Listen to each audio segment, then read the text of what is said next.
historical entities, became part of the United States of Kailasa, which thus became a sovereign, independent juridical state, with the SPH Nityananda Paramashivoham as the sovereign. Just as how the oceanic nations like Tuvalu have safeguarded their sovereignty from the existential threat of total submersion by amending their constitution and asserting that their sovereignty will persist regardless of the loss of their territory, Kailasa, which is a sovereign continuation of 21 sovereign Hindu states and sovereign ecclesiastical historical entities, is also reviving and continuing the Kumari Kandam Hindu nations that got submerged. As per the doctrine of continuity, these facts imply that the Kailasa's statehood is recognized by international law and manifests as a natural outcome of well-established historical legal facts. Share your time, talent, and treasure. Become part of Kailasa. Sign up as an eCitizen https://kailasa.ecitizen.info. Around 5,000 years ago, at the end of Mahabharat War, the ancient enlightened Hindu civilization consisted of 10,000 Hindu traditions, or sampradayas, that existed in 56 Hindu nations, 200 Hindu kingdoms, 1,700 Hindu provinces that covered more than 6 million kilometers square of Asia. The Supreme Pontiff of Hinduism, SPH, Bhagavan Sri Nityananda Paramashivoham, is the reviver of Kailasa, this ancient enlightened Hindu civilizational nation.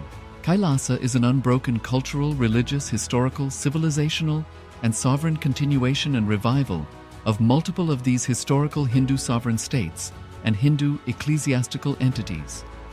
The unbroken continuity of these ancient Hindu nations through Kailasa results in the legal recognition of Kailasa as per the international customary law, particularly the Doctrine of Continuity.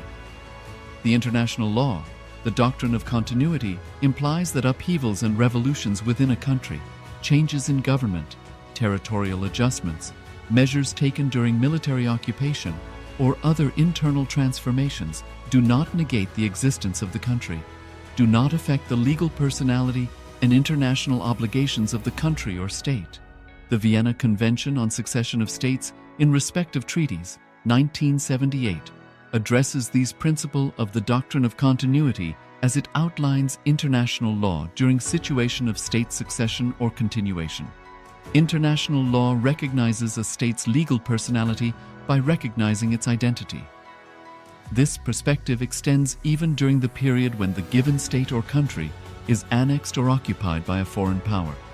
Even in such cases, the legal personality of the state is considered to persist, enabling its subsequent re-establishment. Historical examples dating back to the 18th century include cases like Portugal and Genoa that were re-established after the Vienna Congress of 1815. More recent examples include countries such as Poland, Ethiopia, Czechoslovakia, Albania, and Austria that were re-established after World War II. Even when a nation is deprived of its territory, the nation continues to exist. Its sovereignty and international legal personality continues to persist. The Dalai Lama, as the spiritual and temporal leader of Tibet, exemplifies this principle. In 1959, the Dalai Lama was exiled and forced to flee. Despite the challenges faced, the Dalai Lama continues to advocate for the preservation of Tibetan culture and garners worldwide support for Tibetan autonomy on the global stage. Similarly, from 1309 to 1376, the Pope of Catholicism had been in exile in Avignon. Despite this, he was recognized as the head of state as well as head of the church and given full privileges of the position after their return to Rome. Even in 1861, much of the papal territories had been lost, leaving the Pope with no sovereign territory other than the papal residence and related buildings. Yet his temporal powers were still acknowledged. He was recognized as a head of state, and later, the Lateran Treaty of 1929 formally re-established papal sovereignty over the Vatican City. The Sovereign Order of Malta further exemplifies this principle, retaining international recognition as a sovereign entity despite the permanent loss of their territory upon Napoleon's invasion in June 1798. Despite such permanent loss of territory, the sovereignty and the international legal personality of the Sovereign Order of Malta continued to persist. Much later in 1894, the order settled in Rome and acquired two properties, the Magistral Palace and the Magistral Villa that received extraterritorial status. Today, The order maintains diplomatic relations with 112 countries, issues its own diplomatic passports, currency stamps, and vehicle registration plates, and has been granted observer status in the United Nations. All these examples of state re-establishment illustrate the principle of continuity of states, as per international law, that a state's legal personality persists over time. A nation continues to exist even after a complete loss of territory. A far more striking example is of the oceanic countries, which are under the threat of their entire nation being drowned and submerged due to rising sea levels owing to global warming. In response to such existential threat of climate change, Pacific Island nations, including Tuvalu, have enacted constitutional amendments and made international declarations affirming that their nation and their sovereign rights will continue to persist, despite their entire territory being lost to the sea. This proactive stance is highlighted in the Constitution of Tuvalu Act 2023 and the Pacific Islands Forum Declaration of 2021. The Supreme Pontiff of Hinduism, Bhagavan Sri Nityananda Paramashivoham, through the line of succession, is the present 203rd Emperor of the Hindu Sovereign Kingdom of Surangi Samrajya. He was crowned on the 31st of December 2004 at the age of 26. Thus, by very same principles of the doctrine of continuity, through which the international legal personality of Portugal, Genoa, Poland, Ethiopia, Czechoslovakia, Albania, Austria, Vatican, Tibet, Sovereign Order of Malta, and several other nations has been recognized despite having undergone a period of exile, annexation, occupation by a foreign power, or despite loss of territory.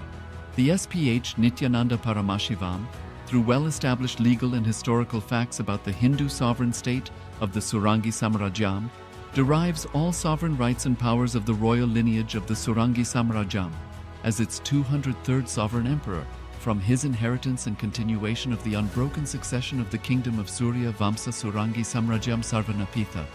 Surya Vamsa Surangi Samrajyam, through unification with 20 other sovereign Hindu states and sovereign ecclesiastical, historical entities, became part of the United States of Kailasa, which thus became a sovereign, independent juridical state, with the SPH Nityananda Paramashivoham as the sovereign.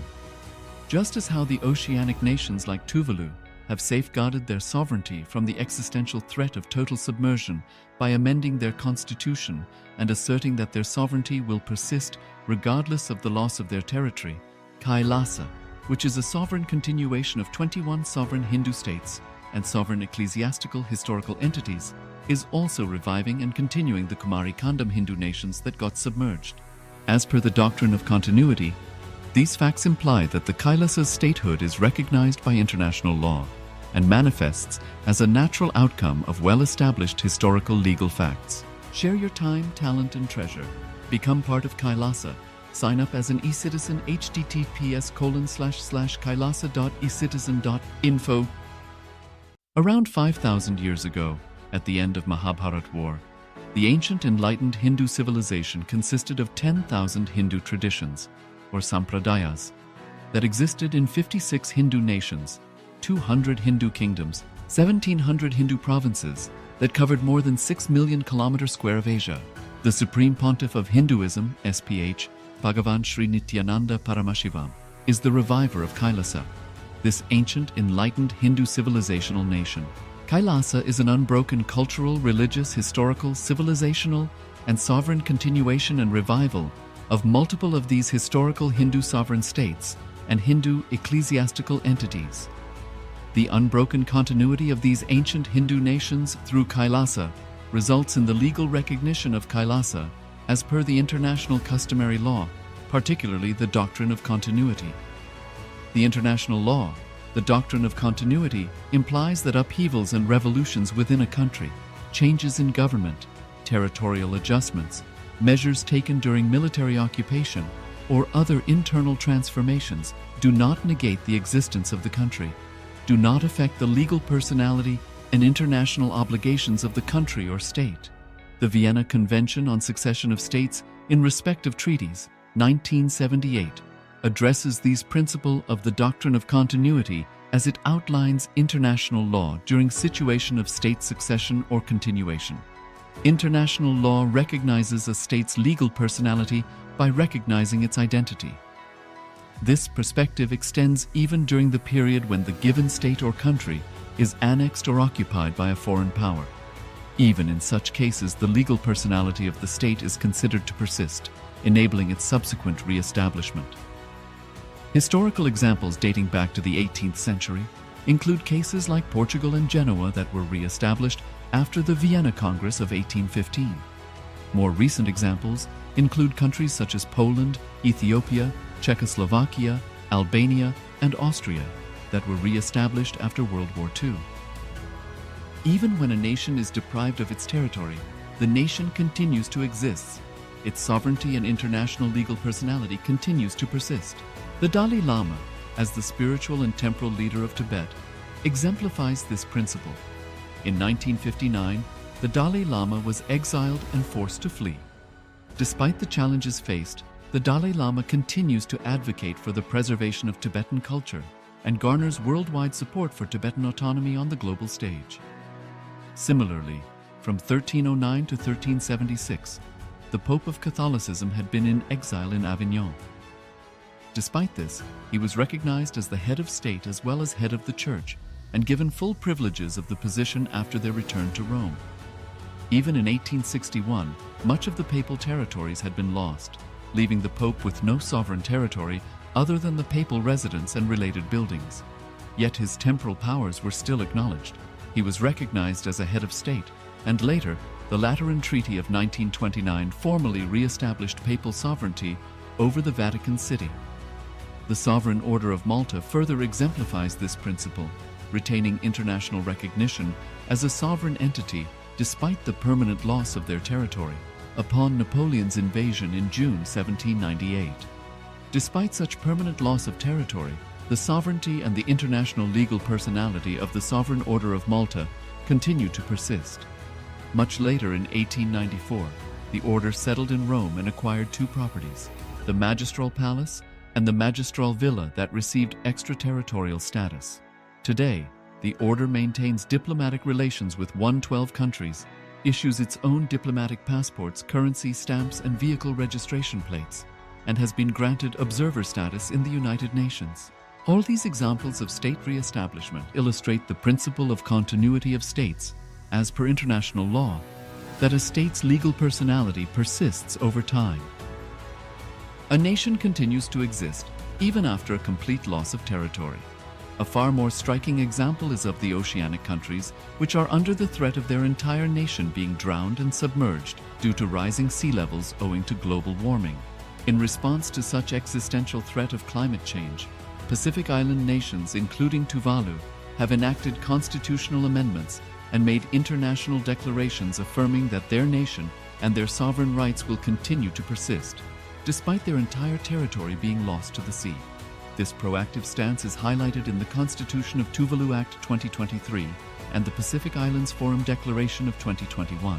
The Supreme Pontiff of Hinduism, Bhagavan Sri Nityananda Paramashivoham, through the line of succession is the present 203rd Emperor of the Hindu Sovereign Kingdom of Surangi Samrajya. He was crowned on the 31st of December 2004 at the age of 26.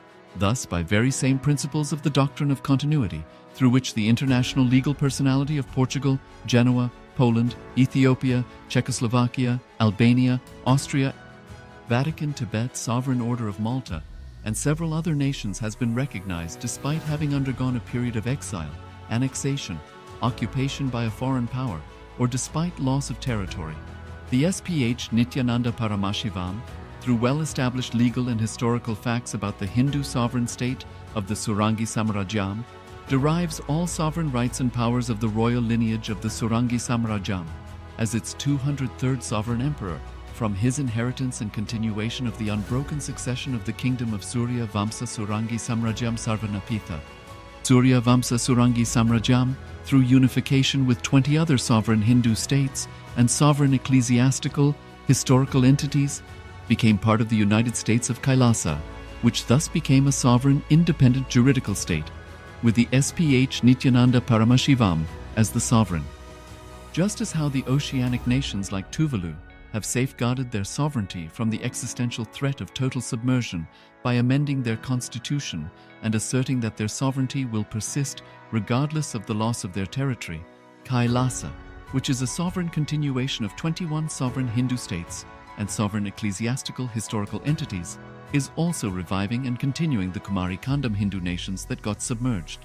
As per the doctrine of continuity, these facts imply that the Kailasa's statehood is recognized by international law and manifests as a natural outcome of well-established historical legal facts. Share your time, talent, and treasure. Become part of Kailasa. Sign up as an eCitizen https://kailasa.ecitizen.info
Nityanandam Paramasukhadam Kevalam Jnanamurtim Dvandvatitam Gagana Sadrisham Tattvamasyaadilaksham Ekam Nityam Vimalamachalam Sarvadhi Sakshibhutam Bhavatitam Trigunarahitam Satgurum Tam Namami. Welcome to Nityananda Yoga, where we transcend the limits of conventional practice and dive deep into the source of our being, drawing from the original source of yoga itself. Today, we're embarking on a journey of a simple 308 asanas, the Dvitiya Vinyasa Krama. But it's not just about contorting the body or mastering complex postures. It is about connecting in oneness with the cosmos. Your body will be like wax, moldable and pliable. Today, as we embark on this journey, shed the notion of limitations. Forget the boundaries imposed by your bone and flesh. Instead, recognize yourself as the very source material of the cosmos, the consciousness from where we all come from. With each movement, you will not just be stretching muscles, you will be reaching into the depths of your consciousness. Visualize yourself as a sculptor, crafting your form with intention and precision. Want to grow 4 inches taller by the end of this session? Believe it, for your body is a wax waiting to be molded as per your intention. There is only one enemy towards this that we have built within each one of us, that is the parasites of negativity. Every muscle you have built in the moment of anger, of anxiety, of pain, of incompletion becomes the boundary of your consciousness. Today, we embark on a journey to detoxify ourselves, make us experience our original nature as divine. So as we go through these 12 components, which is so unique to Nityananda Yoga, from the original source, the Vedas and Agamas, remember, you are not bound by limitations. You are the creator of your reality. Embrace your true nature. Let us sculpt our beings into an epitome of strength, flexibility, and bliss. Welcome to a transformative experience like no other, Nityananda Yoga. There are 12 different components that consist Nityananda Yoga. One is the asanas, which we traditionally know of. The various body postures revealed by Paramashiva to align the physical geometry of our body, the physical geography of our body, to the cosmic geometry, the cosmic geography. As Paramashiva says, Sthiram Sukham Asanam, that body posture which is steady, comfortable, because it's in its original nature of Paramashivatva. The second are the pranayamas, the various systematic breathing techniques that Paramashiva has revealed for each one of us, that connect us to the higher dimensions of the cosmos and increase the life energy within us. The fourth are the bandhas, the different internal locks of the body. The third are the mudras, the various hand gestures and body movements to seal that life energy within ourselves. The very word mudra means seals. You will be able to seal the space of oneness within you with Paramashiva. The fourth are the bandhas, the various internal locks of the body to awaken the Kundalini Shakti, our latent potential energy, and make us conducive for the ultimate experience. The fifth are the karanas, the beautiful dance movements of the body, revealed by Paramashiva to put you in the space of ultimate bliss, and which engage all the different parts of your body. The next are the visualizations. As Swamiji says, the intention with which you move your body manifests as your reality. As you hold the visualization within you of the various gods and goddesses of Kailasa, of the various beings of this universe, you manifest the powers of those beings within you. The next are the japas, the various powerful energy vibrations of the cosmos that you will be subtly repeating in your throat center that will cause your very DNA to be bound to the cosmos, to your consciousness with the highest frequency possible. The next are the pramanas, the chanting of the sacred mantras, the original source scripture of Hinduism that reveal the science of Nityananda yoga, because as Swamiji says, yoga has a source and it is Hinduism. These original verses will manifest the vision Paramashiva had when he created yoga in each and every one of us. There are weights, which is an optional component, helps us to enhance our experience of Nityananda Yoga as revealed from the source scriptures of Hinduism. The next are the mandalas, the cosmic geometrical representation. The Shri Chakra, the Shri Yantra, which is the direct geometrical representation of the cosmos. When you keep that in front of you and gaze at it throughout your Nityananda Yoga, your body will fluidly just align itself to the cosmos. We have the Abharana, the Rudraksha, which we keep on our body, which acts as an energy battery, sucking in, storing the energy that we produce during this Nityananda Yoga and releasing it to us throughout the day to fuel our entire day with consciousness. The last but not the least are the Aushadas, the various sacred herbs that you can apply to, which can be infused with the thought current of Paramashvatva to manifest it within you. With this understanding, let us get right into the practice of Nityananda Yoga, which starts with invoking the presence of Paramashiva himself, the very being of Paramashiva, to witness our Nityananda Yoga today, with the chanting of the Shiva Mula Mantra.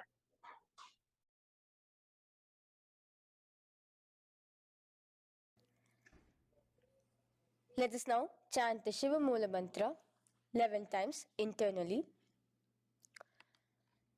Om Ham Hom Shivaya Namaha. Om Ham Hom Shivaya Namaha. Om Ham Hom Shivaya Namaha. Om Ham Hom Shivaya Namaha. Om Ham Hom Shivaya Namaha. Om Ham Hom Shivaya Namaha. Om Ham Hom Shivaya Namaha. Om Ham Hom Shivaya Namaha. Om Ham Hom Shivaya Namaha.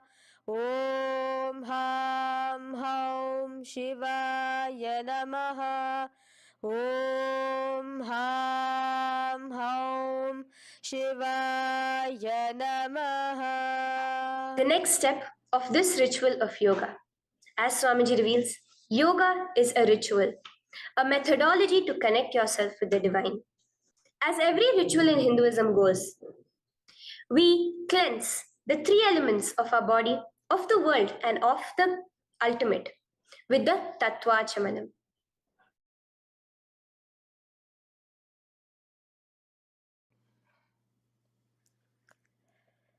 The next is the Tattvachamanam. So now I request all the participants to have the Panchapatram and the Uddharani, the traditional cup and the spoon filled with some fresh water. Now,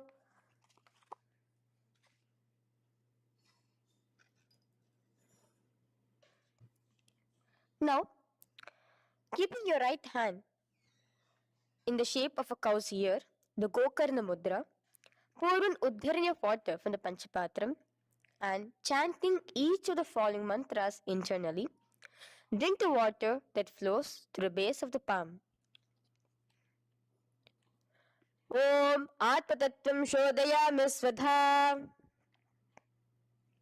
Om Vidyatattvam Shodayami Svadha. Om Shivatattvam Shodayami Svadha. Wash your right hand with water from the Panchapatram. Now, chanting the following mantra internally, wipe the upper and lower lips twice using the base of the right hand thumb, moving the hand from right to the left of the lips. Om Ham Hridayaya Namaha. Wash your right hand with water from the Panchapatram. Now, with the tips of right hand index, middle, and ring finger, touch above the upper lips and below the lower lips. Wash your right hand with water from the Panchapatram. Now, with the tips of right hand index finger and thumb joined together, touch your right nostril, left nostril.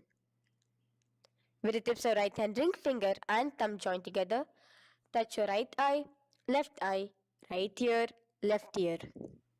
Wash your right hand with water from the Panchapatram. Now, with the base of the right hand thumb and little finger, touch the navel, right chest, left chest. With the right hand, fingertips together, touch the top of the head, right shoulder, left shoulder, and your heart center. With that, we have the sankalpa. The sankalpa, the manifestation of our conscious intention. What is it today each one of us want to manifest through Nityananda Yoga? Hold that in your inner space. Through this conscious intention, which directly happens with the blessings, with the grace of the Supreme Pontiff of Hinduism, Bhagavan Shri Nityananda Paramashivoham, you will just see your intention manifesting as reality.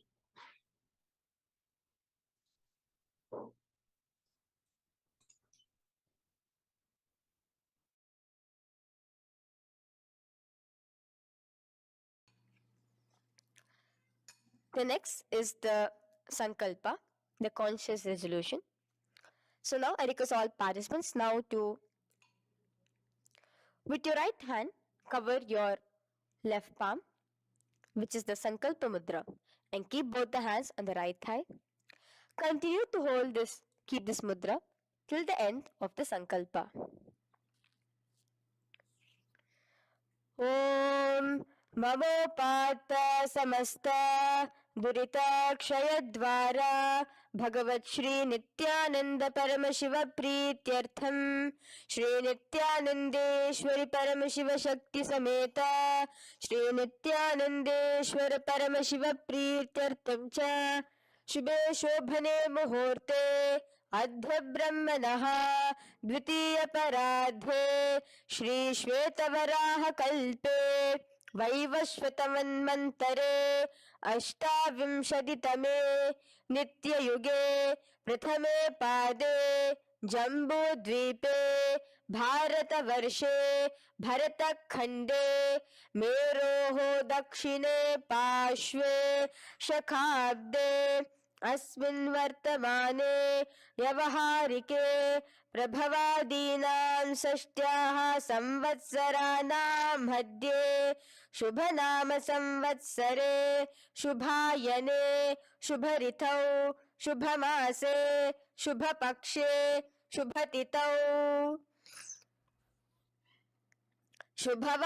शुभवासरयुक्तायां शुभनक्षत्र शुभयोग Shubhkaran एवं गुणविशेषण विशिष्टायाम् अस्यां शुभदितौ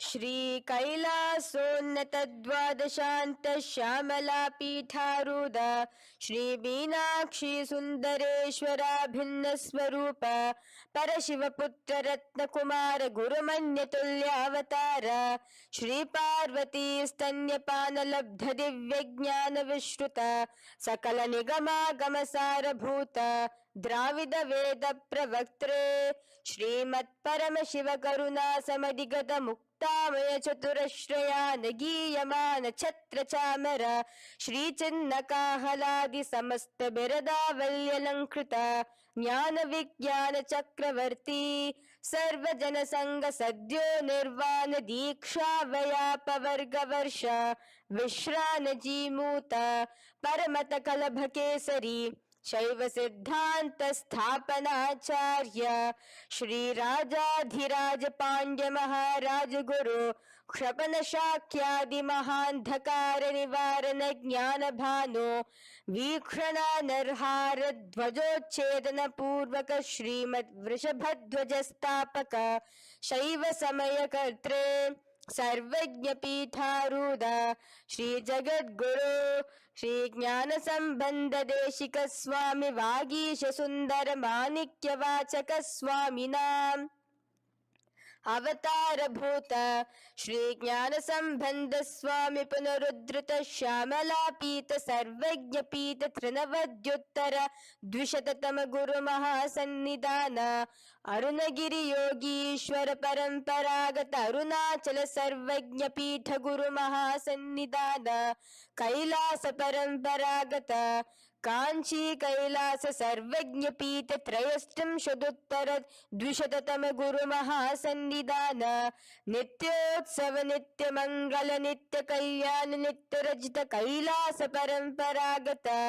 आदि कैलास नित्यानंद पीठ महासंस्थान महासिंहासन पीठ कर्त्रे साक्षात् श्री परम शिव समुद्भूत कैलास परंपरागत वैवस्वत मनि इक्ष्वाकु हरिश्चंद्र भगीरथ श्री रामचंद्र सूरसेन इत्यादि अनवच्छिन्न सार्वभौम चक्रवर्ती परंपरागत चतुष्षष्टि योगिनी मंडित चतुष्षष्टि संप्रदाय प्रवर्तक मनुधर्म शासन सूर्यवंश प्राप्त सर्वज्ञ पीठ सुरांगी साम्राज्य मूधाभिषिक्त चूडामणे साक्षात् श्री परम शिव समुद्भूत कपिल महागुरु पुनरुद्धृत महानिर्वाणि पीठ अष्टोत्तर सहस्र श्री महामंडलेश्वर साक्षात् श्री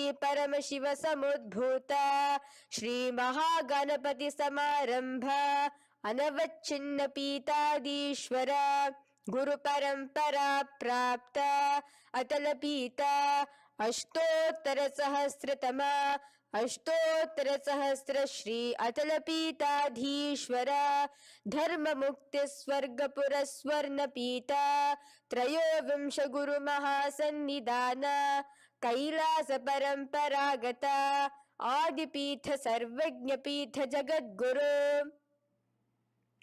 श्री कैलास पुनरुद्धारक श्री कैलास परमाचार्य श्रीमत् परमहंस परिव्राजकाचार्य वर्य सच्चिदानंद प्रणव स्वरूप श्रोत्रिय ब्रह्मनिष्ठ श्रीमद् जगद्गुरु श्रील श्री भगवत श्री नित्यानंद परम शिव श्री ज्ञान संबंध देशिक परमाचार्य स्वामिनां प्रीत्यर्थम तेषां पादारविन्दयोः भक्ति सिद्ध्यर्थम गुरु कृपा कटाक्ष सिद्ध्यर्थम क्षेम स्थैर्य वीर विजय आयुरारोग्य ऐश्वर्याणां अभिवृद्ध्यर्थम धर्मार्थ काम मोक्ष चतुर्विध फल पुरुषार्थ सिद्ध्यर्थम समस्त दुरितोपशांत्यर्थम समस्त मंगलावाप्यर्थम भगवत श्री नित्यानंद परम Shiv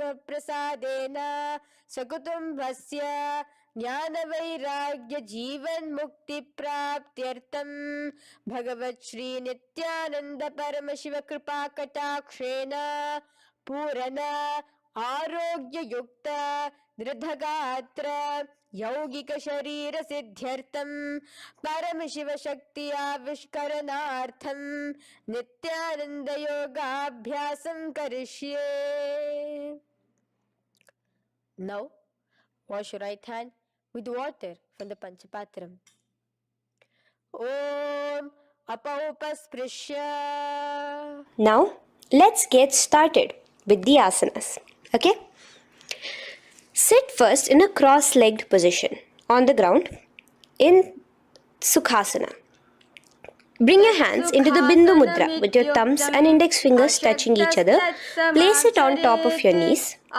Here we have the Kumbhaka, the pranayama of Samana Kumbhaka. As you inhale and exhale, visualize flames licking up your spine.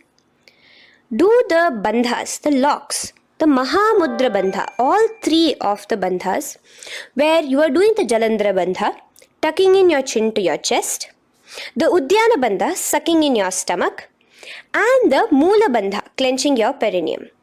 For the first set of asanas, we have the japa Soham, which you'll be repeating in your throat center. As you do Sukhasana, visualize Lord Shiva in your inner space. The next asana is Parvatasana. Now, from the seated position, bring both your feet to the opposite thighs.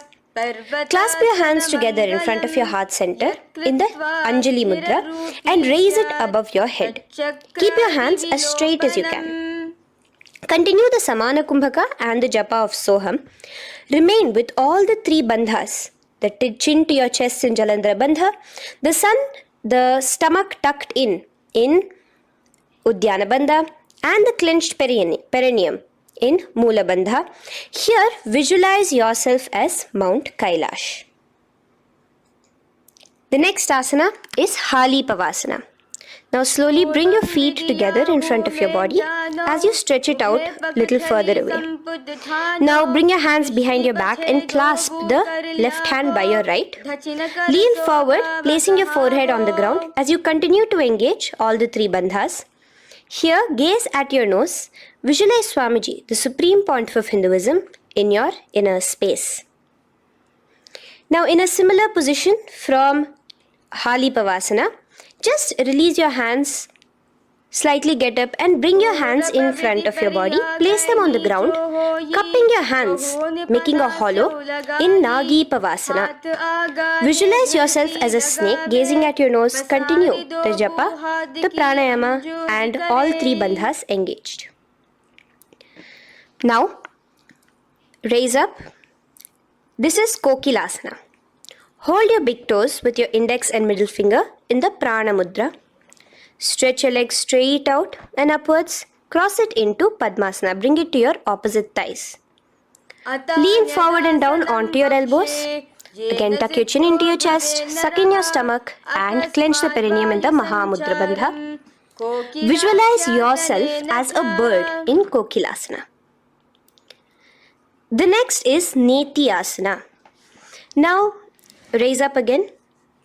Bring one ankle to the top of the opposite knee. Hold the elbows with your hands. Hold the respective elbows with the opposite hands.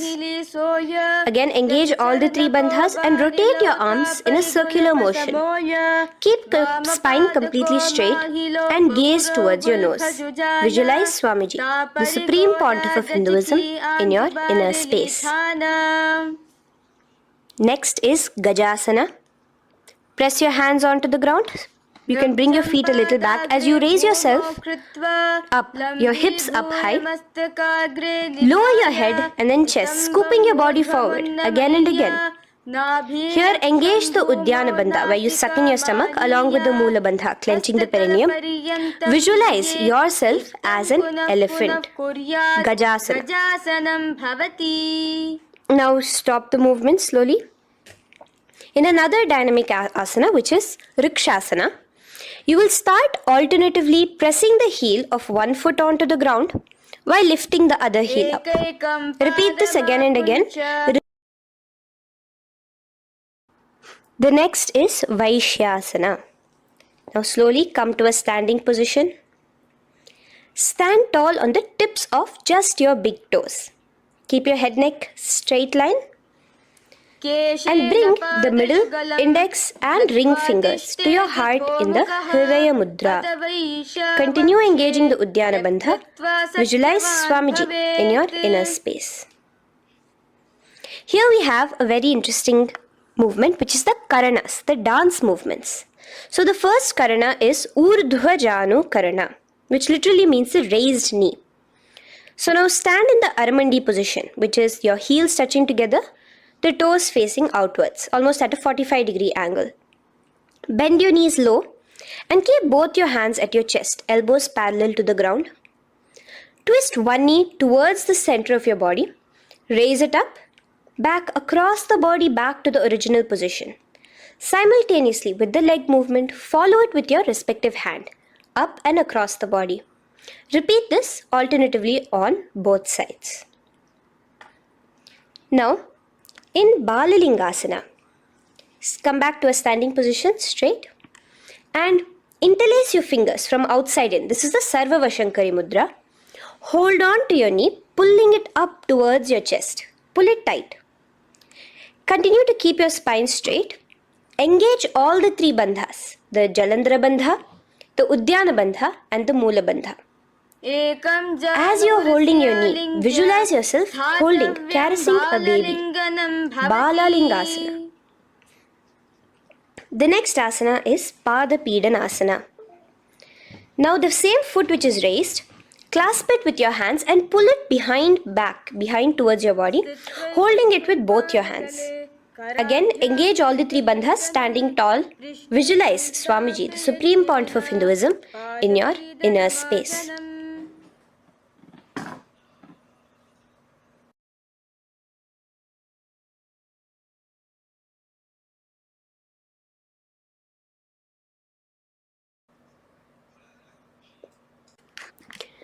From here, let's enter into Natarajasana. Now, the same foot you're already holding behind your back, twist the same hand of that leg inwards and pull the leg back.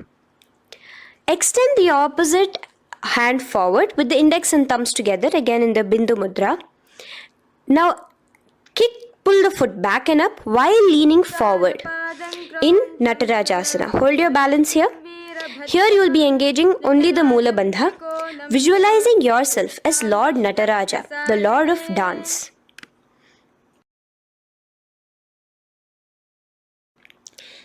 Now again let's repeat Balalingasana on the other side with the other leg.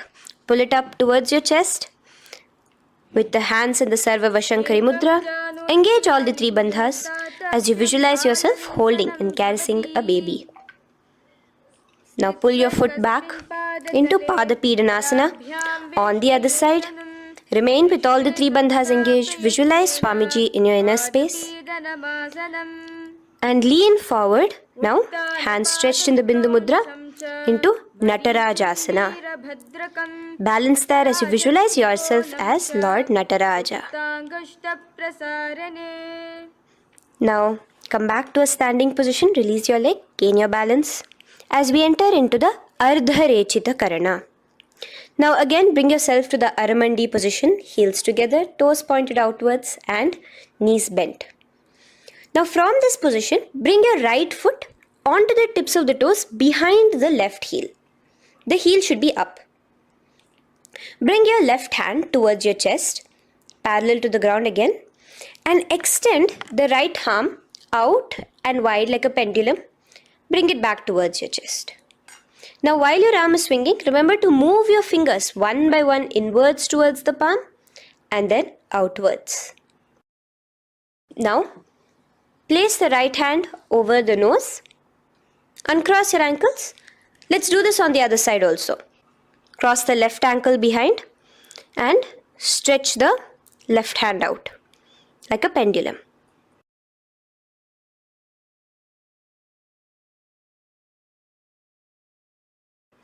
Bring it to your nose, uncross the ankles. Now let us enter into the skeleton dance. It's a very powerful meditation. It cleanses the muscle memory. Any patterns which are there within your muscle memory can be completely wiped out through this skeleton dance. Just 2 simple steps. Now stand straight, visualize yourself as a skeleton. You can close your eyes. Just visualize yourself as pure bones. There are no muscles, no veins, no nerves, tissues, organs, nothing. Just bones, a skeleton form. And shake your body intensely. As a skeleton, you are moving yourself wildly, intensely. Just shake it all out. Move your hands, move your legs, your head. Let there be no bone in your body untouched. Just move it. Move wildly. Shake, shake. Literally feel yourself throwing all the patterns out of your system with the intensity of your shaking.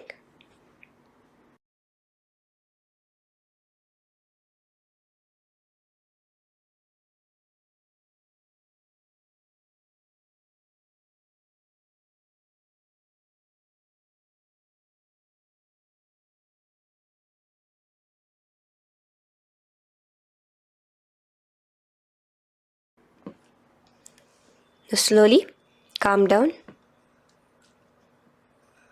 Take a few steps, gain your breath back. That's a powerful meditation we did. Let us do the next karana. Again, come back to a standing position. Do the Aramandi. Your toes outwards, knees bent with your feet together. Now here, raise your hands above your head. Keep your palms completely straight and cross the wrists with the palms facing forward and the back of the hands outward. Now from the crossed wrists, uncross the wrists, spreading your arms out wide while you turn your hip towards the side. Turn by the waist sideways. Bring your hands back over the head and turn on the other side. Repeat this on the other side. Do it again. Let's twist out. Come back to the middle and twist out again. This is the Kati China Karana. Now stand tall. Raise your hands above your head. Bring yourself to the top of the tip of your toes. Let your hands face each other parallel to the ears. You're tall, pushing yourself, stretching yourself. Again, engage all the three bandhas. Tucking in your chin to the chest, sucking in your stomach and clenching your perineum. Visualize yourself as a palm tree. We have the japa changing over here where you will be repeating Shivoham in your throat center. Tadasana. Now, as we enter into Uttanasana, relax and lean forward, bringing your hands on by the ground next to your feet. Keep your palms flat on the ground. Try your best. Engage all the three bandhas. Remain with all the three bandhas engaged as you visualize Swamiji, the Supreme Pontiff of Hinduism himself, in your inner space. Now jump your feet back into Tarakshvasana, coming to a plank position. Keep your hands shoulder width apart. Be steady there. Chuck in your chin to your chest in the Jalandhara Bandha as well as engaging the Moola Bandha. Now rotate your head while in the Jalandhara Bandha from shoulder to shoulder, side to side. This is Tarakshvasana. Visualize Swamiji, the Supreme Pontiff of Hinduism, in your inner space. Yes. Now lay flat onto the ground in Bhujangasana. Lower your entire body down. Now point your toes backwards. Keep your hands by the side of your chest and push yourself off the ground. Remember to use the strength of your lower back to hold yourself up. Open your mouth wide. Inhale through the hollow of your throat and exhale through your nose. This is the Bhujangani Mudra. In Bhujangasana, you will visualize yourself as a cobra. Now come back into a plank position. So you can tuck in your toes and come back into a plank position.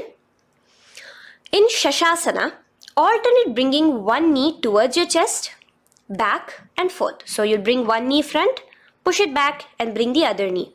Repeat this again and again. Do the Sahaja Kumbhaka. Simple breathing in, breathing out. Engage the Moola Bandha, clenching your perineum. Visualize Swamiji, the Supreme Pontiff of Hinduism. Okay. Now place your legs back into the plank position as we enter into Rathasana. Again, bring one foot between your hands and alternate jumping one foot back and bringing the other foot forward simultaneously. Again and again. Continue the Sahaja Kumbhaka and the Moola Bandha engaged as you visualize yourself as a chariot, a Ratha, in Rathasana. Now, into Veerabhadrasana. remain one leg in between your hands. So as you jump, one leg comes between your hands, stop in that position, one leg stretched back, and raise yourself up into a standing position. So the front foot will be pointing forwards and bent at a 90-degree angle. The knee will be bent at a 90-degree angle. The other leg, which is extended back, the foot will be pointed sideways at a 45-degree angle. Now raise your palms, hands up, parallel beside your ears. Do the Uddiyana Bandha along with the Mula Bandha, pulling in your stomach in. Gaze towards your third eye as you visualize yourself as Lord Veerabhadra. Now relax down, switch your legs around, and let us do Veerabhadrasana on the other side. Stretch your hands up, gaze towards your third eye, suck in your stomach in the Uddiyana Bandha, and visualize yourself as Lord Veerabhadra. Okay, bring your feet together now. Let us move into Vrikshasana. Now stand tall, gain your balance here slowly. Bring one foot towards the inner thigh. Bring your palms together, raise them up above your head in the Anjali Mudra. Keep your elbows as straight as you can. Again, continue the Uddiyana Bandha, sucking in your stomach. Gaze forward, hold your balance, visualize yourself as a tree, the stability of a tree in Vrikshasana. Now, slowly bring your hands down. Now the foot which is in your inner thigh, bring it towards the opposite, to the root of the opposite thigh. Bring your hands in the Namaskar Mudra in front of your heart center together and visualize yourself here as Lord Garuda, just engaging the Mula Bandha alone here. This is Garudasana. Now let us repeat Vrikshasana on the other side. Slowly put your foot down. Bring the other foot to the inner thigh. Raise your hands above your head. Suck in your stomach in the Uddiyana Bandha and visualize yourself as a tree. Let's repeat Garudasana on the other side. Slowly bring the foot to the opposite thigh and lower your hands to be in front of your heart center. Release the Uddiyana Bandha, just engaging the Mula Bandha, clenching your perineum. Visualize yourself as Lord Garuda, the eagle vehicle of Lord Mahavishnu. Okay, bring both your feet to the ground now and spread them far apart from each other. Now keep one leg toes pointing forward and the other set of toes pointing sideways. Straighten your arms out parallel towards the ground. Bring your front arm down towards the front foot, beside your foot, while the other arm extends towards the sky. Visualize yourself as a triangle in Trikonasana. Now raise up and let's repeat Trikonasana on the other side. Switch the position of your legs around and go forward. The other arm raised towards the sky. Visualize yourself as a triangle. Now come back to a standing position. Bring your feet together. We are having another Karana, the Nikuttaka Karana. Bring yourself to the Aramandi position. Feet together, knees out wide. Here now bring your hands towards your chest, but keep both your palms parallel towards each other. Bring your right foot onto the toes with the heels up. And simultaneously bringing the right hand towards the top. Now drop the right foot, simultaneously lifting the left foot onto the toes and switch the hands position. Now the left hand is on the top and the right hand is on the bottom. Repeat and let us do this repeatedly. Okay, relax now, come back to a straight position and sit down onto your toes. Sit on your heels with your toes on the ground, knees raised up off the ground, together in front of you in Angushtasana. Bring your hands together in the Namaskara Mudra in front of your heart center. We have a very interesting pranayama over here, which is the Bhramari Kumbhaka, where you will be subtly buzzing like a bee as you do this asana. The japa we will be entering into is Sadashivoham. In Angushtasana, engage the Mula Bandha as you visualize Swamiji, the Supreme Pontiff of Hinduism, in your inner space. Now in the same position, slowly bring your hands to the ground. Balance yourself as you stretch one foot forward, sitting on the heel of one foot and the other foot stretched forward, toes pointed upwards. Bring your hands to the Vara Mudra, just the tips of the finger on the ground while the palm faces forward, both your hands. Continue to engage the Mula Bandha, clenching the perineum as you visualize Swamiji, the Supreme Pontiff of Hinduism, in your inner space. Now, stretch, the leg is stretched forward, right? Stretch the same hand, the respective hand forward and clasp onto the big toe of that foot in the Prana Mudra with your index and middle fingers. The other hand, bring it to the back of the respective heel in Vidhunanasana as you visualize Swamiji in your inner space. Okay, bring your 2 feet back together as we repeat Saurasana on the other side. Stretch your left leg forward now. Palms in the Vara Mudra on the ground. Visualize Swamiji in your inner space. And lean forward into Vidhunanasana on the other leg. Clasp your toes. Bring the other hand to the back heel. Continue to visualize Swamiji. Now bring your 2 feet back together as you continue to sit on the heels, getting a nice toe workout here.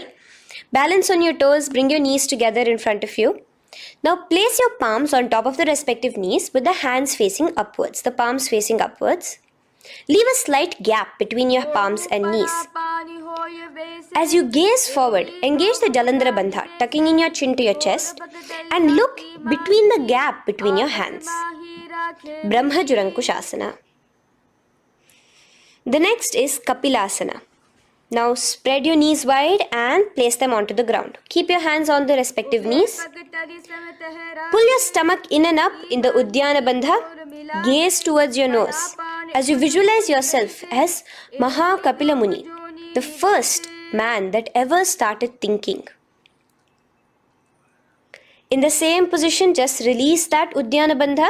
Release the lock of the stomach, but continue to clench your perineum in Mula Bandha. As you switch your gaze to your third eye. So from your nose, switch your gaze to the third eye. Visualize Swamiji, the Supreme Pontiff of Hinduism, in your inner space. Bhadra Gorakshasana.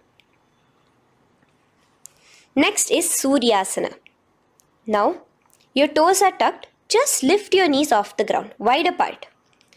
Bring your hands together in the Padma Mudra with the little fingers and thumbs joined together. Engage the Uddiyana Bandha, suck in your stomach and raise your hands up tall above your head. Slightly lean back as you look towards the gap between your hands.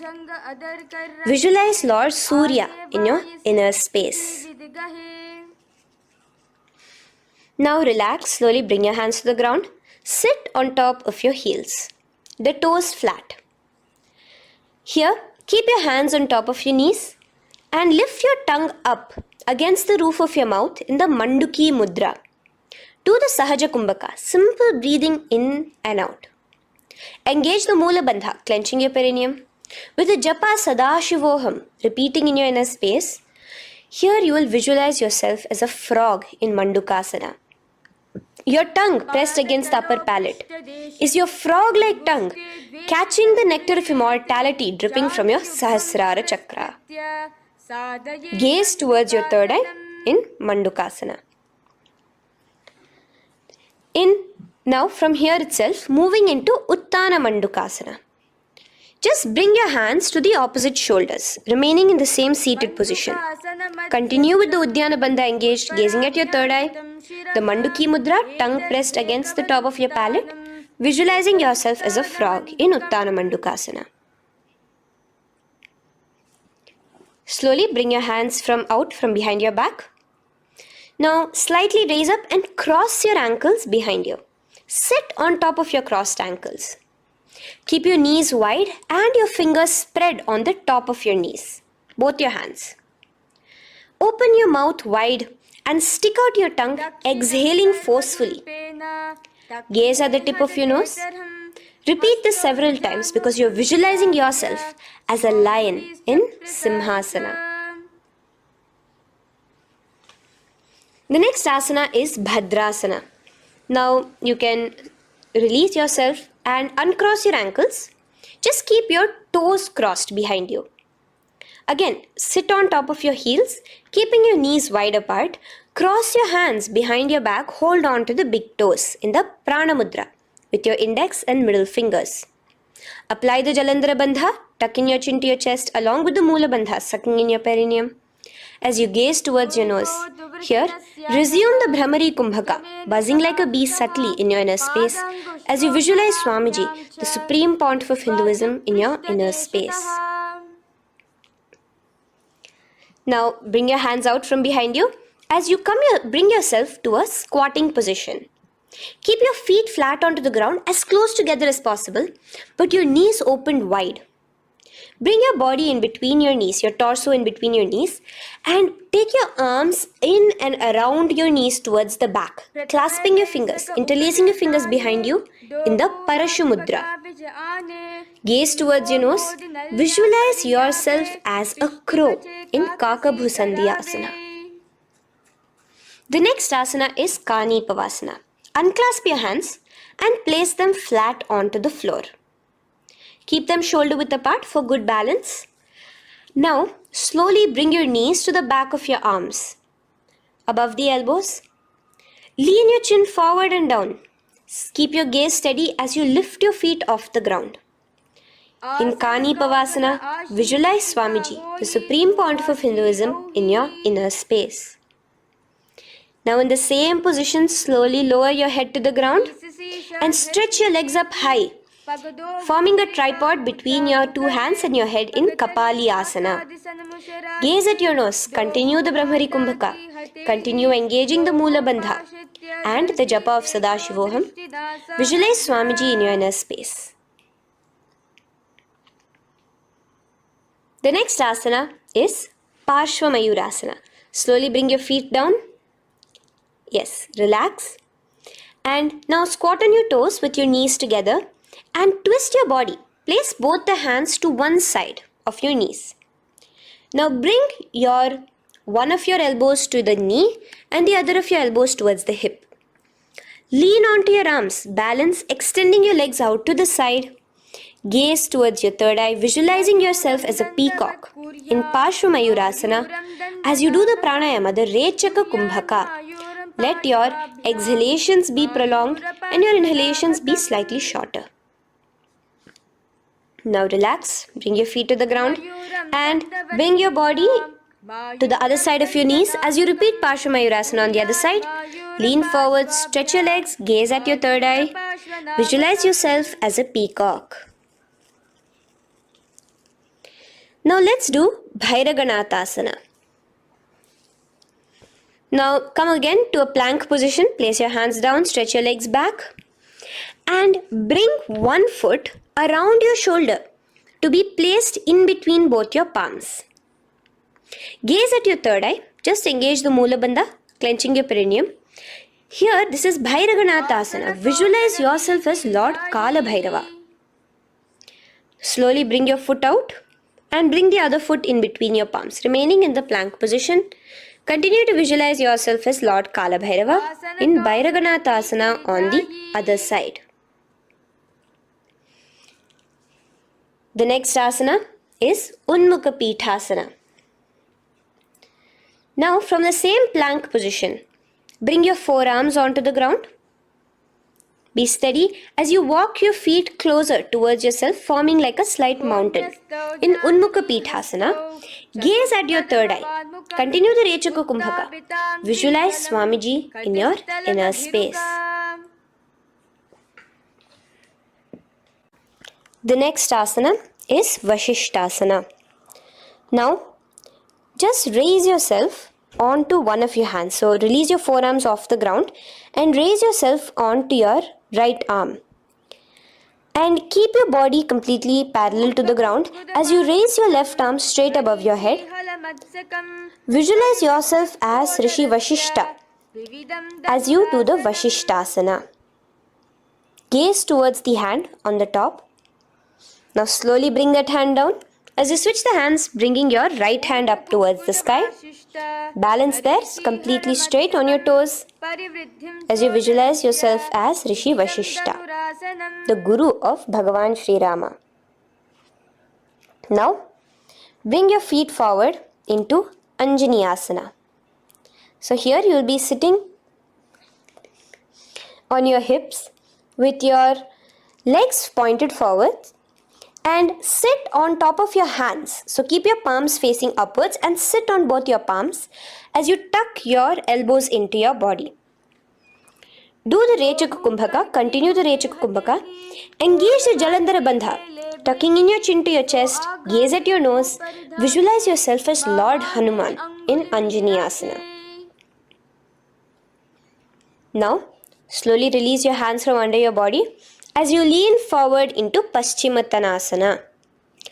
Clasp your respective toes with your index and middle finger.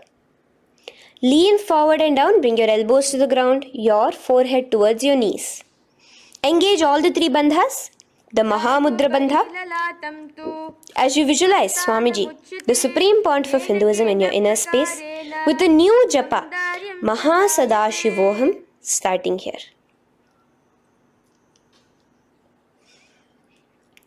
The next is Ugrasana. Now, you can raise up and clasp your hands behind your neck in the Parashamudra. Interlace both your fingers. Lean forward and down, bringing your forehead to your knees and your elbows onto the ground. Again, engage all the three bandhas in the Mahamudra Bandha as you visualize Devi Kali in your inner space in Ugrasana. The next is Marichi Asana. So raise up and keep one leg pointed forward while you bring the other leg towards the groin, the knee pointed upwards. Place the foot flat on the ground. Now lean forward, bring both your hands, wrap your arms around the raised knee, clasping your hands behind the back together. Bring your chest to the thigh with your head towards the knee. Here engage just the Moola Bandha, sucking in your perineum, as you visualize yourself as Rishi Marichi in Marichi Asana. The next asana is Mahamudrasana. Now slowly raise up and the raised knee, let it rest by your side with your leg towards the inner thigh of the opposite leg. Now again reach down, hold your foot, bring your elbows to the ground, your forehead to your knees. Engage all the three bandhas in the Mahamudra Bandha. Gaze at your nose, visualize Swamiji himself in your inner space. Raise up. Let's repeat Marichi Asana on the other side. Bring the other foot straight while the other foot comes into the groin. Knee up. Lean forward, clasping your hands behind your back. Visualize yourself as Sage Marichi. Now from here, raise up, engage all the three bandhas as you let your knee fall to the side. Lean forward, clasping the foot. Gaze at your nose. Visualize Swamiji in your inner space in Mahamudrasana on the other side. Now, bring yourself to a seated position. Sit and bring the soles of your feet together. Bend your knees and keep your heels as close towards you as possible. While try to touch your knees to the ground. Clasp your feet together with both your hands. Maintain a straight spine. Gaze towards your nose in Bhadrasana 2. Visualize Swamiji, the Supreme Pontiff of Hinduism, in your inner space.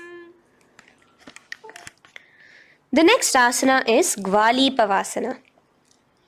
Now, keeping your feet together, just bring your hands towards the respective knees. Just lightly place them there. Tuck your chin to your chest in the Jalandhara Bandha, continuing to engage the Moola Bandha, clenching your perineum. As you gaze at your nose, visualize Swamiji, the Supreme Pontiff of Hinduism, in your inner space. Now, push your soles slightly further away from you. The joined feet, push it further away from your body. And lean forward, keeping both your hands, the fingers inside of the feet. Hold the soles of your feet. Lean forward and down. Bring your forehead to the ground. Gaze at your nose. Visualize the Yoni Mandala in your inner space. In Joni Asana. The next is Midiki Pavasana. Raise up. Stretch your arms out wide beside your body as you lean forward, your arms going over your knees. Bring your forehead to your feet. Continue to gaze at your nose. Visualize Swamiji, the Supreme Pontiff of Hinduism, in your inner space. Now, in Siddha Samadhi Asana, raise yourself up. Now, put your forearms underneath the calves of the respective legs. Let your palms face up towards the sky as you bring your head down to your feet. Gaze at your nose as you visualize Lord Surya in your inner space in Siddha Samadhi Asana.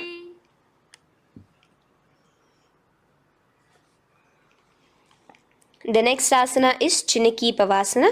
Raise up now. Bring both your feet together in front of you. Bring your feet back close to your body. Now place your hands underneath both the feet and pull your feet open like a book facing towards the sky. Both your feet. Press your elbows onto your thighs near the knees and gaze towards your nose, visualizing Swamiji in your inner space in Chiniki Pavasana. Giving yourself a nice stretch. Now release your feet and bring your hands to the respective knees. Gently push down on your knees, pushing it towards the ground. Suck in your stomach in the Uddiyana Bandha. Gaze at your third eye, visualizing Swamiji in your inner space. This is Charapata Chokasana.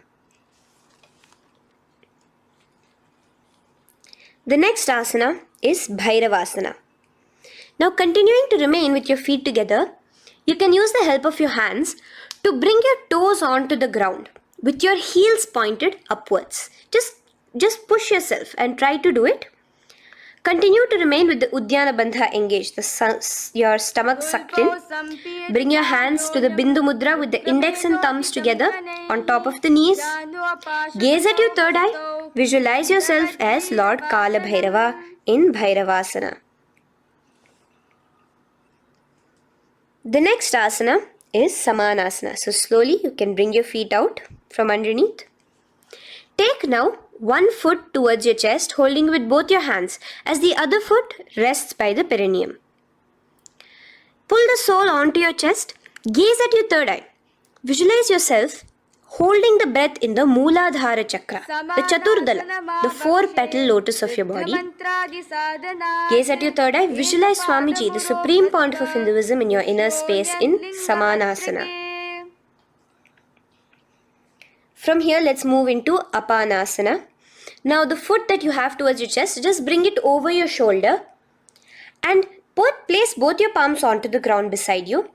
As you lift the leg by your perineum, stretch it out and lift it up high into the sky in Apanasana. Gaze at your third eye, visualizing Swamiji in your inner space.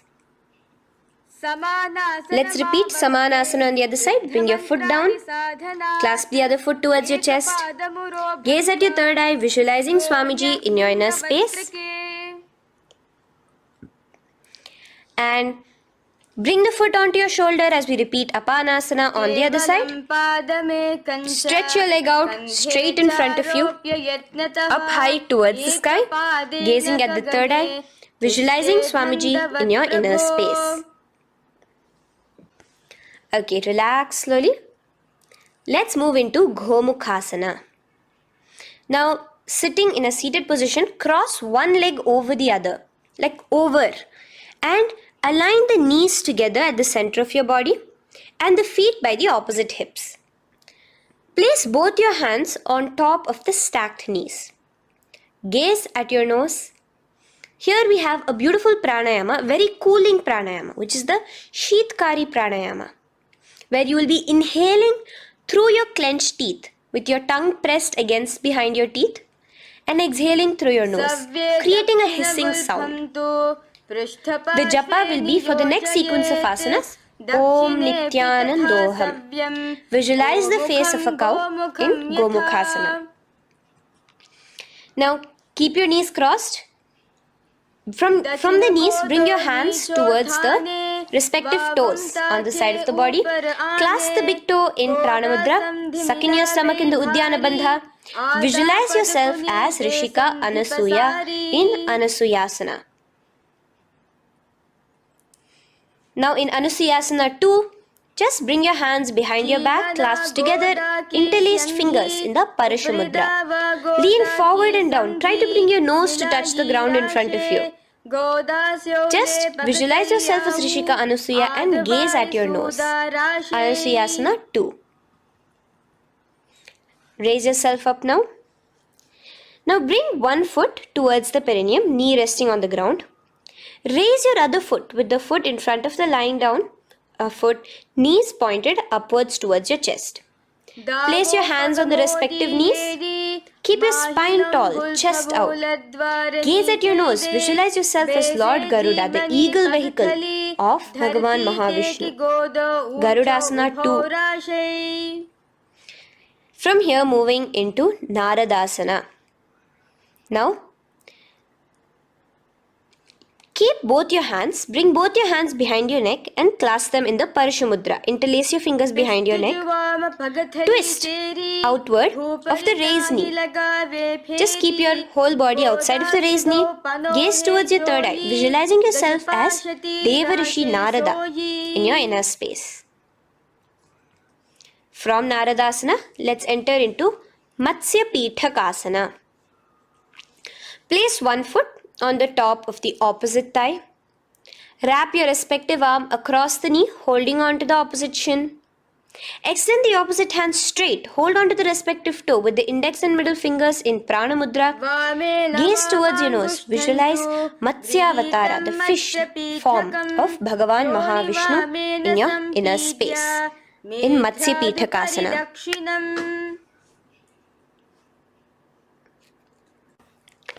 From there, let's repeat asana and the rest of the asanas on the other side too. So slowly you can cross your knees over to the other side in Gomukhasana. Keep your hands on the top of your knees. Gaze at your nose as you visualize the face of a cow in Gomukhasana. Continuing into Anusuyasana on the other side, bring your hands to your toes. Suck in your stomach in the Uddiyana Bandha. Gaze at your nose, visualize yourself as Rishika Anasuya. And lean forward, bringing your hands behind your back in Anusuyasana 2. Interlace your fingers in the Parashamudra. Continue to gaze at your nose, visualizing yourself as Rishika Anasuya. As you relax the Uddiyana Bandha, just clenching the Mula Bandha alone. Raise up, bring your feet together in front of you as we enter into Garudasana 2. Place your hands on the respective knees. Stay straight. Visualize yourself as Lord Garuda as you gaze towards your nose. And twist your body out of the raised knee, hands clasped in the Parashamudra behind your neck. Gaze at the third eye, visualizing yourself as Devarishi Narada. And bring the foot to the opposite thigh as we enter into Matsya Pithakasana on the other side. Clasp your toe in Prana Mudra. Gaze at your nose, visualizing Matsya Avatara, the fish avatar of Lord Vishnu in your inner space. Now let's enter into Matsyendrasana. Remaining in the same position with one foot on the opposite thigh, place the other foot on the ground on the far side of the other thigh. Twist. Bring your elbow outside the raised knee. Keep the raised arm by your neck. Turn backwards. Gaze towards your third eye, the other hand straight out. Visualize Matsyendranatha, the great Rishi and master of Hatha Yoga in your inner space. Just switch your hands around. Straighten the hand that was originally bent and bend the other hand towards your neck. As we enter into Kubhasana, visualize yourself as a camel. Continue to gaze at your third eye. Now, straighten out both your hands straight out in the same position. Continue to gaze at your third eye, visualizing Matsyendranatha, the master of Hatha Yoga in your inner space. Now, slowly take your foot off from the thigh. As we enter into Matsyendrasana on the other side, bring the other foot to the thigh. Place the other foot on the far side. Twist, bringing your elbows outside of the raised knee, hands on the head. The other hand stretched out back. Twist, gazing at your third eye. Visualize Matsyendranatha in your inner space. Switch the hands around as we enter into Kubhasana. On the other side, remember to visualize yourself as a camel. Now stretch both your hands out in Matsyendrasana 2 on the other side. Visualize Matsyendranatha in your inner space. Now, with one leg on the thigh, bring the other foot too to the opposite thigh in Padmasana. Place your palms on the respective knees. Engage all the three bandhas in the Mahamudra Bandha, tucking your chin to your chest, sucking in your stomach and clenching your perineum. We have a new pranayama here, which is the Shitali Kumbhaka, where you will continue to inhale through the teeth without creating the hissing sound, and exhale through your nose. A new japa of Om Nityananda Mahasadashivoham starts here.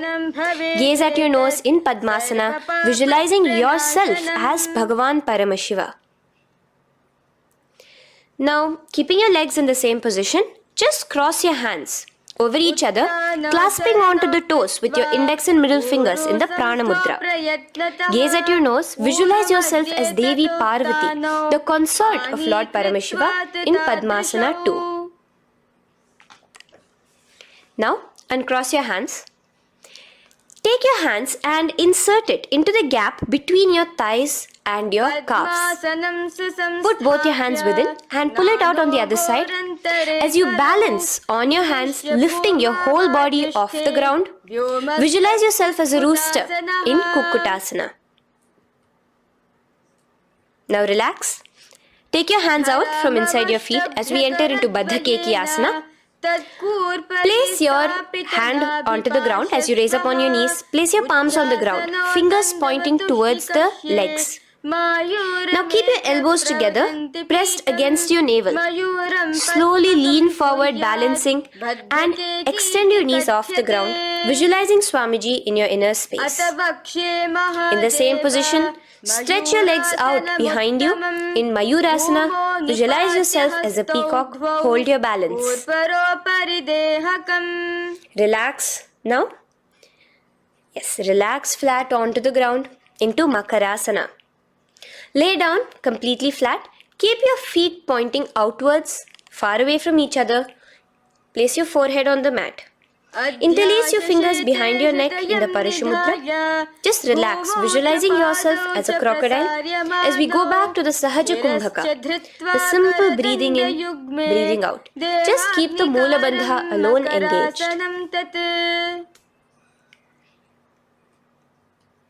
The next asana is Shalabhasana. Now lay on your stomach and place your hands on the ground beside the chest. From the laying position, raise your legs up. Use your core strength to bring your thighs off the ground. Visualizing yourself as a locust in Shalabhasana. Relax your feet down and bring your hands to your feet, pulling your feet down towards the ground beside your hips. In Ushtrasana, visualize yourself as a camel. Now slowly kick your legs back. Rise your hand is clasping your feet. Pull your feet towards the sky, lifting your chest and thighs off the ground. In Dhanurasana, gaze at your third eye. Visualize yourself as Paramashiva's bow. Relax slowly and come up to a sitting position. In Bhagasana, sit on both your knees with your head, neck and spine straight. Clench your perineum in the Moola Bandha. Place your hands on top of your knees. Gaze towards your third eye, visualizing Swamiji, the Supreme Pontiff of Hinduism, in your inner space. From here we enter into Gohyasana. We have a couple of headstand postures here, so get yourself ready. Now place your forearms on the ground with your fingers interlocked. Ensure your elbows are at shoulder width for the best balance. Place the top of your head on the ground, holding your head with your hands. Slowly walk your toes forward until your hips are in a straight line with your shoulders, and just kick your feet up slightly. Make sure not to lose your balance. Keep your chest, toes pointed upwards. Gaze to your nose, visualizing Swamiji in your inner space. From here, stretch your legs out into Shirasasana, continuing to hold the balance there as you continue to gaze at your nose, visualizing Swamiji in your inner space. Bring your feet to the ground, relax slowly. The next asana is Podhyasana. So come to a seated position. Bring your hands behind your calves, stretching your legs up and your forehead to your knees. Visualize Swamiji in your inner space. Here we have a new Kumbhaka, which is the Bhastrika Kumbhaka, where you will be exhaling forcefully, making the sound of a bellows. Podhyasana.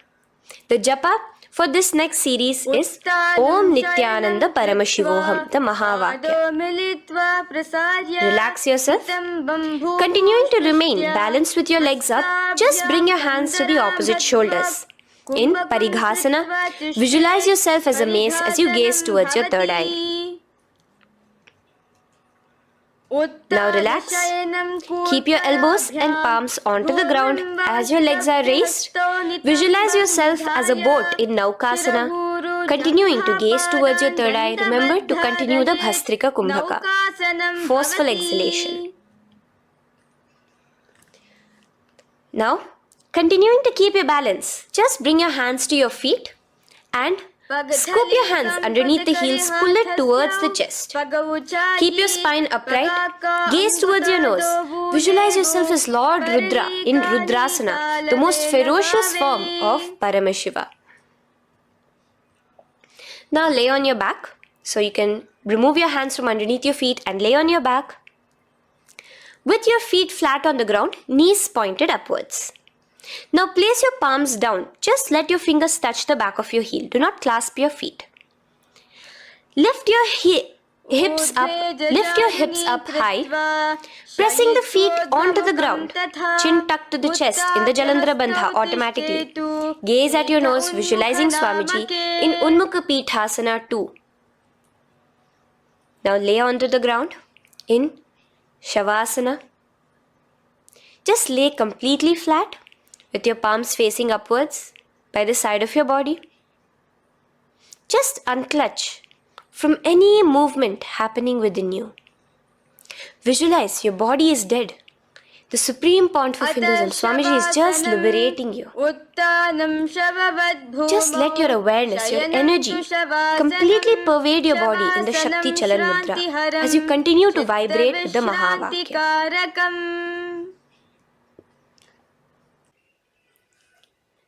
Roll over to one side and come to a seated position. Feel the life entering your body back. In a seated position, let us get continued with the sequence. We have 200 asanas more to go, starting with Yatha Sanishtasana. In Yatha Sanishtasana, sit in any posture you are completely comfortable in. Bringing your hands into the Bindu Mudra with the thumbs and index touching. Start off with the Samana Kumbhaka. As you're inhaling and exhaling, feel flames licking up your spine. Clench your perineum in the Moola Bandha with the japa Om Nityananda Paramashivoham for the remaining of the sequence. Visualize Swamiji in your inner space. From here, moving into Samasana, where you bring your feet to a cross-legged position. Keep your hands on your knees with the thumbs and index touching in the Bindu Mudra. Just inhale and exhale as you visualize Swamiji in your inner space. The next is Muktasana. Press your left foot against your genital region. Place the right foot on top of your left. Keep your hands facing downwards on top of your knees. Sit straight, gazing towards your nose. Visualize yourself as a sage liberated by Swamiji himself. Now, continue to remain in the same position as we go into Siddhasana, where your gaze will be switching from the nose to your third eye. Continuing to visualize Swamiji in your inner space, ensure the Moola Bandha, the perineum, is locked. In Siddhyasana now, Continuing the same position. Engage all the three bandhas. Sucking in your stomach, bringing your chin to your chest in the Mahamudra Bandha. Switch the gaze to the ground in front of you from your third eye. Visualize Swamiji in your inner space. Now, relax the Uddiyana Bandha and Jalandhara Bandha. Just keep the Moola Bandha, the perineum alone clenched, as we enter Rudrasana 2, where your legs will remain in the same position, just your hands alone, from resting on your knees, will turn around to the Bindu Mudra, the thumbs and index touching. Gaze towards the third eye, visualize yourself as Lord Rudra, the fierce dimension of Paramashiva. The next is Santadhunasana. Keep your hands in the Bindu Mudra, your legs crossed in the same position. As you switch your gaze from your third eye to your nose, visualizing Swamiji, his tranquility, unshakable nature. Now, relax the Bindu Mudra, keep your legs in the same position, and bring your hands to your navel, cupping one palm over the other in the Samputa Mudra. It looks sort of like a lotus bud. Continue to visualize Swamiji in your inner space in Siddhasana 2. The next asana is Bandha Yoni Asana. Maintaining one heel over the other in the same position of the legs, bring your hands to your face in the Shanmukhi Mudra. So just listen carefully now. Bring your little fingers beneath the bottom lip of both hands. Your ring fingers above your upper lip. Your middle fingers closing your nose, your nostrils. Your index finger covering your eyes. And your thumbs pressed into your ears. This is Bandha Yoni Asana, visualizing Swamiji in your inner space.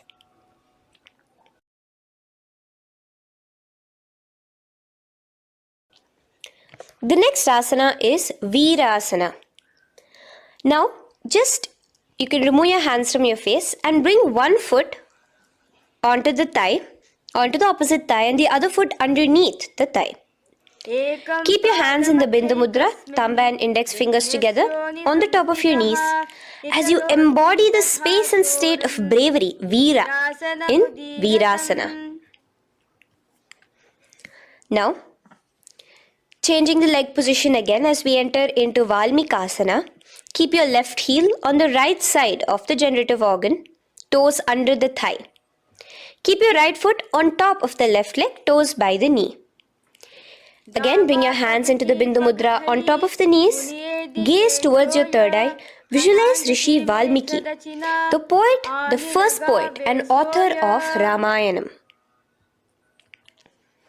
The next asana is Joni Mudrasana.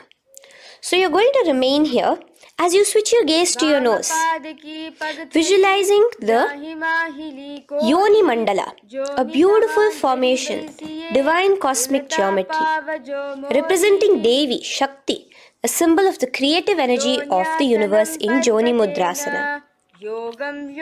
In the same position, switch your gaze to your third eye, continuing to visualize the Yoni Mandala in your inner space.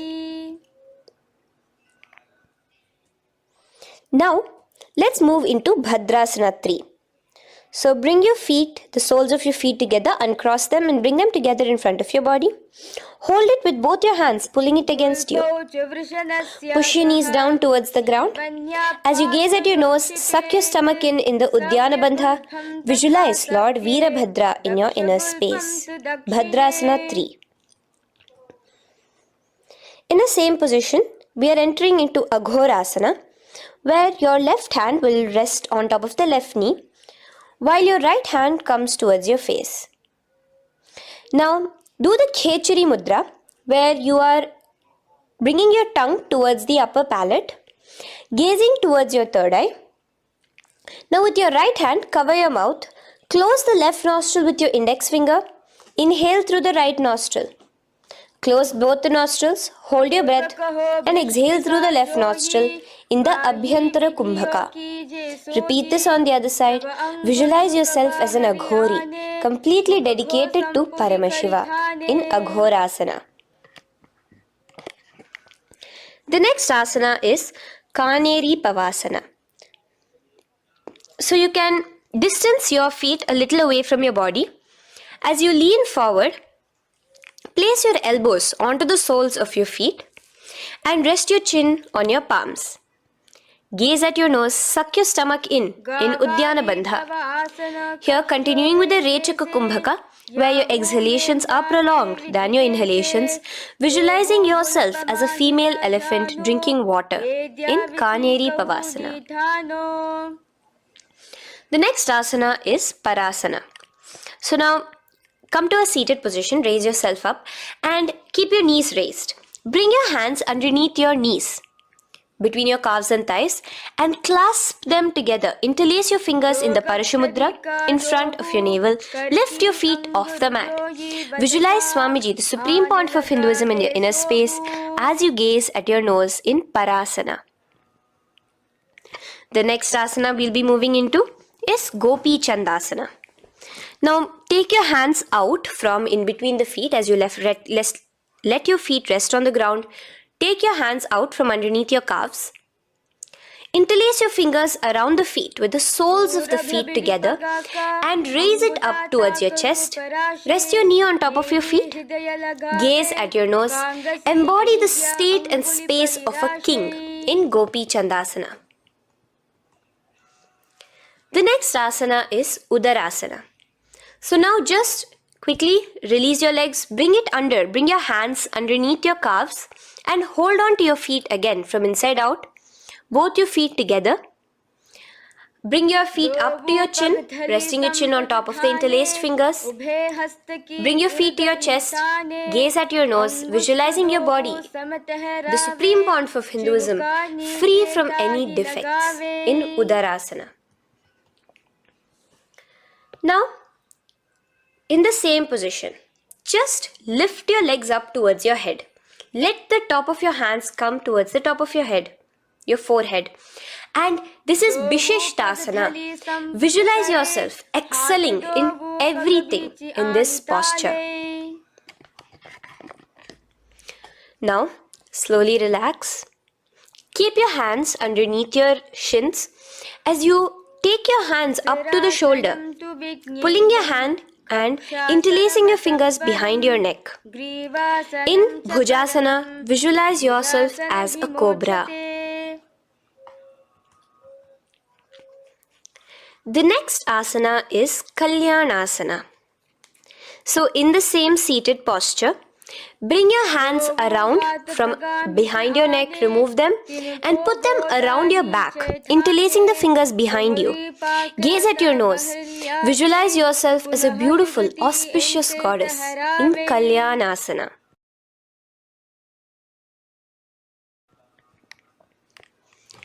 The next posture is Sankatasana. So now, uncross your hands from behind you. Release yourself completely onto the ground. Place your left knee on the mat and the left foot flat. Sit on top of your left foot, knee pointed forward. Raise your right leg on top of the left, bringing the right heel to the left hip. Place your hands on the opposite knees. Here, do the Ujjayi Pranayama. As you inhale and exhale, make the sound of an ocean. Visualize yourself as a swan, a beautiful swan in Sankatasana. The next is Dhenukasana. Just in the same position, slide your left heel to the left hip. Keep your right knee on top of the left. Place both your hands on your right thigh. Visualize a cow in your inner space as you suck your stomach in the Uddiyana Bandha, Dhenukasana. Now slowly uncross your legs as we move into Matsyendrasana. Place the right foot on the left thigh, the left foot on the right knee. Bring your left hand behind your back, hold the right thigh. Twist a little bit. Place your right hand on your left thigh. Twist your body, gaze towards your third eye, visualizing Swamiji in your inner space. The next asana, Matsyendrasana 2, just untwist your body. As you clasp the respective toes of both your feet with your hands, lean forward and down, bringing your forehead to the ground in front of your feet. Visualize Swamiji, the Supreme Pontiff of Hinduism, in your inner space. Raise up now. Keep your legs in the same position. We have the Guru Asana. Interlace your fingers together and place it over the topmost knee. Suck in your stomach in the Uddiyana Bandha, clench your perineum in the Moola Bandha, tuck your chin to your chest in the Jalandhara Bandha. As you engage all three bandhas, visualize Swamiji in your inner space. Let us now repeat Sankatasana on the other side. So, you can release your hands, your legs as you cross the other leg over. Visualizing yourself as a swan, remember to put your hands on the opposite knees. The next asana, Dhenukasana, repeating it on the other side.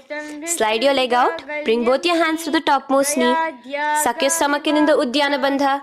Visualize a cow in your inner space. Matsyendrasana again, repeating it on the other side. Bring your legs to the cross-leg position.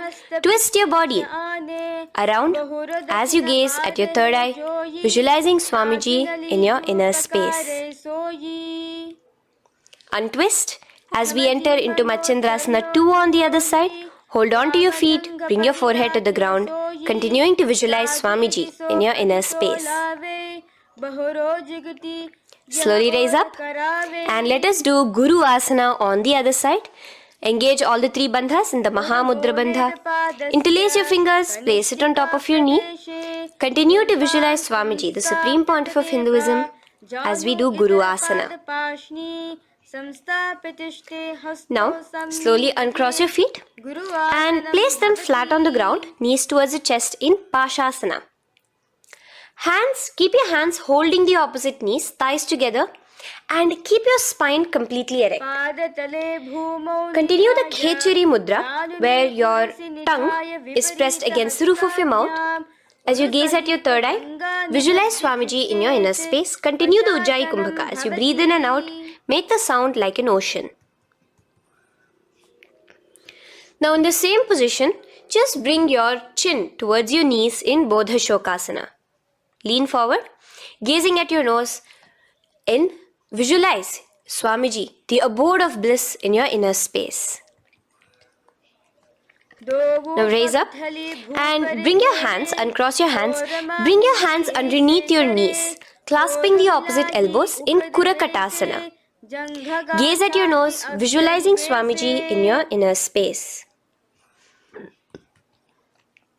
Now, in the same position as Kurakatasana, just cross your ankles into Sumatiyasana. Toes pointed upwards. Gaze at the nose. Visualize the great sage and Maharishi Sumati in your inner space. The next asana is Dandasana. Extend your feet out straight in front of you. Keep your arms straight above your head. Interlace the fingers from inside out. Let your wrists point outwards. Engage the Mahamudra Bandha, all the three bandhas. As you gaze at your nose in Dandasana, visualize Swamiji in your inner space. The next is Arambhasana. Now keeping your legs straight, release the Jalandhara Bandha and the Uddiyana Bandha, keeping your perineum clenched in Moola Bandha. Lean forward and down. Hold your big toes in the Prana Mudra with your index and middle fingers. Head to your knees. Do here the Nadi Shodhana Pranayama. Inhale through the left nostril, hold and exhale through the right. Visualize Swamiji in your inner space. The next is Bhidokasana. So, slightly raise your body up and bring your hands underneath your knees, extending your knees slightly up. Keep your heels a bit apart from each other and clasp your feet. Bring your shoulders down, wrapping your hands around your legs. Gaze towards your third eye, visualizing Swamiji in your inner space. So from here, let's enter into Jalandhari Pavasana. So you can actually remain in the same position, with your hands underneath your calves and just bring the soles of your feet together. You might want to bring your body closer. Place your head on top of your feet with the palms facing upwards on the ground. Gaze at your nose. Visualize Swamiji in your inner space. Now slowly bring your hands out from underneath and come to a seated position. Stretch your legs out as we enter into Urdhva Paschimottanasana. Here we have a new Kumbhaka, the Pratyahara Kumbhaka, where you will feel your breath coming from your Mooladhara Chakra up to the Brahmarandra above the Sahasrara. This is the Pratyahara Kumbhaka. In Urdhva Paschimottanasana, extend your legs out, lift one foot behind your neck and lean forward and down towards your foot, visualizing Swamiji in your inner space. Now, slowly, keeping your leg behind your neck, lay onto your back as we enter into Anantasana. Hold the foot from the top of the opposite hand. Visualize yourself as infinite, endless, eternal. Gaze at your nose in Anantasana. Just now, in the same position, roll onto your elbow of the hand holding the foot. Gaze at your nose, feeling in complete control like Swamiji in Ankushasana. Slowly remove the leg from behind your neck. Take a moment to stretch, relax. Lay on your back. Bring your knees towards your chest. Bring your hands around, encircling the thighs and the calves with your arms. Roll to the left and right in Drishasana, visualizing Swamiji in your inner space. Then is Urdhva Paschimottanasana. On the other side, let us repeat it. Raise up to a sitting position and bring the other foot behind your neck. Lean forward and down, clasping your foot. Repeating Anantasana on the other side. Lay on your back. Bring the opposite hand to the foot. Gaze at your nose. And continuing to gaze at your nose, roll onto the elbow as we repeat Ankushasana on the other side. Now, you can release your foot and try to remain in the same position without removing the leg from behind your neck as you bring the other leg too to cross behind your neck with both your legs behind your head. Laying on your back, bring both your hands to clasp behind your back. Gaze to your nose, visualizing Swamiji in your inner space in Yoga Nidrasana. As we enter into Atma Ramasana, in the same position you can uncross your hands from behind your back. Bring it up, continuing to keep it underneath the legs. Just clasp it behind your neck. So you can bring your legs out from behind your neck. Just let your hands interlace behind your neck, gazing to your nose, visualizing the Atma Rama, Bhagavan Mahavishnu within you as your soul blessing you, as you gaze at your nose in Atma Ramasana. Now, you can release your hands and legs. Continue to lay on your back as we enter into Kochikasana. Bring your knees to your chest with the soles facing upwards. Extend your arms sideways as you gaze towards your third eye, visualizing Swamiji in your inner space. Now, from Kochikasana, keep your arms reached out to the sides at shoulder level. As we enter into Jatara Parivritti 1, keep one knee bent, twist it and bring it to the ground on the opposite side with the other leg extended straight. In Jatara Parivritti 2, keep both the knees bent to one side. And in Jatara Parivritti 3, keep both the legs straight to one side. Throughout this, keep your head looking in the opposite direction. And let us repeat this on the other side. You can bring your knees back to your chest. Let your legs out, go to the other side and do Jatara Parivritti 1, 2 and 3. The next asana is Dvipada Pitham. So now from Jatara Parivritti you can bring your feet down, lay on your back with your knees pointed upwards, feet flat on the ground. Extend your hands holding your ankles. And lift your hips up. Engage the Jalandhara Bandha automatically as you raise your hips up, gaze at your nose, visualizing yourself as a bridge in Dvipadapitham.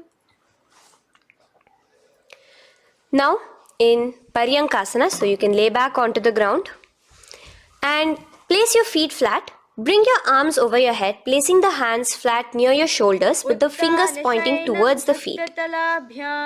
Lift your entire body up and off the ground in Paryankasana as you visualize yourself as sturdy as stone furniture. Lay back down slowly as you bring your hands out. Keep your knees to your chest here and your hands on the shoulders as we enter into Svottanasana. Visualize you're laying on your back. As a playful dog, move your hips in the circular motion. Do the Sahaja Kumbhaka. Now, let us enter into Viparita Karani. First, bringing your arms out from behind your shoulders. Let your arms be extended by the side of your body. Use the strength of your arms, palms flat on the ground, to push your body, your upper body, your lower body off the mat. And keep your legs straight above you, extended. Move your legs around and around in Viparita Karani. Automatically the Jalandhara Bandha is engaged. Breathing during the Jalandhara Bandha is the Murcha Kumbhaka. Visualize Swamiji in your inner space. The next is Viparita Karani 2. In the same position, just stop the rotational movement of your legs. Visualize Swamiji in your inner space. Now, as we enter into Langalasana, just let your feet from the top rest onto the ground above your head. Interlace your fingers in the Parashu Mudra behind your body. Visualize yourself as a plow in Langalasana, continuing to engage the Jalandhara Bandha. Bhumim karshayet langhalasanam bhavati. Now, in Shaita Paschimottanasana, bring your hands out from behind your body and hold on to the toes above your head. Keep your legs and hands completely straight. Visualize Paramashiva as Shaita Paschimottanasana is one of the 84 different asanas directly revealed by Paramashiva himself. Continue to do the Murcha Kumbhaka, inhaling and exhaling with the Jalandhara Bandha. Clasping your toes now, spread your feet wide apart from each other in Supta Konasana. Visualize Swamiji in your inner space. Bring your feet back together as we enter into Chakrasana. Clasp your ankles, keeping your legs and hands completely straight above your head. Visualize yourself as a chakra, a wheel in Chakorasana. Now slowly rest your back onto the ground. Keep your legs raised up in Supta Prasarita Padangushtasana. Clasp the respective toes in the Prana Mudra with your index and middle fingers and spread your legs out wide apart from each other. Visualizing Swamiji in your inner space, restart the Ujjayi Kumbhaka where you're inhaling and exhaling, making the sound of an ocean. Bring your feet together in Supta Padangushtasana in the same position, continuing to visualize Swamiji in your inner space.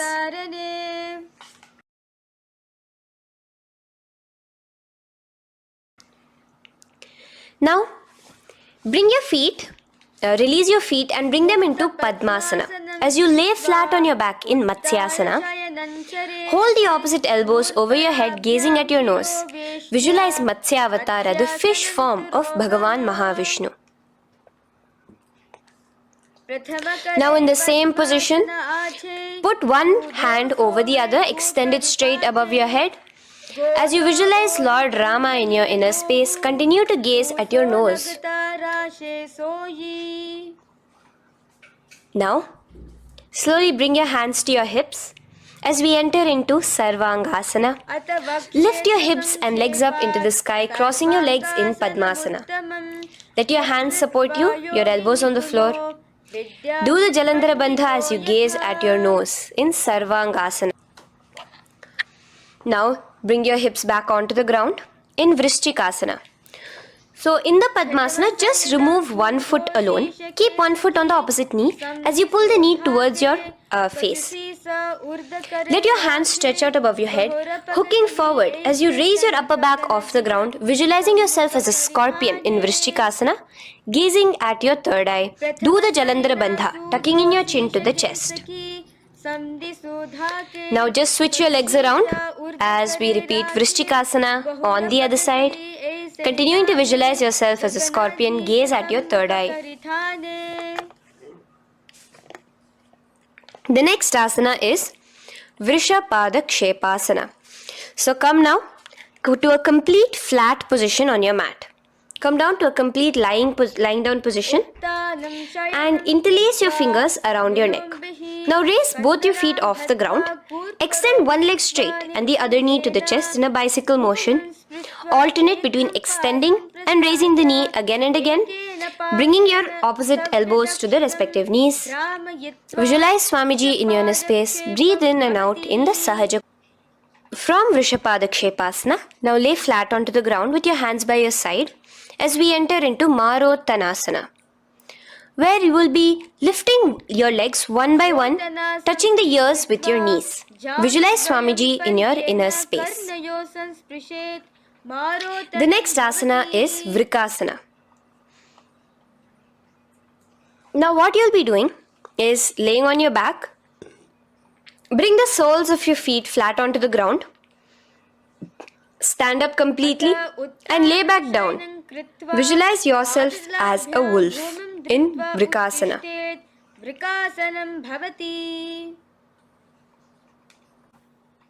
Now come back to a seated position as we enter into Luthasana, where you are going to be quickly throwing your legs above your head as you roll over completely, finishing in a prone position. Do this a couple of times. Come forward, roll over. Come forward and roll over again. Visualize Swamiji, the Supreme Pontiff of Hinduism, in your inner space. Now, take a moment to relax. Lay on your belly with your toes extended in Sarathasana. Keep your hands onto the ground by your shoulders. Now here, contract your lips and make a sound like a flute, whistling while inhaling. Visualize yourself as a ratha, as a chariot carrying warriors into battle for dharma on your back. Now from Sarathasana, let us enter into Dehalyullanghanasana. So place your palms on the ground and bring yourself to a plank position. Jump your leg forward and back between your arms, visualizing Swamiji in your inner space. Jump forward now. When your legs are between your hands, stand tall. Holding your toes with your hands, walk back and forth. Visualize yourself as a wise 60-year-old elephant in Jatyasana. Now come to a standing position. The next is a beautiful karana, the Lolitika karana. So keep your knees bent, feet pointing outwards again in the Aramandi position. Bend your elbows, keeping your hands at the chest level. Now swiftly move your arms across the body, bringing it back to the center and tilt your head back. Opening your chest up towards the sky, move your head in all the directions. Now stand back straight as we enter into Sarpasana. So stand erect like a rod with your arms by your side, hands touching the thighs. Visualize Devi, Kundalini, raising up and curling upwards around your body in Sarpasana. The next asana is Ushtrasadanasana. Lean forward and down, standing on top of your palms. Begin to move and walk like a camel, visualizing yourself as a camel.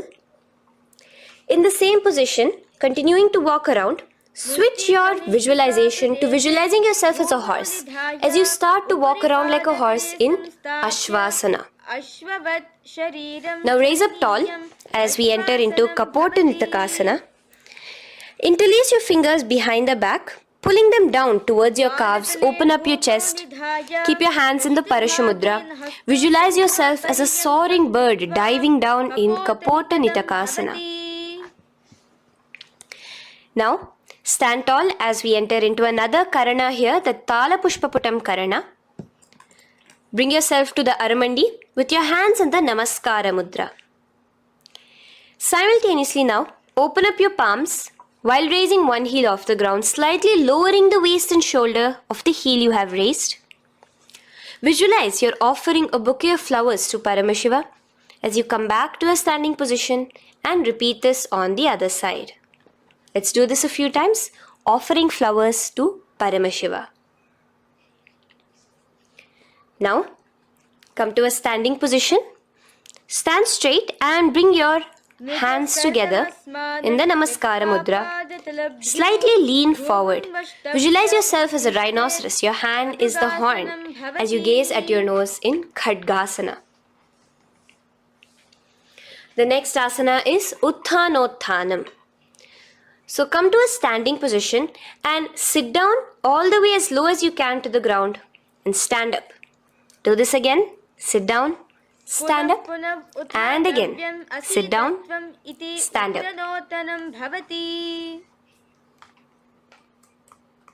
As you gaze at your nose throughout this. The next asana is Musalasana. Now come back to a standing position. Raise your hands above your head. Tall as you jump up and down repeatedly. Visualize yourself as a mace. Jump here in Musalasana. The next asana is Uchirshaka. So come back to a standing position. Pull the sole of one foot towards your belly. Now with the other leg, sit down and stand up. Release the leg. Pick the other leg up, pull it towards your belly, sit down and stand up in Uchirshaka as you visualize Swamiji in your inner space gazing at your nose. The next is a Karana, which we will be entering into, the Parshvajanu Karana. So again, bringing yourself to the Aramandi position, bend and lift one knee towards your chest, pointing the toes downwards. Keep your arm around the knee, holding it with the hand in a fist. Let the other hand hang down on the thigh, wrist twisted, fingers pointing inwards. This is the Parshvajanu Karana. Now slowly release as we enter into Tandavasana. Stretch one leg out straight in front of you as you alternate between sitting and standing. Visualize yourself fiercely dancing as Paramashiva. Raise the foot to the inner thigh of the opposite side. As we enter into Brahmanasana, let your hand be resting by the sides. Keep your standing leg erect like a rod. Visualize yourself being blessed by Lord Brahma. Now, you can bring the left foot around the right knee and rotate it, tucking the left toes on the other side of the right calf. Simultaneously cross your left arm below the right, bring your palms together in the Namaskara Mudra. Visualize yourself as Lord Garuda in Garudasana 3. Now slowly uncross your legs and hands as we enter into Ekapadasana, coming to a standing position. On the right leg, bring your left foot to the opposite thigh with your hands relaxed by the knees. Now take a hold of the raised foot with your hand in the Prana Mudra. Stretch your leg out wide, out to the side and rotate your body quickly on the standing leg.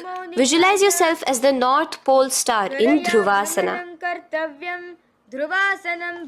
From here now, in the foot which is in your hand, just slowly, once you finish the rotating movement, in Trivikramasana, bring it up towards the back of your neck. Stand as tall as you can and alternate between sitting and standing. Visualize Bhagavan Mahavishnu in your inner space.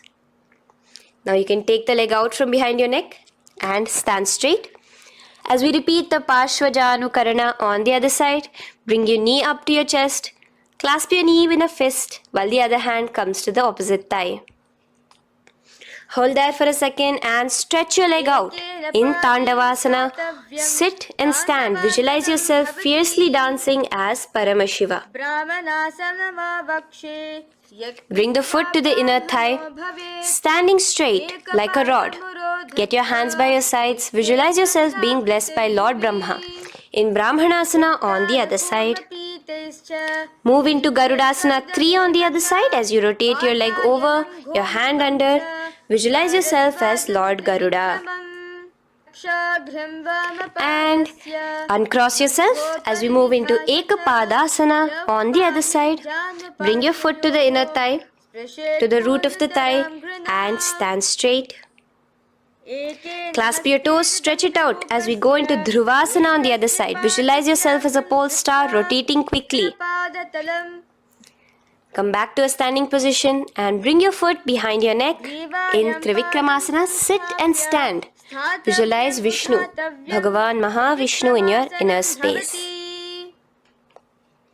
Now, stand tall as we do the Samanakha Karana. Stand with your feet close together, toes slightly pointed outwards. Keep both the hands to the side of the body. Take a moment to breathe in and breathe out and relax. Now, slowly relax and from the standing position, slowly bend forward, bringing both your hands underneath your knees. Now once you have squatted down fully, interlace the fingers together in the Parashamudra. Bring that interlaced fingers in front of your navel. In Gorakanjali Asana, visualize the great sage Goraknatha, the founder of the Natha Yoga Hindu Sampradaya. As you do the Jiva Chala Kumbhaka, engage the Moola Bandha. The next asana is Kanchyasana.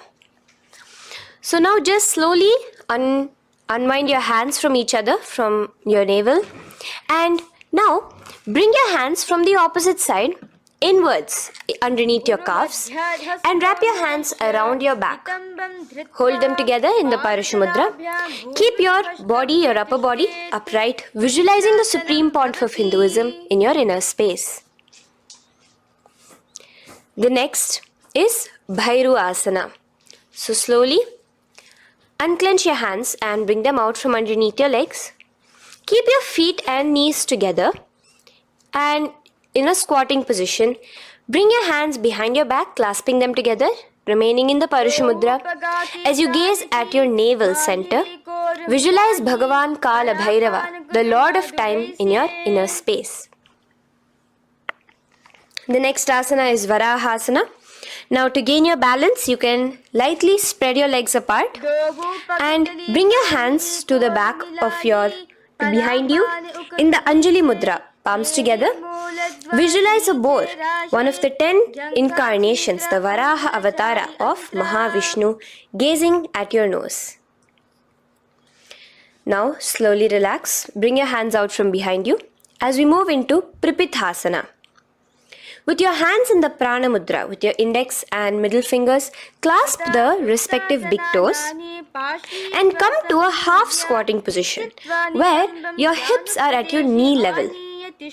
Visualize Swamiji in your inner space as you do this asana, Pripithasana. Slowly let go of your feet and place your palms flat on the ground in front of you with the fingers wide for balance. We're going to be balancing here in Bakasana. Place your knees on the back of your arms. Focus your eyes on one spot as you raise your feet off the ground, balancing here. Visualize yourself as a crow. The next asana is Shushtanga Kapali Asana. So now come to a kneeling position. So from there itself, you can directly put your head onto the ground, or else come to a kneeling position and place your head onto the ground. Palms spread for support. Raise your body onto your head, bringing your legs into the Padmasana. Gaze at your nose. Visualize Swamiji himself in your inner space. Come down now, uncrossing your legs as you come down. Sit onto your knees, keeping the toes flat. Now, Let your heels come outside of the hips. Keep your hands on your knees. In Guptasana, sit straight. Keep your gaze on your nose. Visualize you're sitting in the sacred secret seat with Paramashiva and your Guru, Swamiji himself. Now we are going to be kicking up into a handstand. So get ready. Place your palms on the ground, fingers wide for support. Do take support of a wall if you need it. And lift your body up straight above your hands. Visualize you are a tree in Vrikshasana 2 with deep roots into the ground. Breathe in and breathe out slowly. In the same position as we move into Shibhu-asana, switch your gaze to the third eye. Hold it there for a few seconds. And relax. Bring your feet back to the ground. Now, lay flat onto the ground in a plank position. And slowly lower your body towards the ground and push yourself up again. In Matsyasana 2, go down and come up, visualizing yourself as a fish. The next asana is Sarpasana 2. So here you're going to lay prone, completely flat now. You can lower yourself to the ground. Bring your hands to the hips. Extend your legs together and point your toes backwards. Lift your chest up and move left to right. You're moving like a snake while visualizing yourself as a snake in Sarpasana 2. Relax slowly, bringing your chest back to the ground. Now, keep your feet together, pointing backwards. As you bring your elbows onto the ground, rest your upper body on your elbows. Bring your hands together in the Padma Mudra with your little fingers and thumbs together and rest your chin on your hands. Niralambanasana, where feeling yourself completely supported, knowing that Swamiji is there in your life. Now, slowly relax, place your palms on the ground beside your chest and push yourself up, your hands straight up completely. As you bend your knees, bringing your feet to touch the top of your head. Lean your neck back, touching your head with your tip of your toes. See yourself, visualize yourself as an umbrella, protecting your Guru from the sun's rays in Chhatrasana. Slowly relax, you can bring your feet down. As we move into Vajrasana, just push your body back and sit on top of your knees with the heels flat on the ground. Now stretch your arms in front of you with the palms facing downwards. Place your forehead on the mat. Visualize you are the weapon of Indra, the Vajra, symbolizing indestructibility as you gaze at your nose. As we enter into Meshasana, raise yourself into the same Gajasana position on your hands and legs with your hips pointed upwards. And alternate striking the ground with the opposite hands. Experience yourself, visualize yourself as a powerful ram as you alternate striking the ground in Meshasana. Now stop striking the ground, bring your palms down again. As we move into Ajasana, kick your legs off the ground and lower your forehead to the mat. Let's do it again. Kick your legs off the mat. Lower your forehead to the ground. You are unborn, existing for all of eternity in Ajasana. Now, come to a seated position as we move into Dhanantara Asana. Sit on your heel with your legs together. Pull your toes underneath you.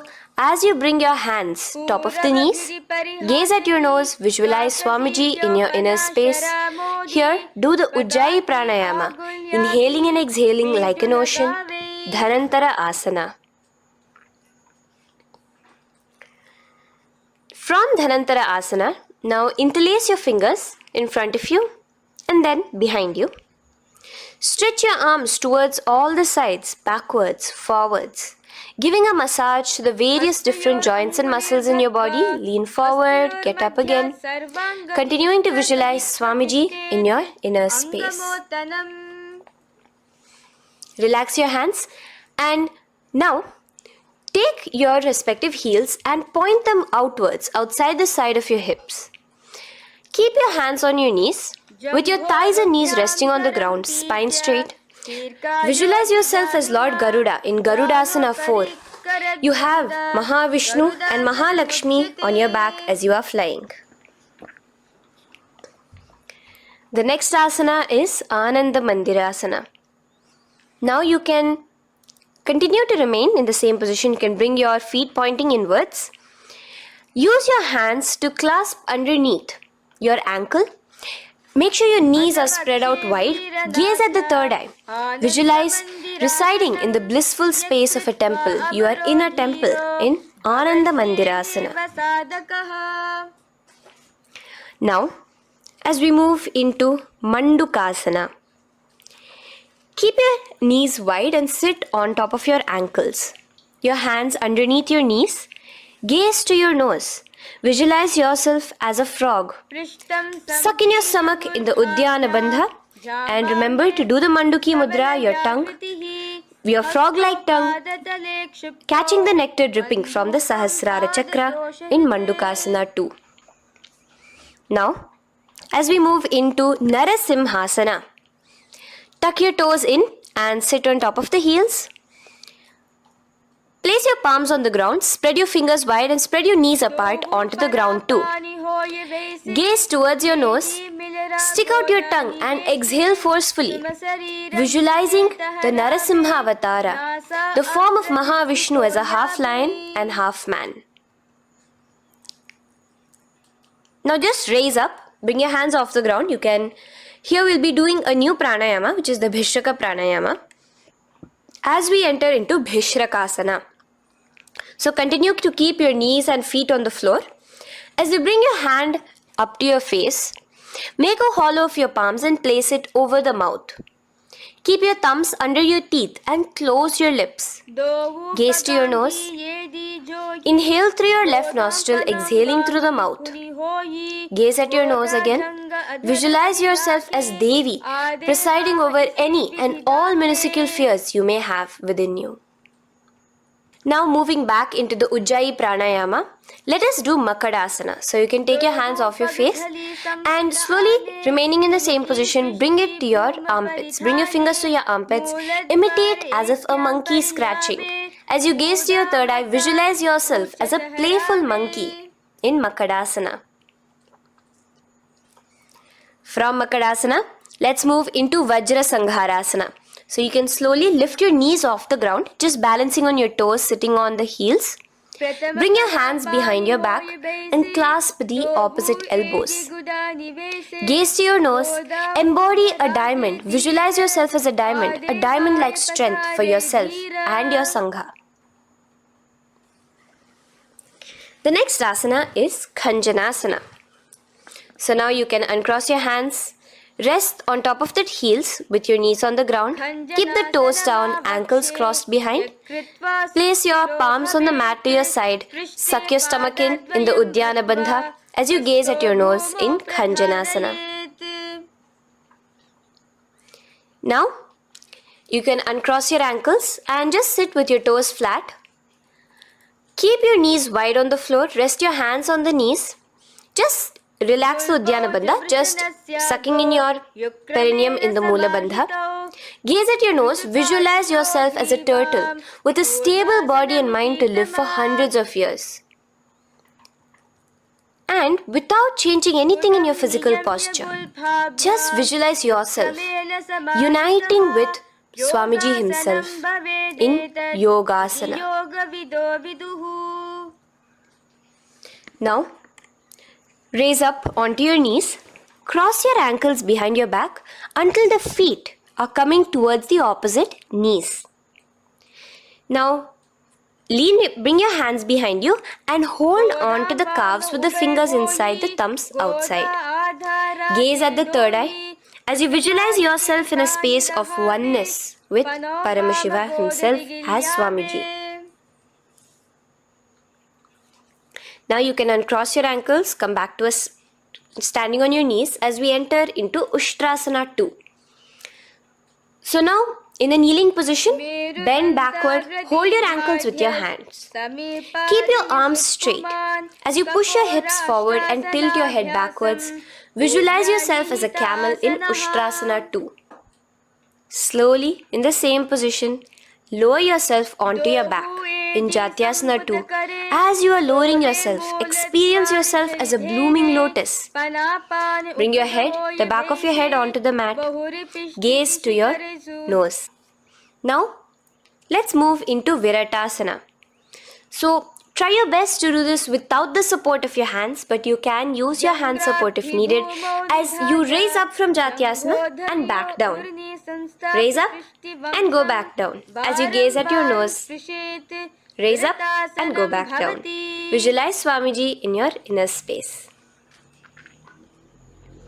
Now from Viratasana, raise your hips up higher, bringing your forearms onto the mat behind you in a short back bend posture. Hold the back of your heels in Kapotasana. Visualize yourself as a beautiful dove, a Kapota, in your inner. As we move on from Kapotasana into Varasana. So stand upright on your knees with the toes tucked. Hold your arms with the opposite hands. Gaze at your nose. This is the boon fulfilling posture. Visualize your boon becoming a reality directly from Paramashiva himself in Varasana. Now, keeping your knees together, toes tucked, just lean forward, bringing your head onto the mat, holding your head with your hands. Visualize yourself as a boar, as the Varaha avatar of Bhagavan Mahavishnu in Varaha Asana 2. Now, just kick your legs off the ground as we enter into Mundasana. Raise yourself up into a headstand posture, visualizing yourself as a lopped tree. Gaze at your nose. Breathe in and out in the Sahaja Kumbhaka. Slowly come down now. Relax. Come to a kneeling posture. Sit on your heels. Bring your head down beside your knees, your elbows adjacent to the knees, your hands holding your head. Exhale through your mouth as you gaze at your nose, visualizing Swamiji in your inner space in Andhasana. Now from here, push yourself off the mat as you come lying prone on your belly. Let your arms be extended straight out and together lift your thighs, arms and chest off the ground, stretching your body, balancing there. Visualize yourself as a locust in Viparita Shalabhasana. The next asana is Kapalasana. So slowly lower yourself back to the ground. Now laying on your belly, bring your arms to your side, palms downwards. Keep your forehead on the ground and your chest on the mat. Only lift your legs up into the air. Only your legs are lifting up. Visualize yourself as a skull. You are a mind with purified thoughts, a strong will to attain enlightenment in Kapalasana. The next asana is Akasha Kapotasana. So now, in the same position as you are, let your arms be straight out behind you. As you kick your legs up and over your head, bring your feet slowly to the mat in front of you. Push yourself, balance there. Visualize yourself as a free and open flying dove in Akasha Kapotasana. Bring your legs back out as you lay flat on the mat. Now push yourself onto your knees. Place your forearms on the ground and your chest down such that your navel is touching your knees. Be sturdy, visualizing yourself as a sparrow in Chatakasana. The next asana is Vrishchikasana 2. So your forearms are on the ground. Now slowly raise to your toes and kick your legs off the mat. Slowly lowering your legs to your head. Visualize yourself as a scorpion as you balance in Vrishchikasana 2. Slowly release yourself, coming back to the ground as we enter into Vrishasana. Sit down on top of your right heel and let your left foot remain outside of the hip, the ankle to the side. Place your hands on the mat, visualizing yourself as a bull in Vrishasana. Now, bring both your knees underneath you, sit on both your heels, cross your left leg over top of the right lightly and in Lolasana, push yourself off the ground. Your knees are off the ground, you're just balancing on your hand above the mat. Visualize Swamiji in your inner space. Lower down now. Bring the left foot now outside. Bring the right foot out and sit on your left heel now. As we do Vrishasana on the other side, visualize yourself as a bull. From here, let us get into a very powerful asana, Balagunasana. So, place your left toes on the ground, sit on the heel of your left foot. Place the right foot flat with the knees raised towards your chest. Maintain your palms on the respective knees. Be upright. Visualize Balagunahai, one of the 84 siddhas in your inner space in Balagunasana. Now come to a squatting position. Let your feet be flat as you bring your elbows under your thighs and calves, wrapping it around your shins. Hold on to your ankles from the outside in Grahasana, visualizing yourself as an entire planet. Now you can unwrap yourself as you sit on top of the opposite heel in Balagunasana on the other side. Maintain your palms on the respective knees. Visualize Balagunahai, one of the 84 siddhas in your inner space. Now, sit upon both the toes with the heels up and knees off the mat, knees pointing forward. Now, keep your hands downwards on the respective knees. Keep your spine upright as you visualize Swamiji in your inner space in Utkatasana. The next asana is Vajra Sangharasana. Just spread your knees out wide in Utkatasana. Spread your knees out wide. Clasp the elbows behind your back. Visualize Swamiji in your inner space in Vajra Sangharasana 2. The next asana is Anilasana. Now, sit with your feet hip width apart. Bring your hands under the soles of your feet from inside. Your palms facing downwards. Step onto your hands. Keep your arms straight, elbows together at the navel. Gaze to your nose. Visualize yourself able to consume and live off of air alone in Anilasana. The next is Padukasana. So from Anilasana, you can release your hands. Place the back of your hands on the mat with your fingers facing upwards. With your fingers facing towards your body, palms upwards. Step your feet on top of your hands and wrap your hands around your feet like a shoe. Walk around. Visualize you're wearing padukas, walking across the length and breadth of the world in Padukasana. Now bring your palms onto the ground. Stop moving around as we move into Kukutodana. Kick your feet up into the air and let them fall back down. Let's go up again and come down. Kick up and go down. Visualize yourself as a rooster in Kukutodana. The next is Viparita Nrityasana. So as you're kicking yourself up, you can go up into a complete handstand posture, which is Viparita Nrityasana. Do take support if needed. And move around on your two hands as if you are dancing in Viparita Nrityasana.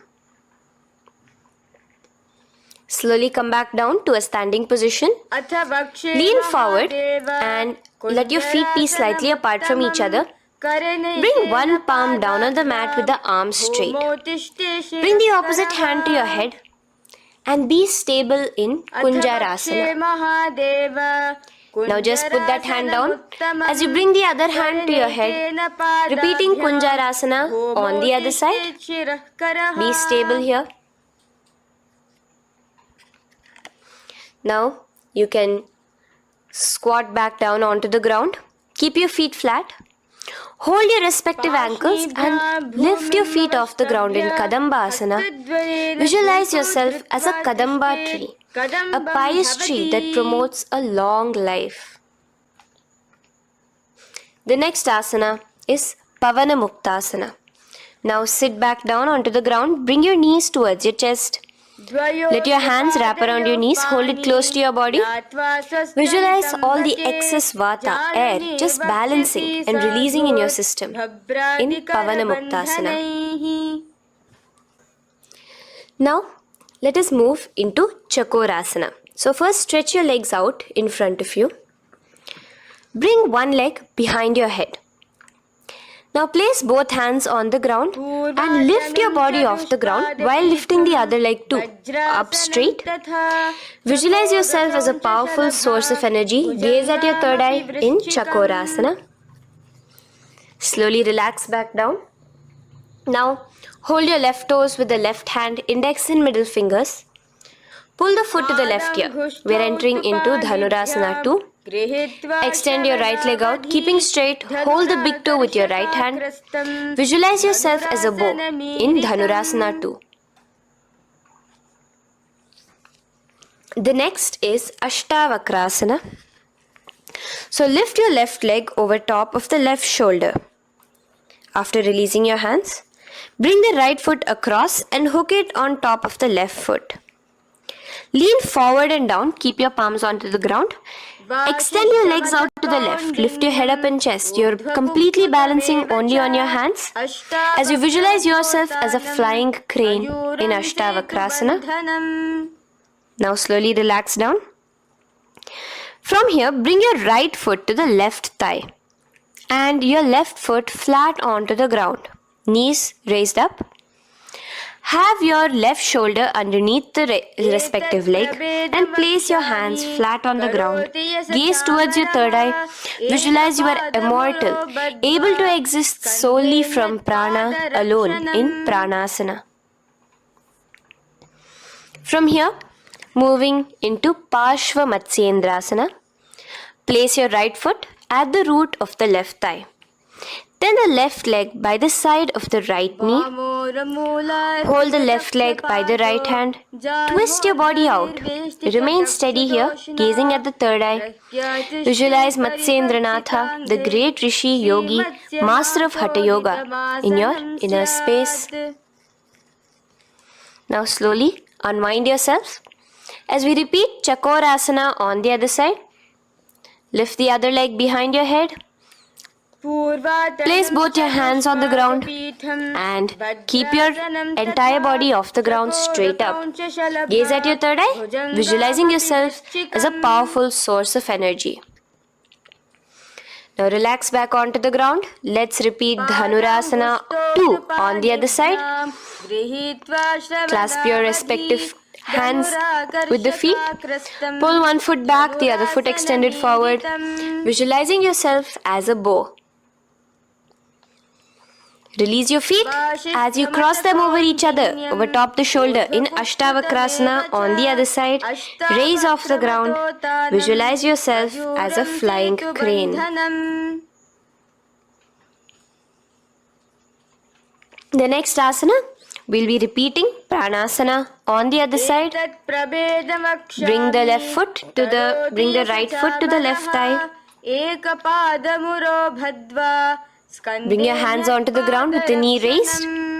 Gaze at your third eye, visualizing yourself able to live off just prana, just air alone. And relax as we do Parshva Matsyendrasana on the other side. Twist yourself, visualizing Matsyendranatha, gaze towards your third eye.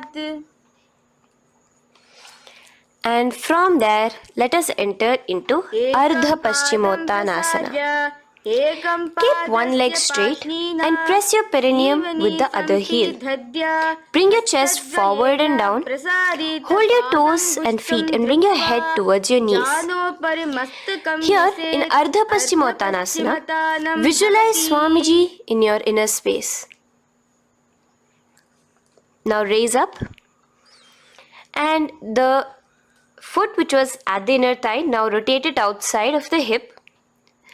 Now hold the sole of your other foot and lift your leg up towards your forehead. Try to bring your knee to your forehead as you keep your knee straight. Gaze to the nose in Kraunchasana. Visualize yourself as a crane.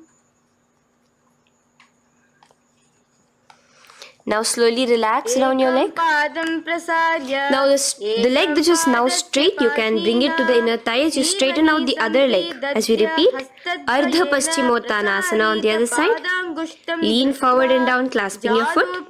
Bring your forehead to your knee. Visualize Swamiji in your inner space. Slowly raise up. Place your right ankle outside of the hip now. Hold the sole of the left foot, lifting the leg up towards your forehead. Stretch yourself there. Gaze at the tip of your nose. Visualize yourself as a crane in Kraunchasana on the other side. Now, from here, bring the soles between the thighs and calves. So once you have relaxed yourself, bring your soles between the thighs and calves. Keep your spine straight, palms resting on your knees. Visualize a swastika, embodying peace, well-being, good fortune and prosperity as you gaze at your nose in swastikasana. Now without changing anything about your position, just take your hands alone. Cover the respective heels with your hands in Gorakshasana as you tuck your chin to your chest in Jalandhara Bandha. Gaze at your nose. Visualize the great Rishi Gorakhnatha, the founder of the Natha Yoga Hindu order. Now release the Jalandhara Bandha. Continue to keep the Mula Bandha engaged throughout the whole sequence. As you raise one foot to the opposite thigh, bring your hands to your face in the Shanmukhi Mudra, closing your eyes with your index finger, nose with the middle finger, ears with the thumbs. Gaze at your third eye as you meditate on Swamiji himself, the Supreme Pontiff of Hinduism. Now release the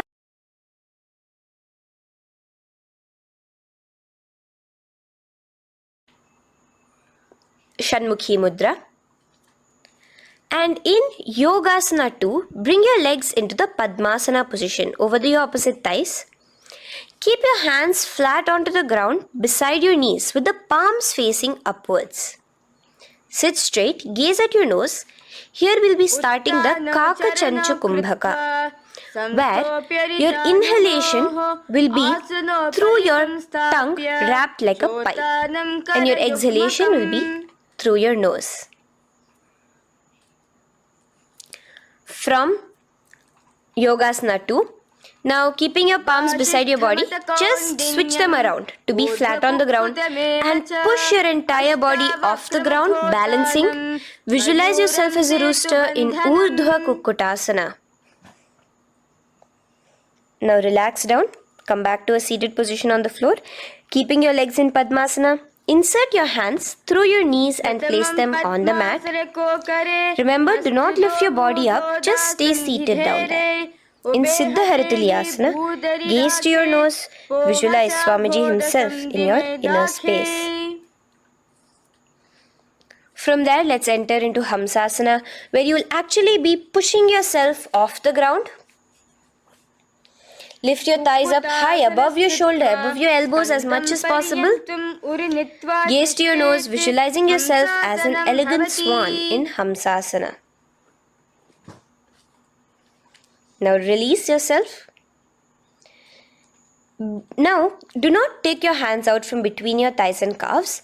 Just go onto your knees and reach your hands behind your body with your fingers interlaced in the Parashu Mudra.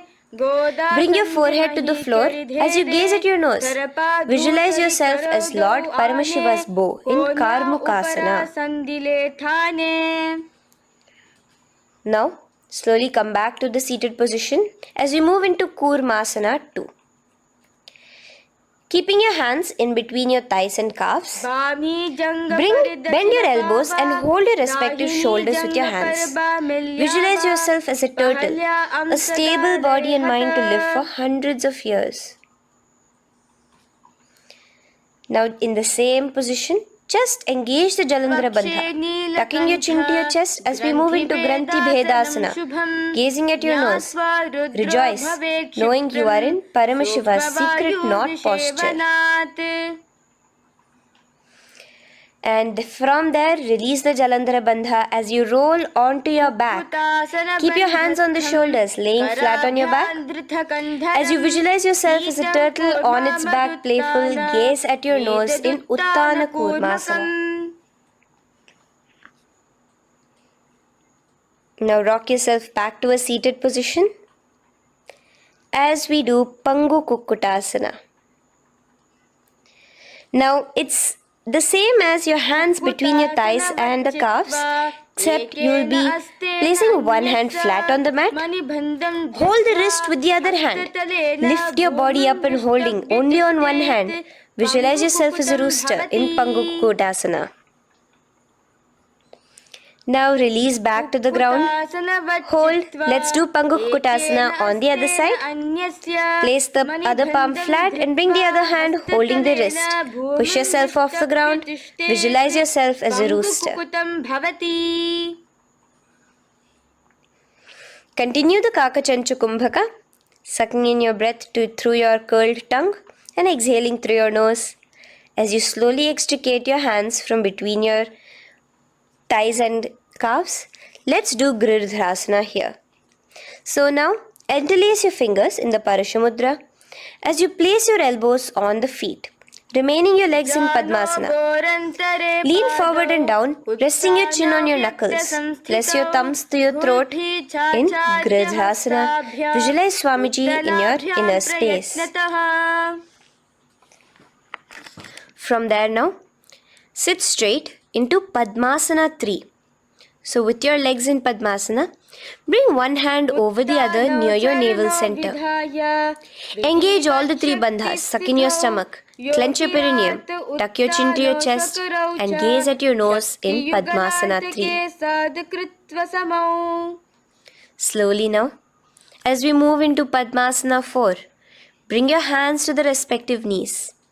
Release the Jalandhara Bandha and release the Uddiyana Bandha, just engaging the Mula Bandha alone. Visualize Paramashiva in your inner space as you gaze at your nose in Padmasana 4. Now we'll be entering into Karmukasana 2. So in the Padmasana position, hook your right hand index and middle finger in the Prana Mudra around the toe. Pull it back while your left hand rests on the knee. Now, as you visualize yourself as Paramashiva's bow, just release your right foot, bring your left hand to the left toe, right toe, and let your right hand be on the right knee. Now from here, let's do Karmukasana 3. So you can release your toes, cross your hands behind your back, continue to keep your legs in Padmasana, and with your respective hands, cross behind your back. Hold on to the toes in the Prana Mudra. Engage all the three bandhas, suck in your stomach, clench your perineum, tuck your chin to your chest. Visualize yourself as Paramashiva's bow in Karmukasana 3. Slowly relax the bandhas, just keeping the Mula Bandha. Continue to hold on to your toes. Release the Uddiyana Bandha and the Jalandhara Bandha. Switch your gaze to the third eye. Visualize you are Paramashiva's third eye itself. Anything you come across, you just rejuvenate it, destroy it in Dridhasana. Now, try to keep your hands at the toes. If not, just keep your hands crossed behind you as you lean onto your back in Padmasana, where you are entering into the Nagrasana position. Lay flat onto the back, visualizing yourself as a snake, gaze at your nose in Nagrasana. Do the Sahaja Kumbhaka, simple breathing, inhaling and exhaling.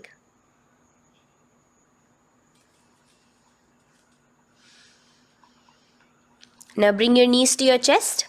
Let your hands wrap around your knees. Slowly uncross your Padmasana and bring your knees to your chest. Bring your hands to the Parashamudra, the fingers interlocked on top of your knees. As you pull your chin up to your knees, visualize yourself as a ball in Kandukasana.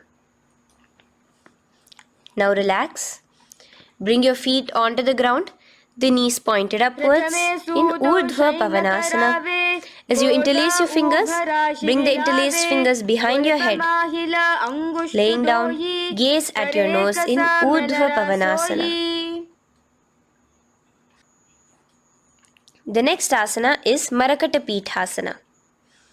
Now, from behind your head, take your hands out and clasp onto your feet. Just step lightly onto your palms.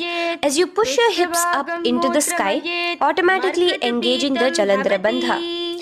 Visualize yourself as a powerful alpha ape in Marakata Pithasana. In the same position now, bring your hands to your hips as we enter into Uttanashiki Pitakasana. Let your weight rest on your elbows as you stretch your legs out straight. Gaze at the nose. Visualize Swamiji in your inner space. From there, continuing to rest on your elbows, kick your feet up high into the sky in Narakasana. Stretch your palms out behind you, flat on the ground. Balance there. Visualize yourself blissfully traveling through hell unscathed in Narakasana. Bring your hands to your hips now as we move into Tiryanaukasana. Angling your legs down at an angle, visualize yourself as a boat crossing the ocean of samsara in Tiryanaukasana. Now from there, come back straight as we enter into Dhwajasana. Keep your legs up high above your body, your hands stretched out down behind you. As you push yourself up, visualize where Kailasa's flag respected across all nations in Dhwajasana. Hold there for a few seconds. And relax now. Flat onto the ground. Palms slightly away from your body. Do not move at all in Mritasana. Your body is dead. Visualize that. Visualize the Supreme Pontiff of Hinduism liberating you. Let your awareness travel to all the parts of your body in the Shakti Chalan Mudra as we do Mritasana.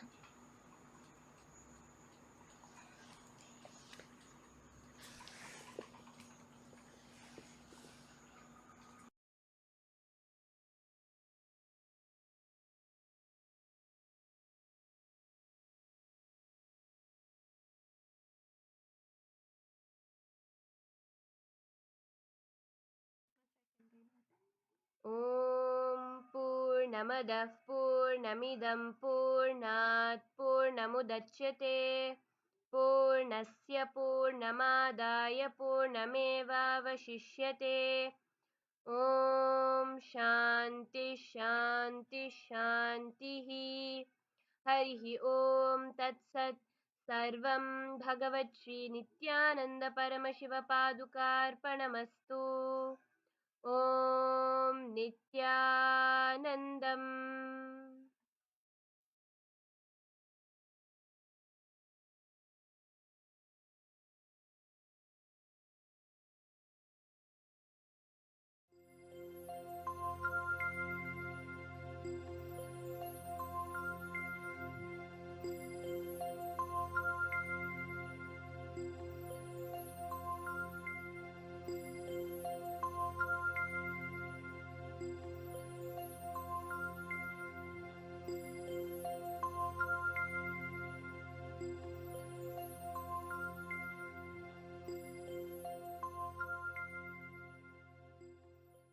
हर हर गंगे हर हर गंगे हर हर गंगे हर हर गंगे गंगा आयाम हे नटराजा हे नित्यानंदा हर हर हर हर गंगे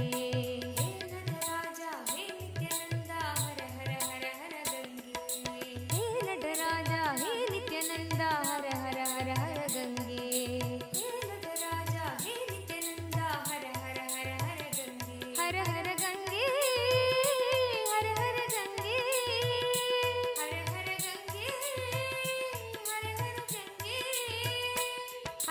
गंगे हर हर गंगे हर हर गंगे हर हर गंगे हे नटराजा हे नित्यानंदा हर हर हर हर गंगे हे नटराजा हे नित्यानंदा हर हर हर हर गंगे हे नटराजा हे नित्यानंदा हर हर हर हर गंगे हे नटराजा हे नित्यानंदा हर हर हर हर गंगे हर हर गंगे हर हर गंगे हर हर गंगे हर हर गंगे नित्यपुरीश्वरा जय गंगाधरा नित्यपुरीश्वरा जय गंगाधरा नित्यपुरीश्वरा जय गंगाधरा नित्यपुरीश्वरा जय गंगाधरा हर हर हर हर गंगे हर हर हर हर गंगे हर हर हर हर गंगे हर हर हर हर गंगे शंकरा शिव शंकरा शिव शंकर शंकर नित्या शंकरा शिव शंकरा शिव शंकर शंकर नित्या शंकरा शिव शंकरा शिव शंकर शंकर नित्या शंकरा शिव शंकरा शिव शंकर शंकर नित्या शंकरा शिव शंकरा शिव शंकर शंकर नित्या शंकरा शिव शंकरा शिव शंकर शंकर नित्या शंकरा शिव शंकरा शिव शंकर शंकर नित्या शंकरा शिव शंकरा शिव शंकर शंकर नित्या हर हर गंगे हर हर गंगे हर हर गंगे हर हर गंगे हर हर गंगे हर हर गंगे हर हर गंगे हर हर गंगे हे नटराजा हे नित्यानंदा हर हर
Around 5,000 years ago, at the end of Mahabharat War, the ancient enlightened Hindu civilization consisted of 10,000 Hindu traditions, or sampradayas, that existed in 56 Hindu nations, 200 Hindu kingdoms, 1,700 Hindu provinces that covered more than 6 million kilometers square of Asia.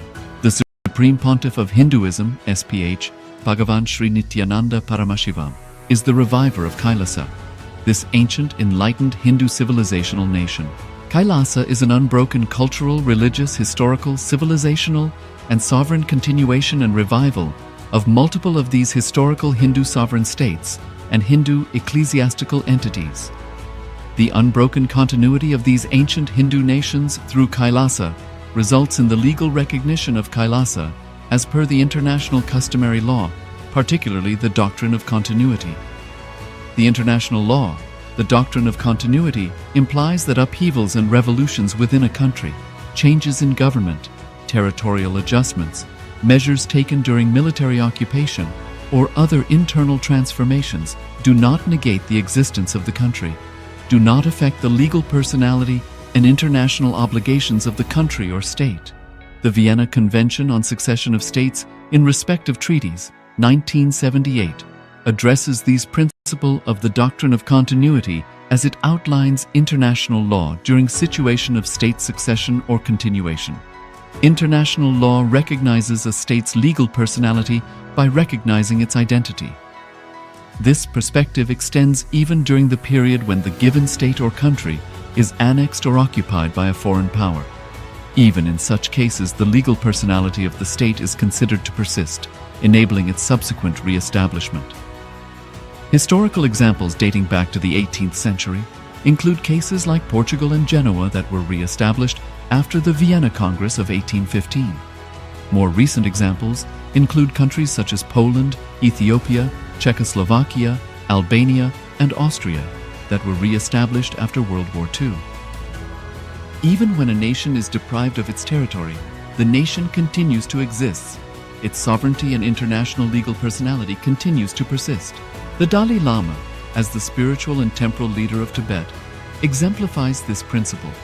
In 1959, the Dalai Lama was exiled and forced to flee.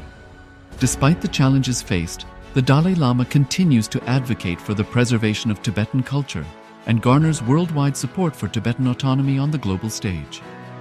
Similarly, from 1309 to 1376, the Pope of Catholicism had been in exile in Avignon. Despite this, he was recognized as the head of state as well as head of the church and given full privileges of the position after their return to Rome. Even in 1861, much of the papal territories had been lost, leaving the Pope with no sovereign territory other than the papal residence and related buildings. Yet his temporal powers were still acknowledged. He was recognized as a head of state, and later, the Lateran Treaty of 1929 formally re-established papal sovereignty over the Vatican City. The Sovereign Order of Malta further exemplifies this principle, retaining international recognition as a sovereign entity despite the permanent loss of their territory upon Napoleon's invasion in June 1798. Despite such permanent loss of territory, the sovereignty and the international legal personality of the Sovereign Order of Malta continued to persist. Much later in 1894, the order settled in Rome and acquired two properties, the Magistral Palace and the Magistral Villa that received extraterritorial status. Today, the order maintains diplomatic relations with 112 countries, issues its own diplomatic passports, currency, stamps, and vehicle registration plates, and has been granted observer status in the United Nations. All these examples of state re-establishment illustrate the principle of continuity of states, as per international law, that a state's legal personality persists over time. A nation continues to exist even after a complete loss of territory. A far more striking example is of the oceanic countries, which are under the threat of their entire nation being drowned and submerged due to rising sea levels owing to global warming. In response to such existential threat of climate change, Pacific Island nations, including Tuvalu, have enacted constitutional amendments and made international declarations affirming that their nation and their sovereign rights will continue to persist, despite their entire territory being lost to the sea. This proactive stance is highlighted in the Constitution of Tuvalu Act 2023 and the Pacific Islands Forum Declaration of 2021. The Supreme Pontiff of Hinduism, Bhagavan Sri Nityananda Paramashivoham, through the line of succession is the present 203rd Emperor of the Hindu Sovereign Kingdom of Surangi Samrajya. He was crowned on the 31st of December 2004 at the age of 26. Thus, by very same principles of the doctrine of continuity, through which the international legal personality of Portugal, Genoa, Poland, Ethiopia, Czechoslovakia, Albania, Austria, Vatican, Tibet, Sovereign Order of Malta, and several other nations has been recognized despite having undergone a period of exile, annexation, occupation by a foreign power, or despite loss of territory. The SPH Nityananda Paramashivoham, through well-established legal and historical facts about the Hindu sovereign state of the Surangi Samrajyam, derives all sovereign rights and powers of the royal lineage of the Surangi Samrajyam as its 203rd sovereign emperor, from his inheritance and continuation of the unbroken succession of the kingdom of Surya Vamsa Surangi Samrajyam Sarvanapitha.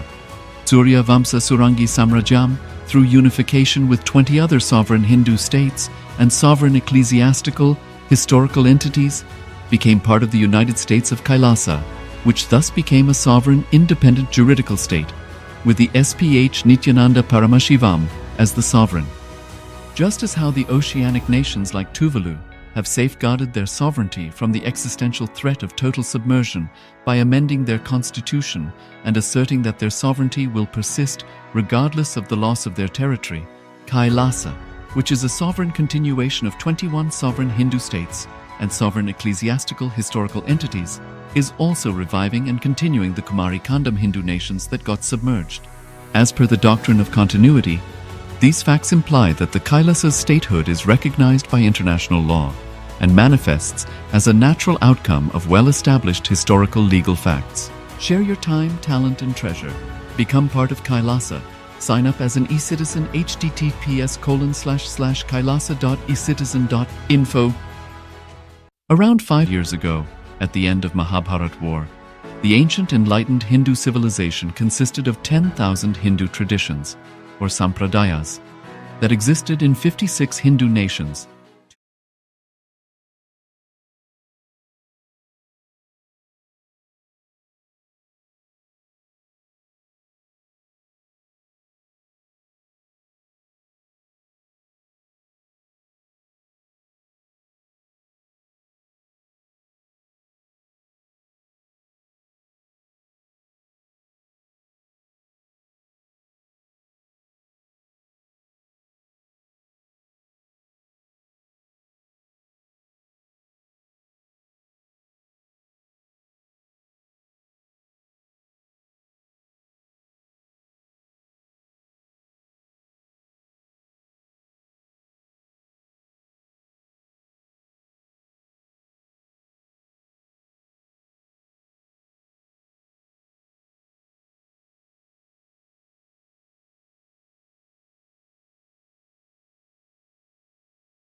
Wow, that was a beautiful darshan that all of us just witnessed. All of us were blessed.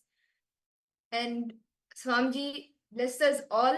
And today, anyone, all of you who are looking for a breakthrough in health and you want to manifest the best health today, each and every one of you are blessed with that. As Swamiji manifested as Bhagwan Jvarabhagnamurti. And today we all also witnessed the Mandakapadi for the beginning of the grand Kartike Deepam celebrations, which is coming up, which is starting. And Kartike Deepam is one of the most favorite festivals of Swamiji, and we are preparing for that. And now, in that space that we are in right after the darshan, in that same space, see, the darshan is still happening in each and every one of us. And in that same space, let's all enter into the power manifestation. Can I request all the participants to please come on camera? Nityananda, Ma Hylin Gomez, Ma Wenmei, Ma Luciana, Ma Ekaterina, Ma Ivana, Ma Susan, Nityanandam. It was such a powerful and beautiful darshan that Swamiji blessed us all with. He initiated each and every one of us into the science of healing. Today onwards, all of you are healers. All of you are direct extension of Swamiji. So, as right now, all of us are in the beautiful state, right? All of us just now received the beautiful state from Swamiji, the beautiful darshan from Swamiji. The best thing you can do to yourself is the power manifestation session right now. So today, all the participants, we are now going to be manifesting the power of body scanning. See, with the power of body scanning, any problem that you may be facing, physically, mentally, emotionally, you can find the root of that problem, that disease, or that problem. Usually what happens, if we're having some ailment, we go to the doctor, they prescribe some medicines, or we take an X-ray to find out, okay, if the bone is broken, where exactly is it? We take an X-ray or we take some medicines, but we usually miss out to find what is the exact source of the problem. You may have a headache.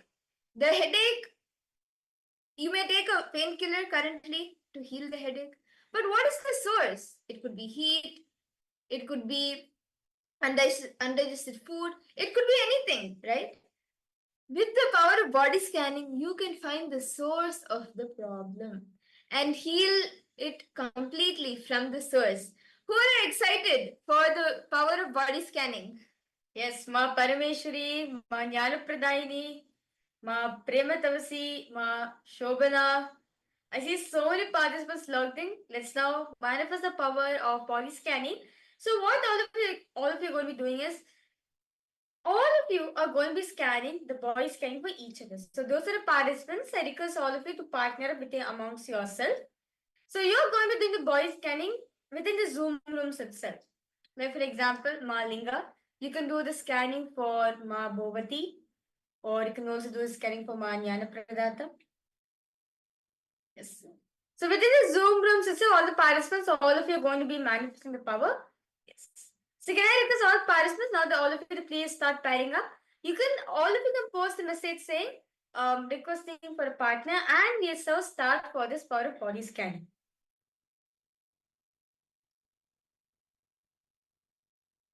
Yogesh Goyalaya and okay, Malinga, you have requested. James Michael Barrett, you would like to partner with Balasubramaniamaya?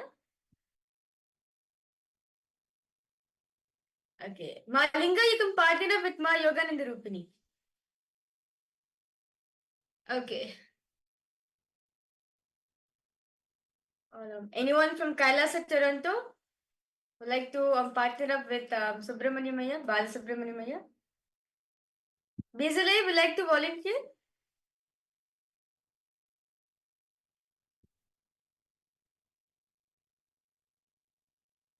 Okay. James Michael Barrett, you like to volunteer? Okay, that's fine. James Michael Barre, so you'll manifest it Balasubramanian. Okay. Okay, so Ma Jnana Pradata with Ma Ilka, okay.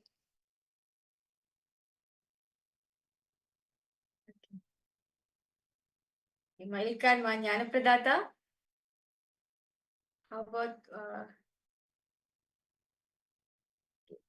Ma Jnana, okay. Ma Aghora Rupini. Can you do it? Ma Prematavasi? Nityananda, ma Prematavasi, Aidama? Okay. Ma Aghora Rupini, ma, can you can partner up with ma Prematavasi? Ma Prematavasi, request you can just post the yes in the chat and ma Aghora Rupini will connect with you.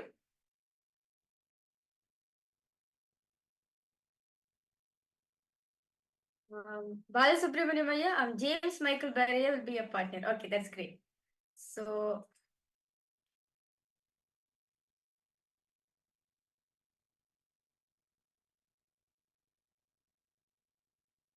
okay, so let's now start with the power manifestation. So, what all of you are going to be doing in this round is, so along with your partner, you will be scanning which part of their body there is like any birthmark or scar. You will be identifying the body part where they have the birthmark or any scar or moles. So, should we all start?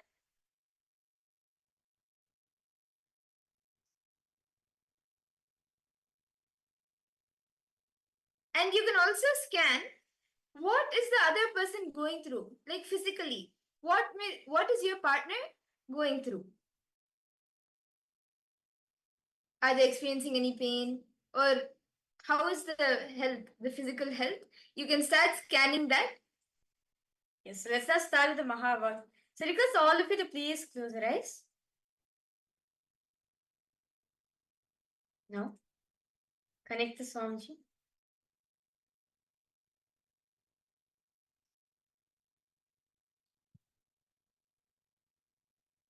Please close your eyes. Start chanting the Mahavakya.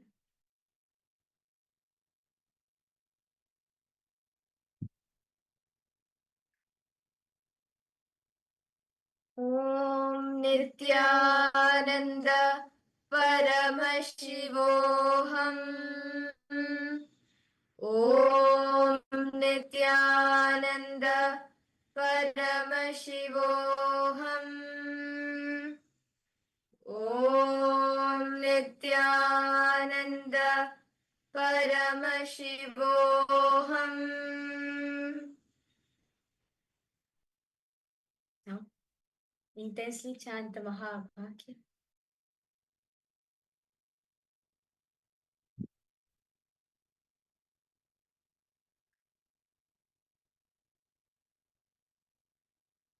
Start scanning the body of your partner.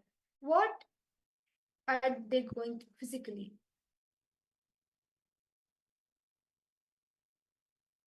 And whatever Swamiji reveals in your third eye, you can share with them.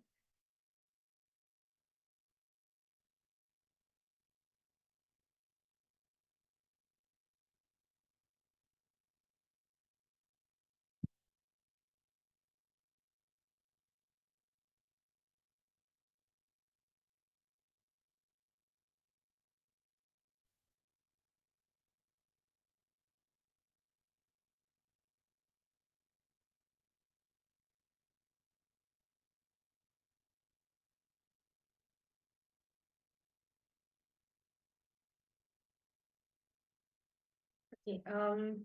Ma Nirvikalpini requested for a partner. Ma Shobana, would you like to partner up with Ma Nirvikalpini?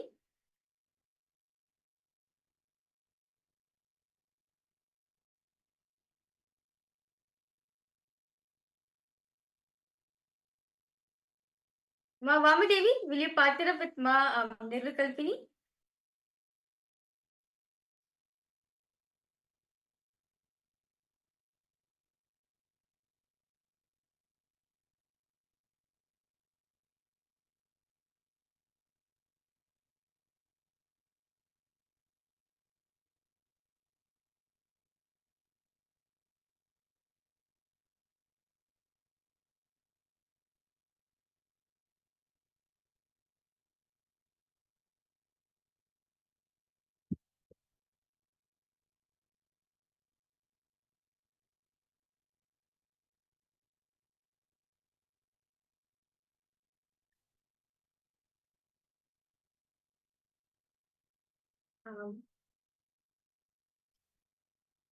Ma Summer Singh, are you there, Ma? Ma Summer? Okay. Ma Summer, you can partner with Ma Paramashivoham.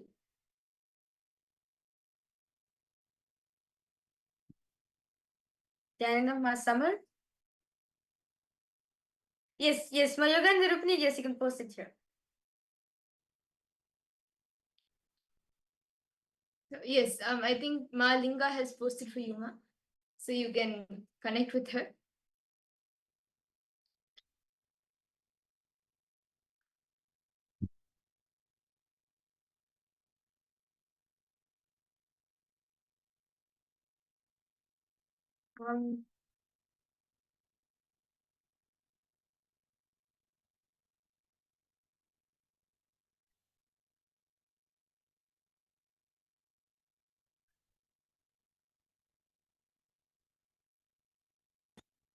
Ma Paramashivoham, actually you can do a scan for Ma Prematavasi. She's there in the chat.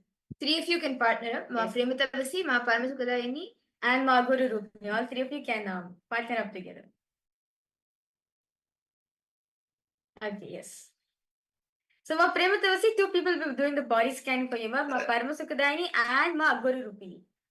Okay. And you can also do for Ma Paramashivoham also. Intensely chant the Mahabhakya as you're connecting with Swamiji.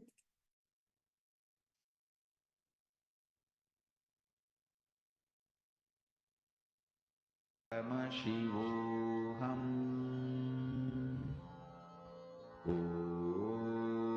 Nityananda. Continue to chant the Mahabhakya. Start seeing, connect to Swamiji and see what is it that your partner is going through.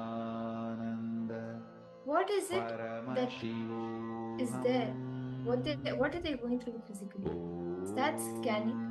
And every detail that Swamiji reveals to you, you can share it with them.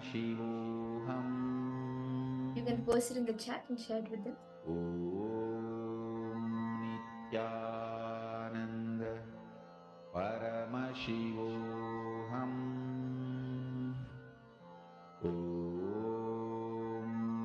Nityananda Paramashivoham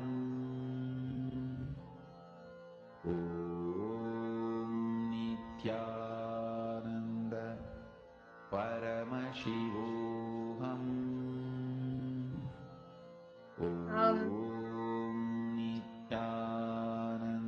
Okay. I see a participant named Bonosha. Nityananda. I just like to request your YouTube comment participant named Bonosha. Request you if you're still there on the live feed. Post a yes in the chat, the YouTube live chat.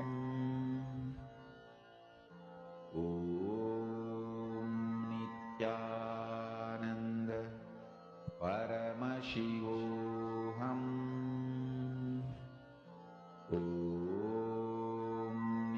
Nityananda Now, I request all the participants to please relax. You can start posting in the chat and connect with your partner, and you can tell them, share with them whatever Swamiji revealed to you in your third eye. And you can verify each other's answers. Whatever Swamiji has shown, I request all participants just post as it is.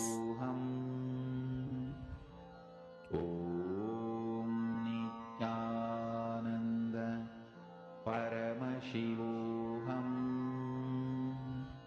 Yeah, you can see all participants are putting their thing. Balasubramanyamaya, you can post for James Pereira. James Pereira, you can post for Balasubramanyamaya. Mama Devi, actually, that's fine, Ma. You just connect to Swamiji and scan for her. And look, because of the focus more in the Zoom room, so all of you not able to see each other. But that's fine, Mama Devi. Just connect to Swamiji. Swamiji actually will show you also. Nityananda Paramashivoham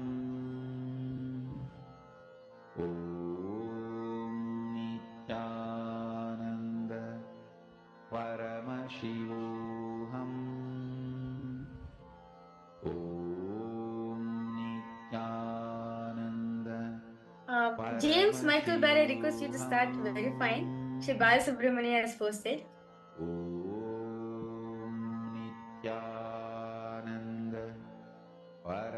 Paramashivoham.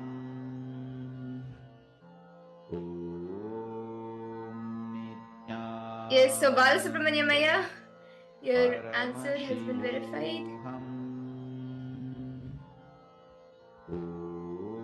So yes, let's read it out. Okay, I think you're still seeing more. Once you're done, we can share.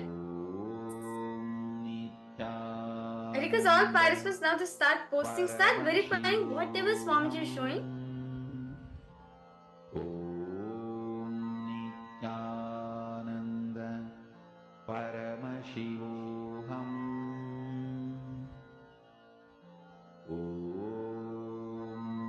Nityananda Paramashivoham. Nityananda Malinga, you can Paramashivoham. verify what Ma Yogananda Rupini has shared. And Ma Ivana, you can verify what Ma Jnanapradatta has shared. Paramashivoham. Nityananda Paramashivoham. Nityananda Paramashivoham.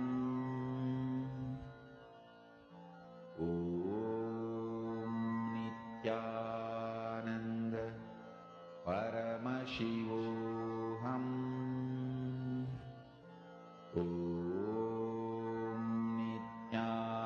Nityananda Paramashivoham.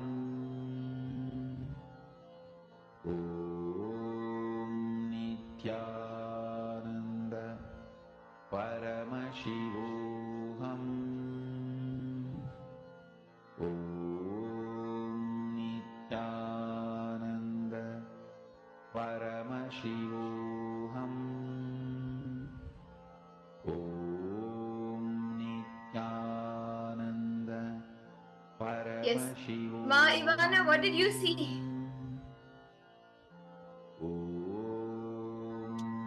Nityananda Ma Prematavasi, Paramashivoham. Ma Paramasukadayani, and Ma Aguru Rupini. Nityananda Paramashivoham. Because all participants now start posting whatever Swamiji is showing. Start posting in chat section. See, do not worry whether it's right or wrong. Just post it, that's all. Nityananda Yogananda Rupini has posted.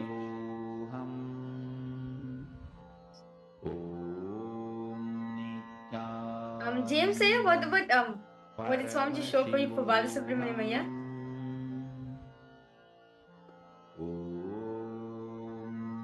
Nityananda Paramashivoham.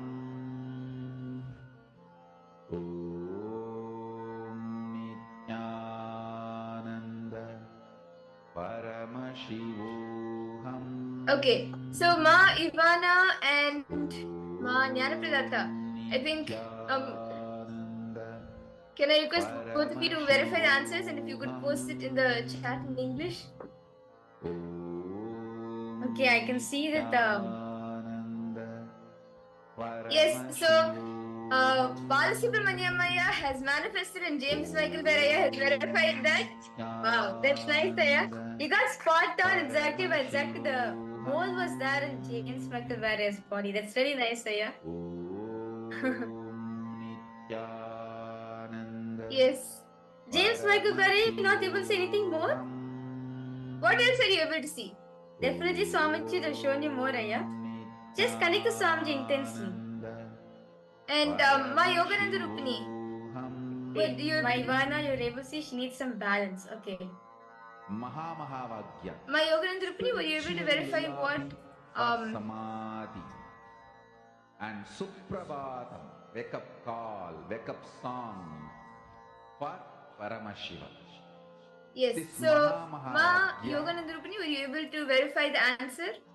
is spiritual And lullaby for you to fall into it's samadhi. really nice. All the participants are really manifesting. It's really nice to see. Wake up song for Paramashiva to wake up in you. Just remember this one powerful cognition. This Mahavagya puts me in samadhi.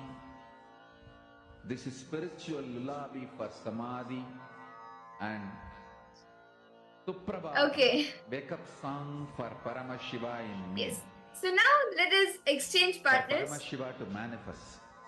Okay. So now for all the participants, here comes the next level. Okay. So I can see all of you are manifesting amongst each other. That's really nice. So now you're going to be doing a body scanning for us. Okay. So either of us are going to be doing the body scanning. Okay. So first I'd like to request all participants to the first scanning. All of you are going to be scanning the. Do I have any birthmarks or moles? If yes, ask Swamiji to reveal the location.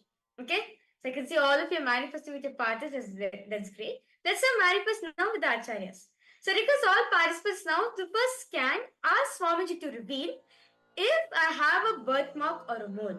If yes, where is the location? Spiritual lullaby. So let's now start the Mahavakya. Request all of you to connect to Swamiji. Suprabhatam. Wake up call. Intensely wake up chant the song Mahavakya. for Paramashiva. Om Nityananda Paramashivoham. Spiritual powerful cognition. Om Nityananda Paramashivoham. Om Nityananda Paramashivoham.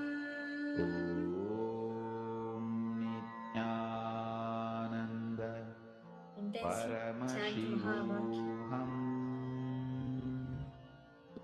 Om Nityananda Paramashivoham. Om Nityananda Paramashivoham. Om Nityananda Paramashivoham. Ask Swamiji to reveal the location of the birthmarks and moles. Nityananda Paramashivoham. Om Nityananda Paramashivoham. Om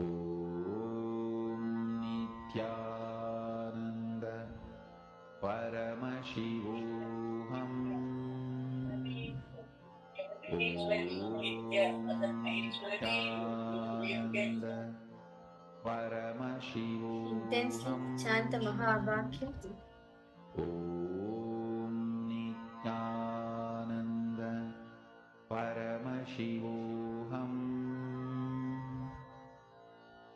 Om Nityananda Paramashivoham. Okay. Om Okay.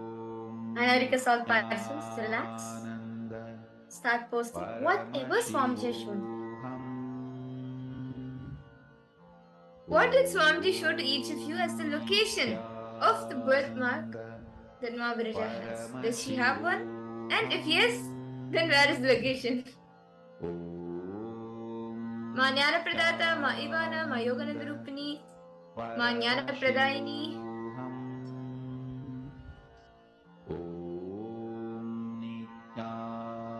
Ma Aguru Rupini, Ma Premattavasi. Each of you can post. Balasubramanyamaya, okay, I have a birth. Balasubramanyamaya requests you to be specific. Is it a birthmark or mole? What is it? What did Swamiji show you? Birthmark or a mole? Yogesh Gurulaya, okay. You're able to see a mole in my right ear. Okay, how about the rest of the participants? Ma Ivana, Ma Ilka.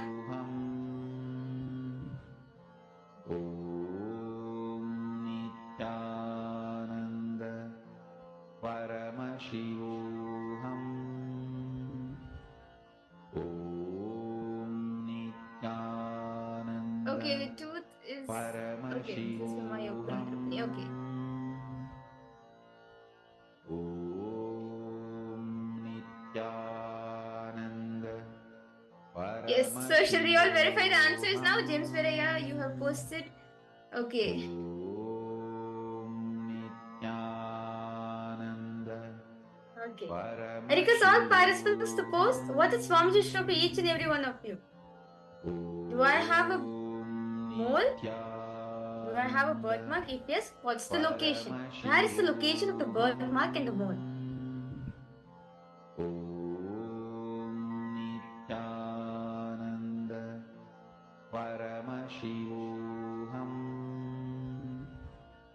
Om Nityananda James Michael Bere, what is Swamiji show for you? Okay, you posted the message. Are you requesting for healing for the attire? Nityananda Paramashivoham Om Nityananda Okay, so shall we reveal the answer now? Paramashivoham A mole on your right thigh. Om Nityananda Paramashivoham Om Nityananda You do not have a birthmark or a mole. I see a scar mark. Okay. Ma Vamadevi, where do you see the scar mark, ma? I request you to post. Om Nityananda Paramashivoham Yes. Ma Yoganandarupi, what is Swami show for you, ma? Ma Bhavati, ma Ivana, ma Teresa. Paramashivoham Om Nityananda Paramashivoham Om Nityananda Paramashivoham Okay, so let's now reveal the answers. Okay, anyone else wants to share? Any other answers before we reveal the answer? There's something on the back and showing something in face. Okay. How about for you, ma Paramasukadayani? What is Swamiji show for you, ma? Do I have any birthmark or a mole? If yes, where is the location? Om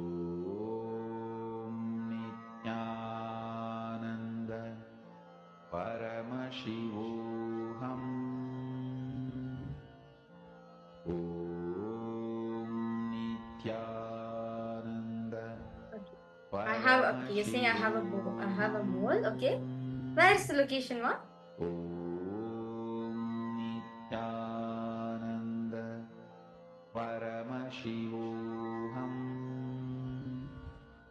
Om Nityananda Paramashivoham Om Nityananda Paramashivoham Yes. Okay, on my finger. And Ma Jnanapradatta and Ma Teresa, you can actually scan Ma Virija also. Right now in the second round, so you can scan Ma Virija. Ask Swamiji to reveal, do I have a birthmark or a mole? If yes, where is the location? Om Nityananda Paramashivoham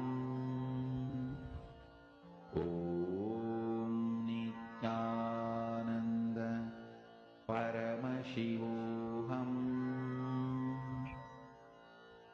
Om Nityananda Paramashivoham Finger. Okay, which finger, ma? Missing finger, which finger? Right hand, left hand, which finger? Paramashivoham Om Left hand. Okay. Paramashivoham. No problem. Okay. Nityananda. Something on my face. Paramashivoham.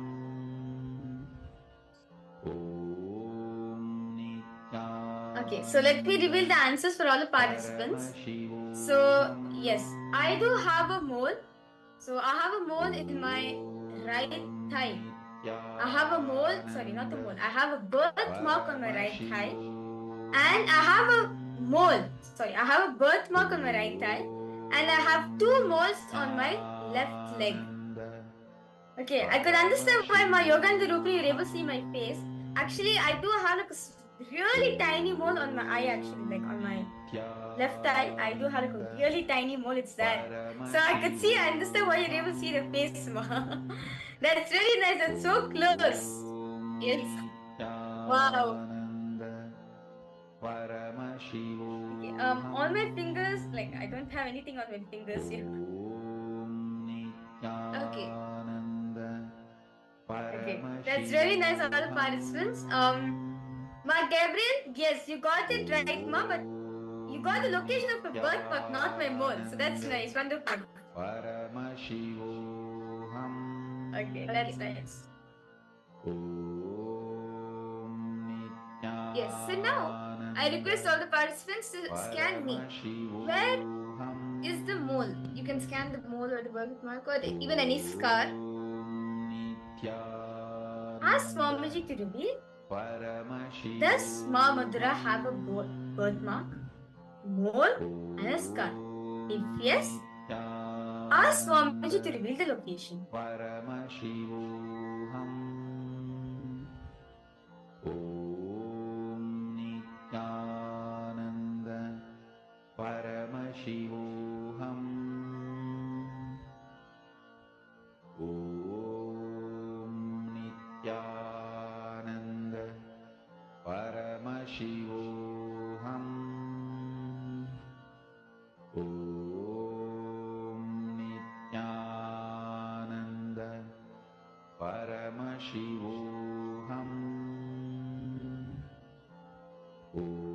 Chant the Mahavakya intensely, connect to Swamiji. Om Nityananda Paramashivoham. Om Nityananda Paramashivoham. Om Nityananda Paramashivoham. Intensely chant the Mahavakya. Paramashivoham. Om Swamiji is showing right shoulder.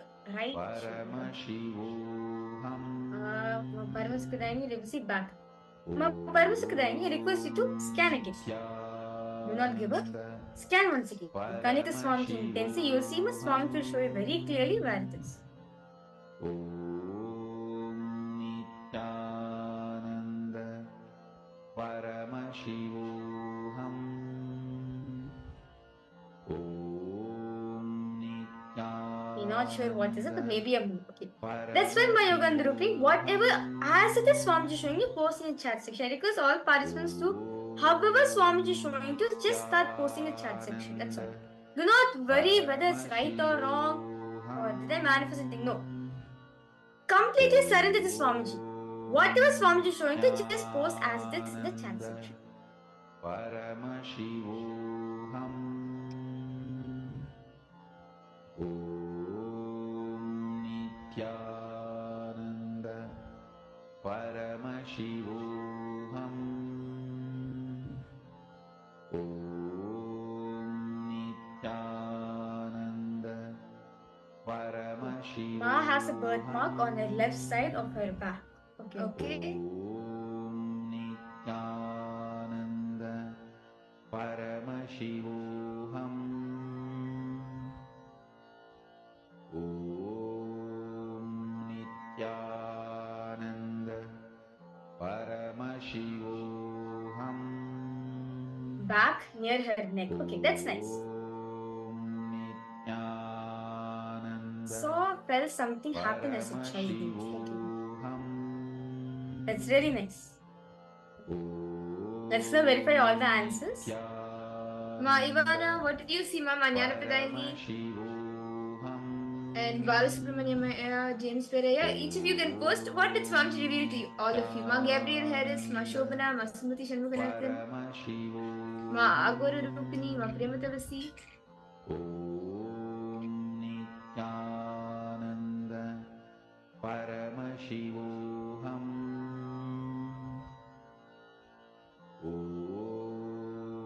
Nityananda. Something happened 4 to 5 years old. Okay. Something on the street with bike, some accident. Okay. That's really wonderful to see how deep you're going now.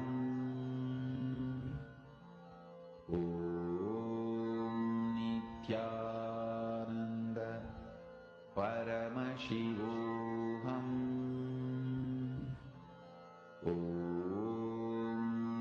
Nityananda Paramashivoham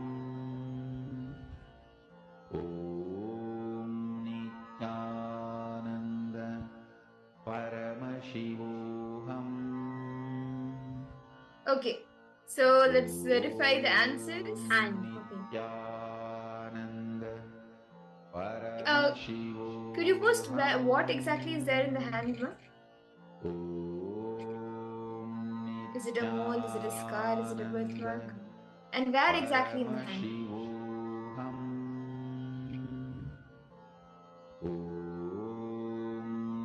Nityananda Paramashivoham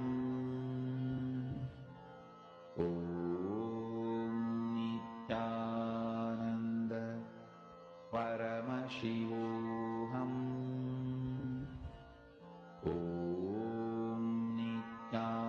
Yes. Okay. So let's all verify the answers. I think all of you have gotten something or the other. And Ma Yogananda Rupini, you have scanned quite a bit and it's right as well. So yes, Ma Paramashivoham and Ma Gabriel Harris, both of you have posted back. Yes, I do have birthmark on the back, so that's great. You have manifested. And Ma Yogananda Rupini, you have gone into quite a lot of details. And yes, Ma, I do have a mole on my left shoulder. You said right, but I have a mole on my left shoulder. I have 2 moles on the left shoulder. And you said that I fell like around the age of 4 or 5 from a bike. Yes, I didn't fall. We had gone for camping along with like a family. We had gone out with the family, and there we were riding the bike, and I had fallen. And so, due to that, I do have a scar on my leg. So, yes. Wow, that's really nice. My yoga and Rupini. Yes. Wow. Man, if you just manifest this power 21 times, you'll demo ready this power. Wow, that's so nice. Yes. And I saw someone had posted hand. Yes, so actually, yes, I do have a scar on my hand, like on the forearm. So, the left hand. So, yes. That's amazing. I think many of you, all of you have manifested in this round. So let's celebrate the manifestation. And now with that, let's all enter into the next session of our day. Yes. So that's really really wonderful to see how all the participants, all of you are manifesting. Okay. Malinga, for which one, Ma? Okay. Let's really nice to see all the participants, all of you are manifesting. We are now going to be entering into a very interesting segment. The next session is actually where Swami just going. Now all of us just now have the beautiful darshan of Swamiji, right? All of us have the power to consciously build, design the body however you want it to be. This session, we are going to be understanding the freedom to design your own body. Let's now listen to this truthful song to himself Paramashivoham.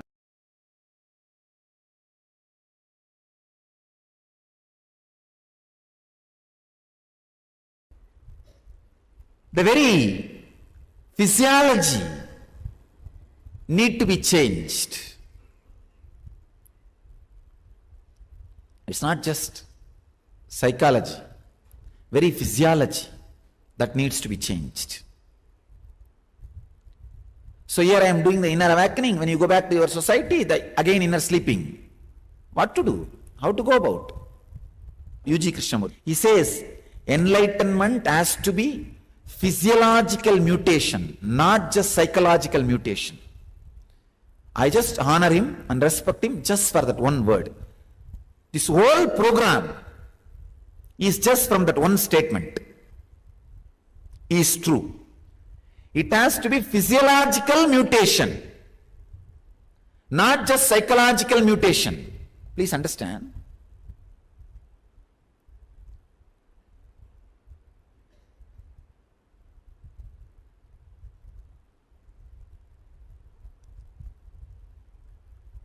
I saw only Hatha Yoga can make physiological mutation to happen.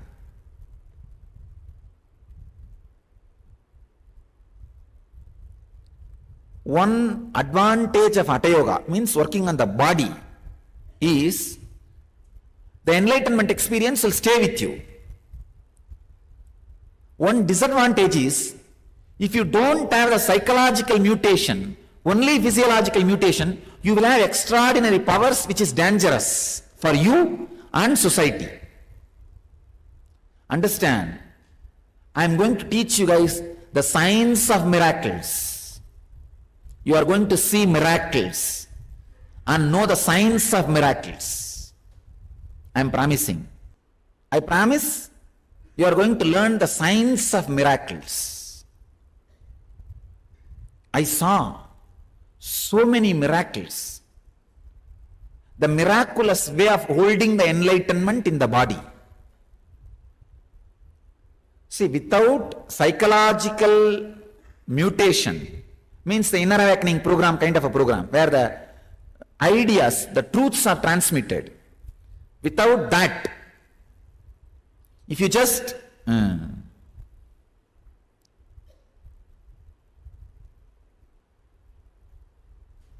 have this Hatha Yoga, physiological mutation, you may have extraordinary power, not enlightenment, which is dangerous for you and the society. Same way, without the physiological mutation, if it is only psychological, like inner awakening kind of programs, again the problem is, people lose it. People slowly miss it. They are not able to retain, hold on to it. This whole living enlightenment process is working on the body, physiological mutation, so that all the experiences you had, all the seeds gets deeper and deeper into your system, and deeper understandings and experiences happens. Above all, it stays in your system. That is the unique thing. It stays in your system. So this whole process, 48 days, one commitment I take is keeping the experience inside your system permanently.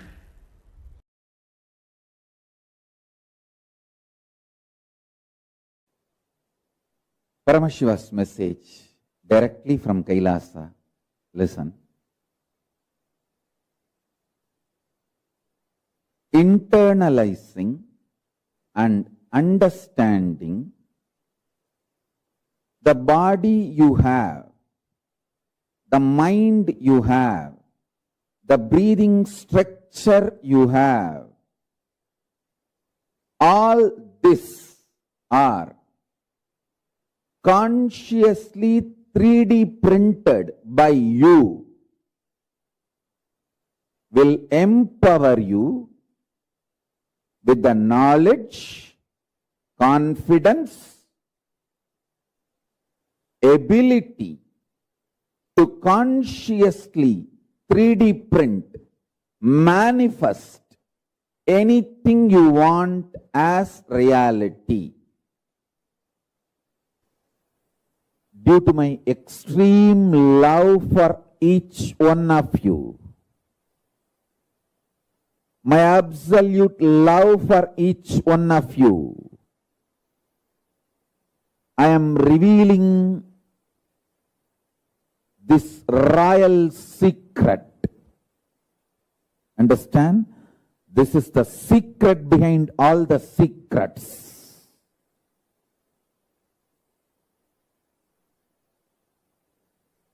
Listen to this truth. It is directly from Paramashiva, from Kailasa. Your consciousness, if you are in the human body and you are able to hear what I am talking and you are able to make meaning, if you are able to cognize, your consciousness is capable of printing anything you want, just like 3D printers. In 3D printers, nowadays, even the homes, they started doing 3D printing.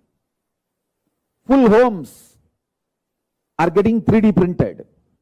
Listen carefully. Just like 3D printer, how you can print anything you want out of the 3D printer and take it out. You can print anything you want. You can manufacture anything you want. You can manifest anything you want out of your consciousness. This possibility is freedom. There are multiple reasons why you strongly deny your capacity to consciously 3D print your life and reality and manifest. First of all, you feel, oh, then why did I manifest this kind of reality? Why did I consciously 3D print this kind of life I am having in front of me? And now I have to take the responsibility and redo the whole 3D printing. Listen carefully. Any one day you have to get mature. Maturity is mandatory in life. The good news I have for you is it is too easy. It is not difficult. All you need to do is get out of the impact of the gaslighting done on you by the unconscious.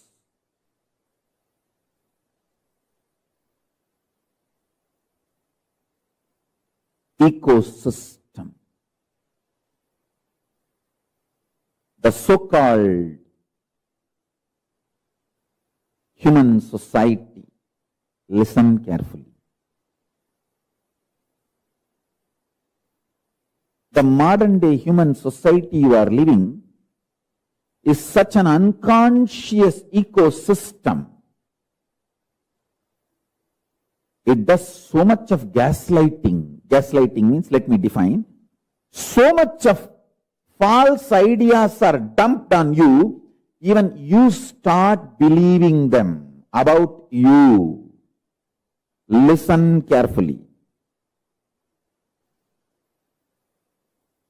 You need to be enlightened, not gaslighted. Anything which puts self-doubt, self-denial, self-hatred in you, SDHD, self-doubt, self-hatred, self-denial in you, is gaslighting you. Anything which empowers you, evolves you, entrains you, excites you, enlightens you, is Paramashivoham. Listen to this truth I am revealing and internalize. Mandukya Upanishad beautifully says, whenever you face any doubt, whenever you feel stuck in the path of spirituality, get back to the source sound, pranava. Patanjali also uses the same methodology in Yoga Sampradaya. He says, meditating on pranava will break all the doubts and the obstacles in your path to manifestation. Whenever you feel stuck, you will be able to break that feeling stuck or obstacles by meditating on pranava, omkaranada. Listen carefully.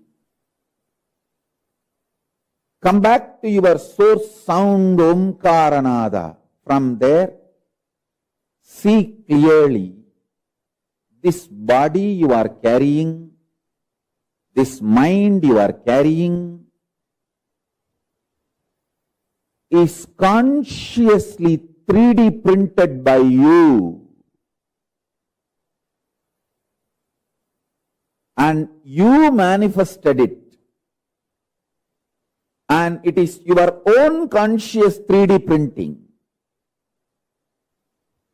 Understanding this powerful cognition, the way your eyes are, the way your head is, the way your face is, the way your shoulders are, the way your hands are, the way your body is, consciously 3D printed by you and manifested. The way your mind is consciously 3D printed by you and manifested. My Guru, Yogananda Puri, listen carefully. He never wanted me to call himself as Guru. He told me, never ever tell I am a Guru, I am your Guru later on. I only recognized you and supported you. That's the reason It is my pride in your mission. You are having me as a part. This exact word I remember. Once, one of his son and another one his disciple. He had many disciples who come to learn yoga from him. Both of them decided to hospitalize him, saying he is not feeling well, he is sick.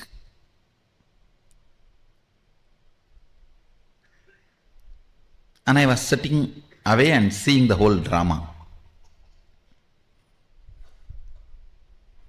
Little far I was sitting. I still remember the scene. He just got up from the bed. He was lying and got up from the bed. From the navel, the way he hugged his own body, means the way he possessed his own body and said, what I cannot do to my body, how can these doctor fellows can do to me? Listen, it was such powerful statement. I literally got the click at that moment. Oh God, so many things which cannot be expressed verbally landed in me. Like my consciousness is master of my body and it has a capacity to build the body as I want. It only built the body already. How can any other power can be more powerful than my consciousness? And I wanted to put this on record. He shocked doctors by making 47 heart attacks in the ECG machine. When you are hooked to the ECG machine, playfully, he will stop the heart for 5-6 minutes. The ECG machine will be showing flat graph, and then he will start. He will start.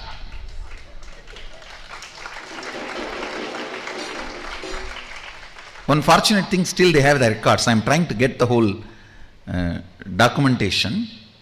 I only got the essence. Doctors are shocked actually. They said, nothing can be done. You are beyond medical science. Please go back to home. They sent him back to home.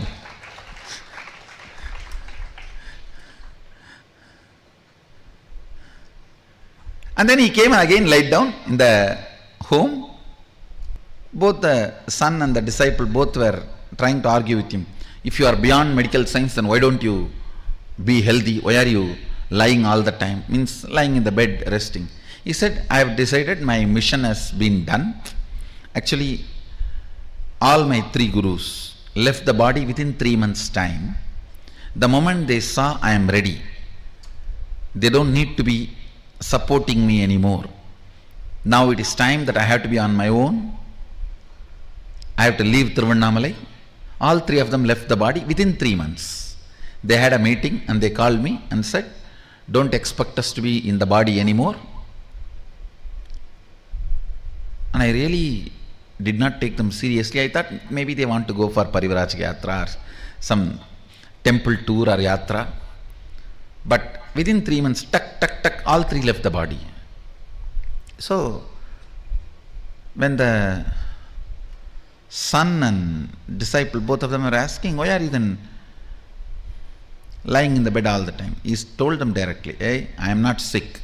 I have decided to leave the body. So I am resting. I am withdrawing from my prana. I am releasing my prana. You can neither hospitalize him, because if you hospitalize him, he makes 47 heart attacks. He gives heart attacks to doctors. They have to check the ECG machine 2-3 times, whether it is working or not.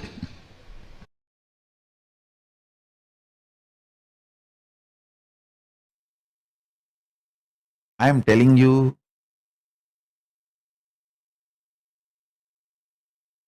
see, I'll give you one example.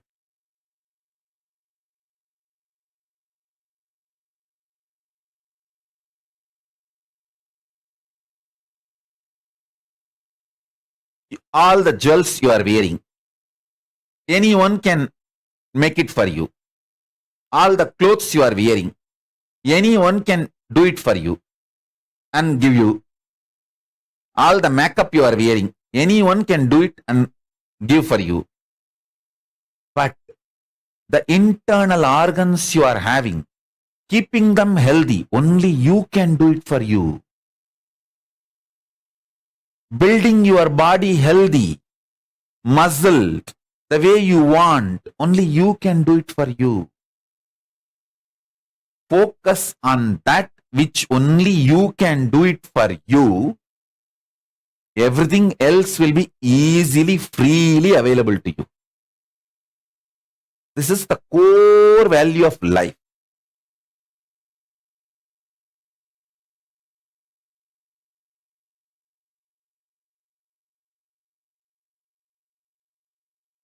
Listen, core value of life.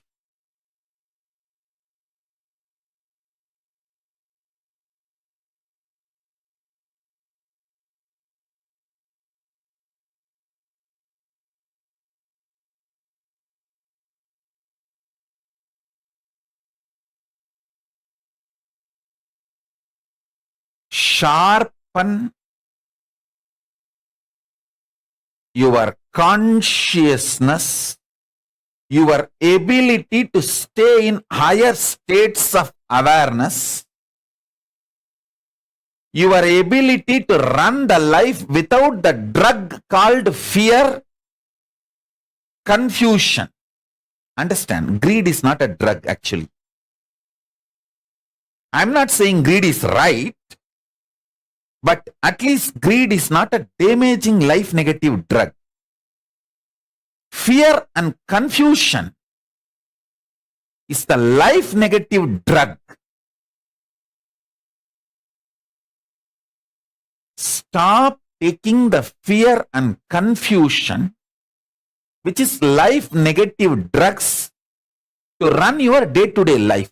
Because of the integrity with intra-organ and internal organ, not only you manifest health, you can design your body as you want, you can manifest multiple powers and possibilities. I tell you, even if you do little completion, you can understand what I said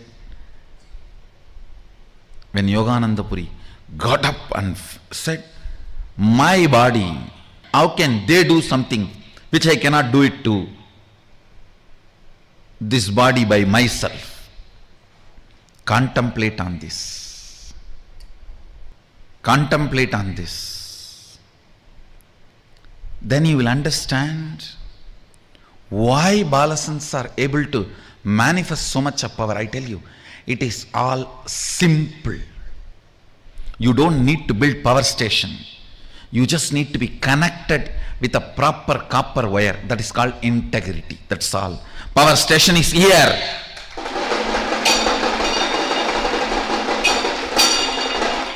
Eternal atomic power station.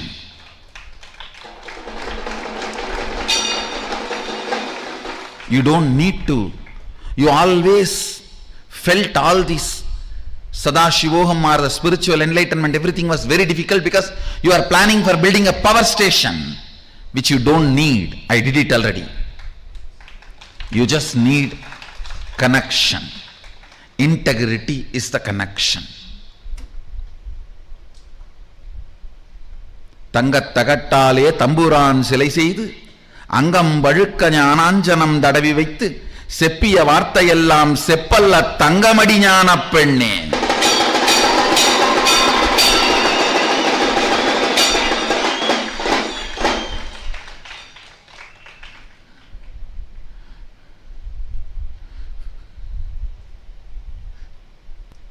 I'll give you a little detail when I say what do I mean by integrity to your internal organs and intra-organs.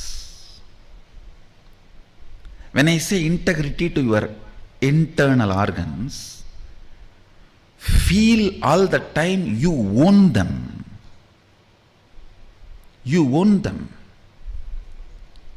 So whenever there is a food taken which puts you in depression, low mood, do not eat that food again. When there is a action done by you which disturbs that internal organs, don't do that again. It may be as simple as smoking or as difficult as heroin. It can be as simple as smoking to as complicated as heroin. Whatever. Anything which is putting you powerless space, don't do that again. That is what is integrity to your internal organs. Same way, when you utter a lie knowingly, or when you give a word knowingly that you are not going to fulfill, the harm you cause for your walk, you can see it very clearly. Don't do that again. Sit and finish completing all the past. No need to have a lifestyle where you are hurting your walk and internal organs. No need. You don't have to take up that kind of a profession. Knowingly. There are tons of professions where you can do sweet things, make money, live your life happily, blissfully, be out of the matrix. There are thousands of things you can do it without harming your walk, harming your intra-organs, anandagandha. Integrity to the internal organs and intra-organs. For example, if you eat non-veg, you feel dull, tired, heavy. Then decide, I am going to complete with this pattern. What is it that pulls me to eat non-veg? Is that the food, the way it is presented, or the tongue, the experience of the tongue when I am chewing? What is it? Find that pattern and complete. The only priority for all of you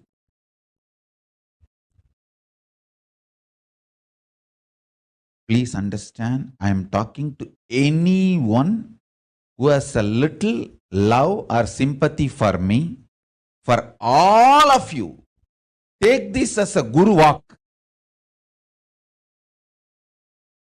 Make your body consciously strong. Listen, gym will build muscles,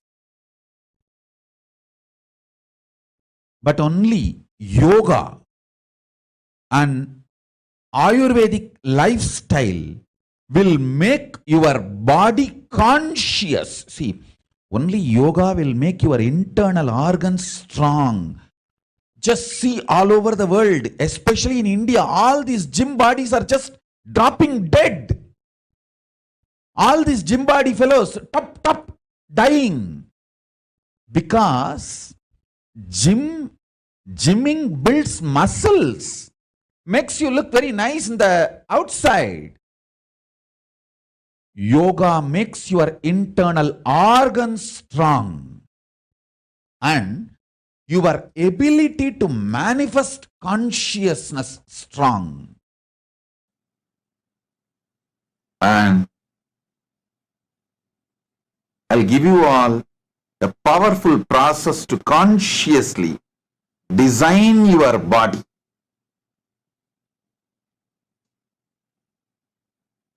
How you want to change your body internally, externally.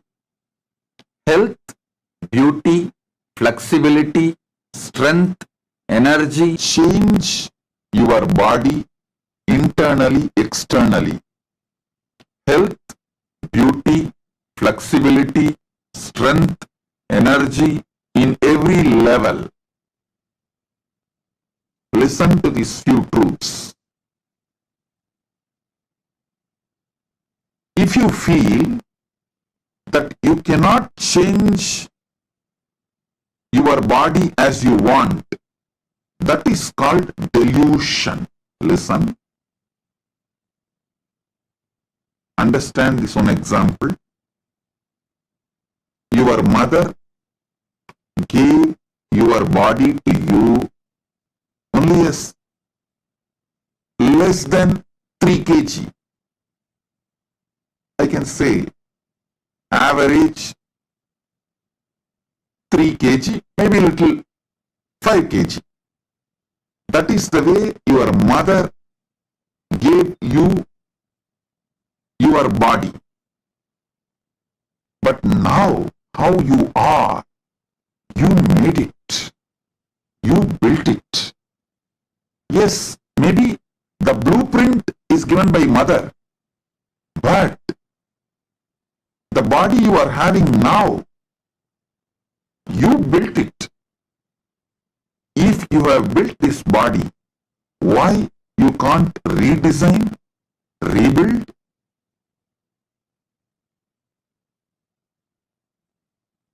You have a power design, consciously sculpt your body as you want, and you can make it. The idea or belief you cannot build your body as you want through your conscious will, conscious sovereignty, is nothing but delusion. Through Bhava. Listen. Paramashiva, inside your first person, is master of delusion. He can just pull you out of delusion. When you go to bed, remember these three truths.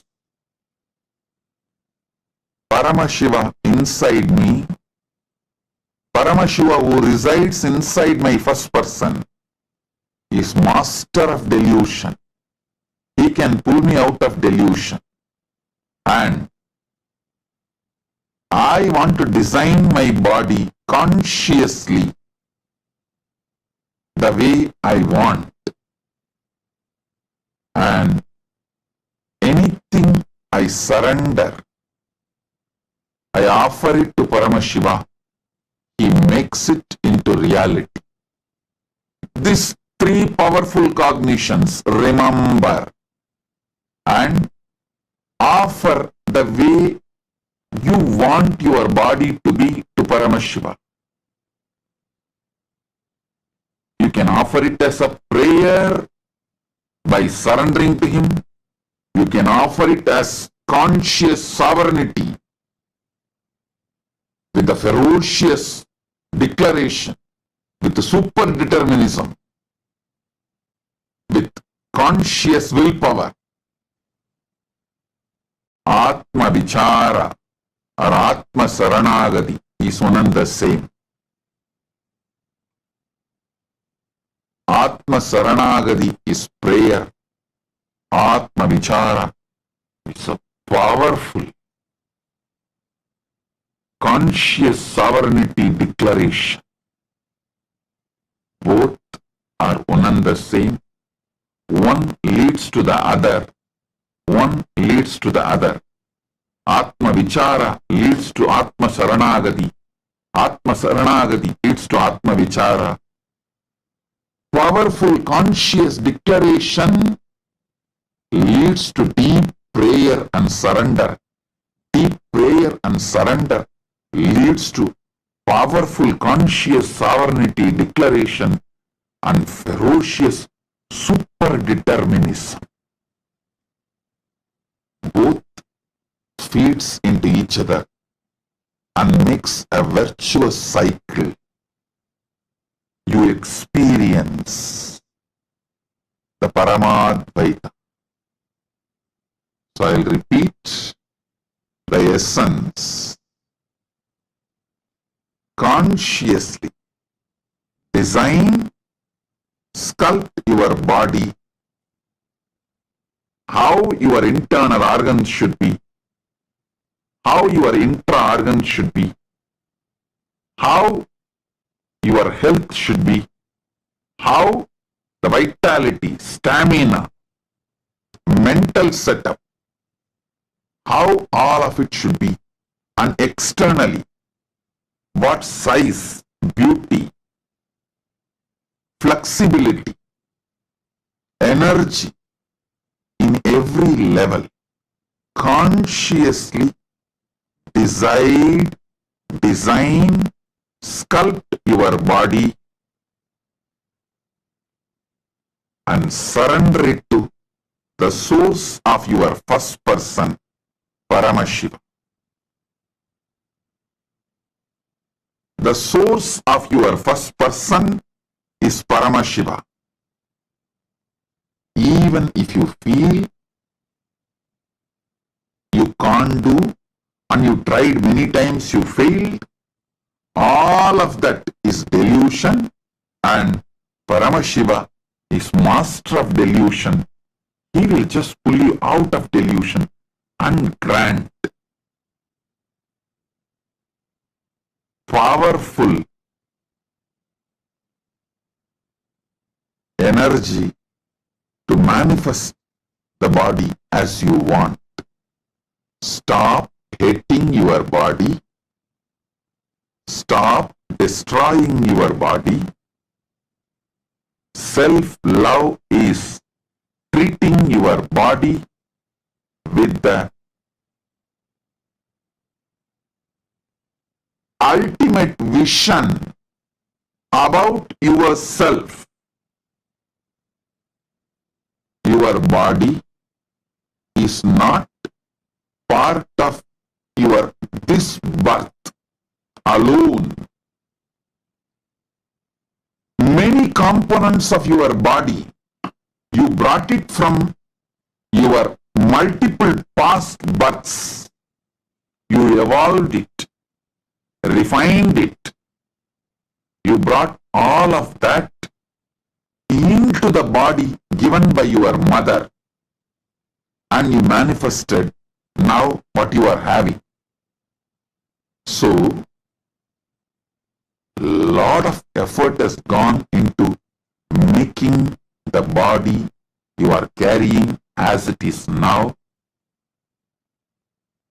There is a good news. If you are involved so much from many of your past births, building the body you are carrying now, you can alter, redesign, rebuild consciously as you want for your future in this birth and for your future births. With this large vision, treating your body is self-love.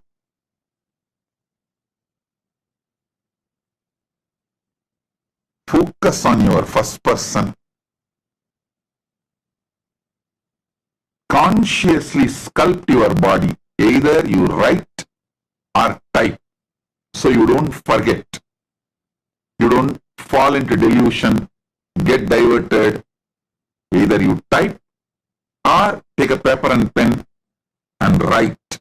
Any one is okay. When you focus on the source of your first person, Paramashiva manifests in you Sayujya Nirvikalpa Samadhi. Not just Nirvikalpa Samadhi, not just Sayujya Samadhi, Sayujya Nirvikalpa Samadhi.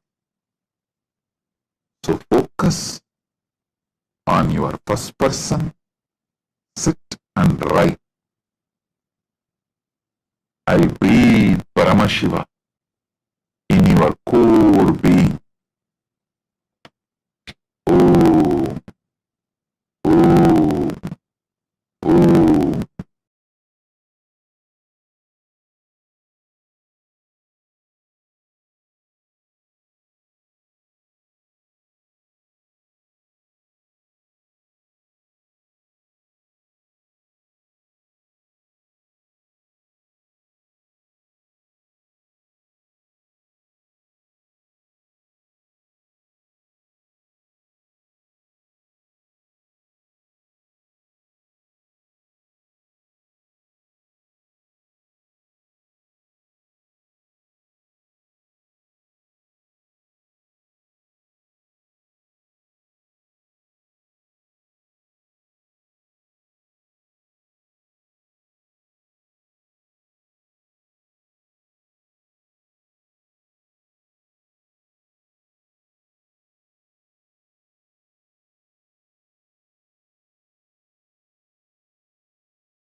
Paramashivoham.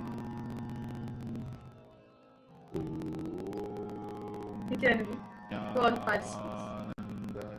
That was very beautiful session. Swamiji spoke about freedom to design your own body. It was actually a very beautiful, powerful session Swamiji has revealed. I would like to request all participants to see, understand Swamiji says that this session where Swamiji really spoke, right? You can actually manifest, design the body however you want to. Understand, Swamiji says, your body, you just need to know about your body and understand it. How to awaken the body intelligence, you understand? First, Swamiji says that, see, it's just like a 3D printer, okay? It's like a 3D printer. How you can print anything you want. If you give any input to 3D printer, it just comes out, right? You want it to be 3D, you put it in and you take it out in 3D format, right? You can print anything you want. You can manufacture anything you want out of your consciousness. This possibility is freedom. Understand? Out of your consciousness, you can manifest, you can design the body however you want to be. However you design to be, you can manifest it however you want. See, actually the Swamiji beautifully spoke about the science of pratyahara, which means focusing on that which only you can do for you. See, everything else, it will be there easily, freely available to you. But focusing on that which only you can do for you is the science of pratyahara. And that is actually the core value of life. The pratyahara is the core value of life. Say, first the fundamentally Swamiji said, right? If you want to design your body, the first and foremost thing you need to have is integrity towards your body. Integrity with your intra-organs. Integrity with your internal organs. Not if you're just being integrated with it, not only you'll manifest health, you can even design the body however you want. It is just bringing integrity to it. So understand, Swamiji says, when you bring integrity means what? Letting the body to align to its natural existence, the dharma, right? Very beautifully, all of us learned about the dharma of our body. So just allowing the body to align to its biological clock, to its natural existence, just bringing integrity to your body, you have the ability to design the body however you want. And the best way you can do that is yoga. Yoga builds the strong body for you. You may do gym, you may do many other things, but yoga is what will actually build your body. And whether you want to build the body, the mind, anything, the best way is to understand your body, understand the mind that you have. When you're able to understand your body, you're able to understand your mind, then you'll be able to consciously 3D print.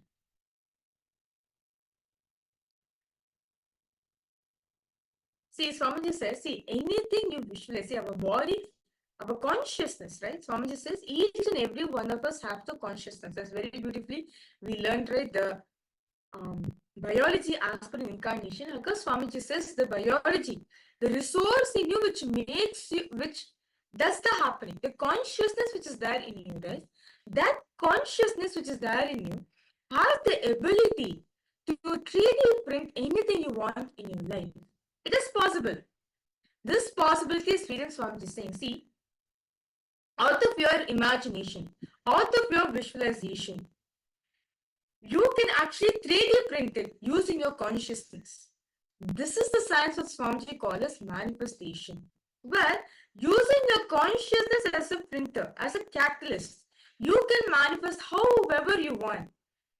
Understand, Swamiji, is because our consciousness, understand, a human consciousness is nothing but an extension of Paramashiva's own consciousness. Therefore, you have the ability, because we carry Paramashiva's consciousness, right? You have the ability to 3D print anything you want in your life. You can decide. For example, I imagine myself as a person who's 6 foot tall, well built, yogic body, having the ability to do all the asanas. Just me consciously visualizing it with consciousness. I manifest this body. It's all participants understanding. You can actually you can actually 3D print to manifest anything you want in your life. You just have to take the responsibility for this whole process. You may have the different questions like, why did I manifest this kind of reality? Why did I consciously 3D print this kind of life? But you can take responsibility for it, 3D print your own reality and manifest it. And that's what Swamiji beautifully says as the science of manifestation. Being able to visualize and imagine in your inner space and 3D print it on the outside. Are each of the participants understanding? Okay, Marita, you have asked, we have to do the process every day for 21 days before, right? Yes. Yes. I request you to post which process is it? Is it the process Swamiji revealed in the satsang? Yes, you have to do it for 21 days right before. Yes.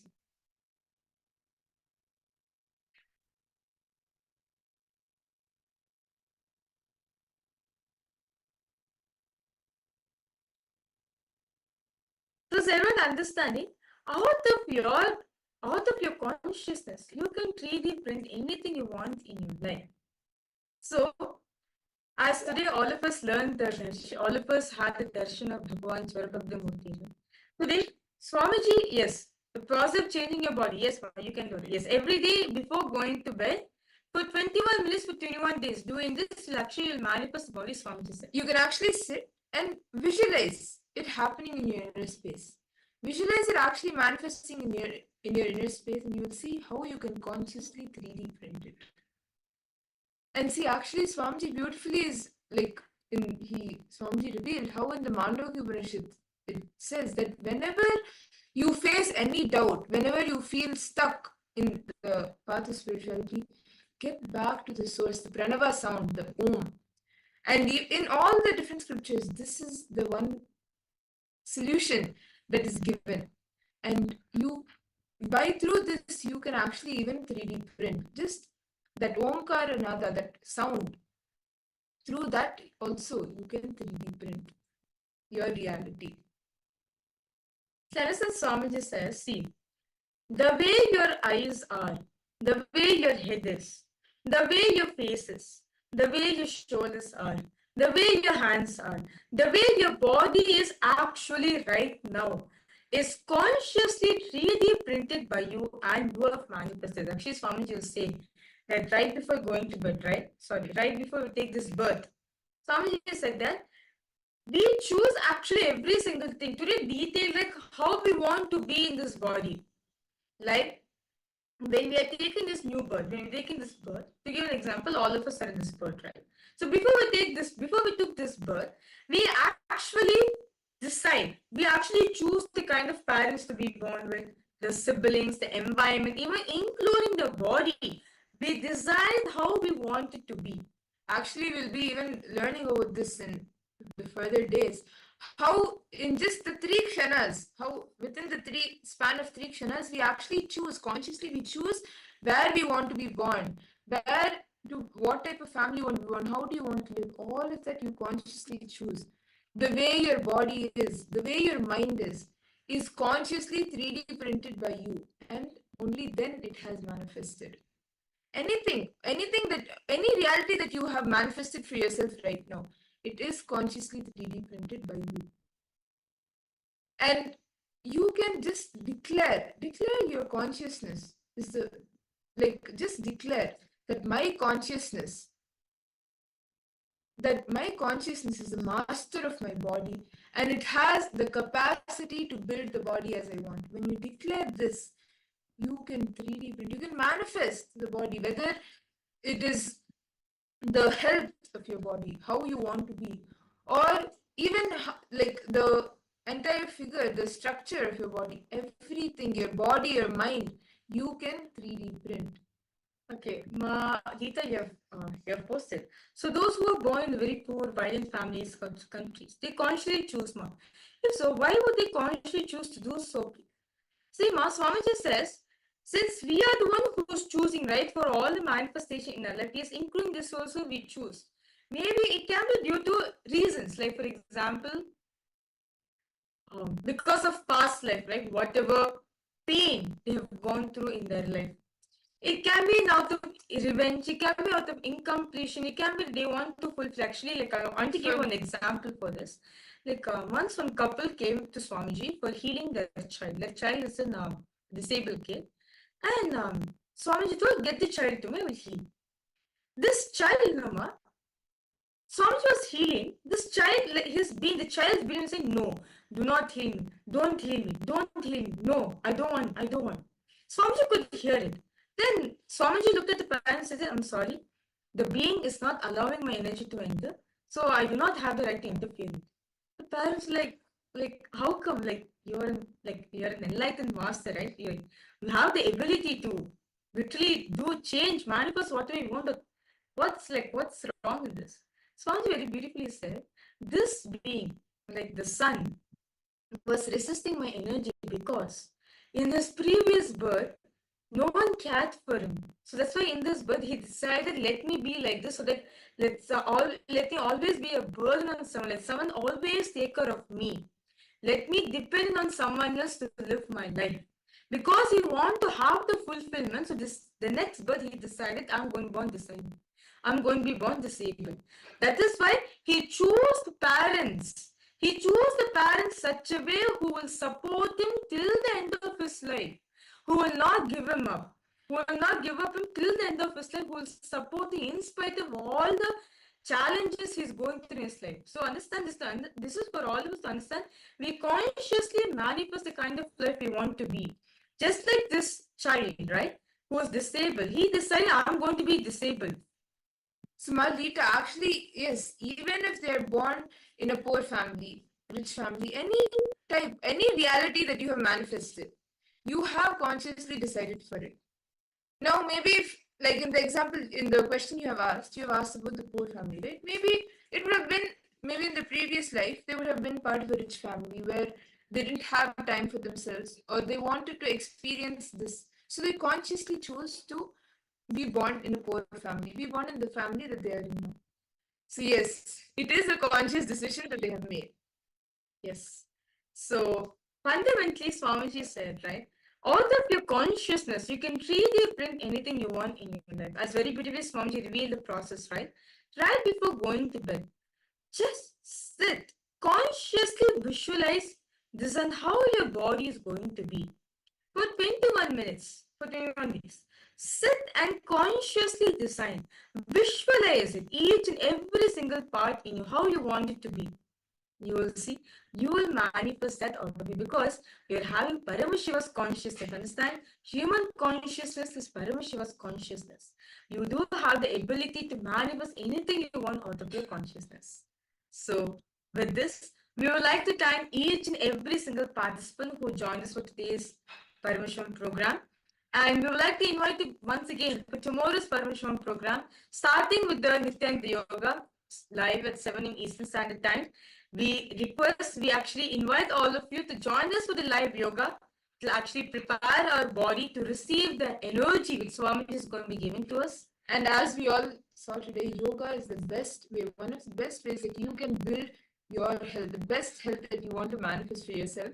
So do join us every day at 7 a.m. EST. Tomorrow morning at 7 a.m. EST, the yoga will be beginning, the Nityananda Yoga with the Pradhama Vinyasa Krama and Dvitiya Vinyasa Krama. So we invite each and every one of you to join us tomorrow. And with this, let us now offer our heartfelt gratitude at Swamiji's feet and conclude this program with the Pona Mantra.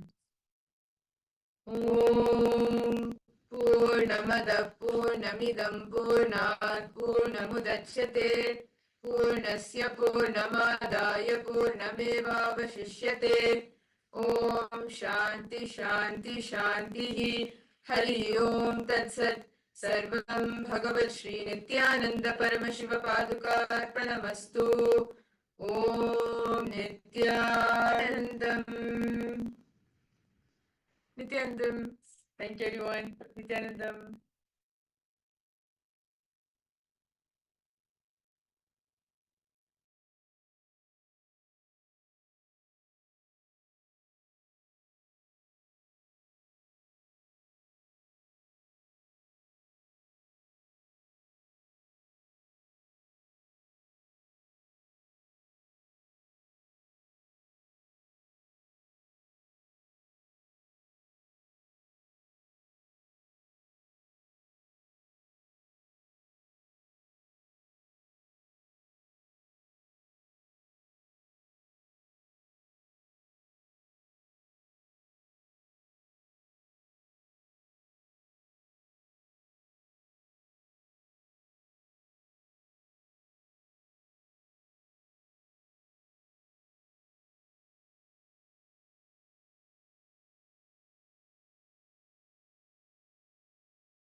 all your three eyes.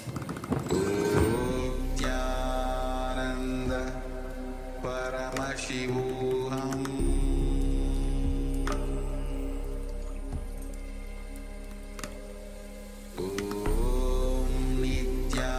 Nityananda Paramashivoham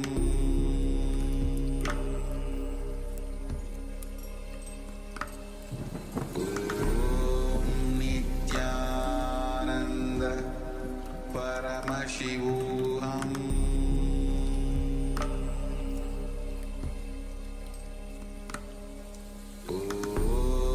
Nityananda.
Nityananda Sukadam Kevalam Jnanamurtim Dvandvatitam Gagana Sadrisham Tattvamasyadirlakshyam Ekam Nityam Vimalamachalam Sarvadi Sakshi Bhutam Bhavatitam Trigunarahitam Sadgurum Tam Namami.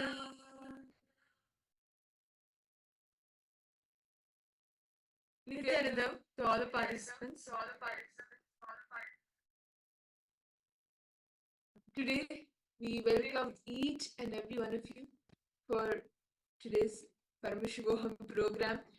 And today, anyone each and every one of you, anyone who wants to have a breakthrough in health, today's day is for you.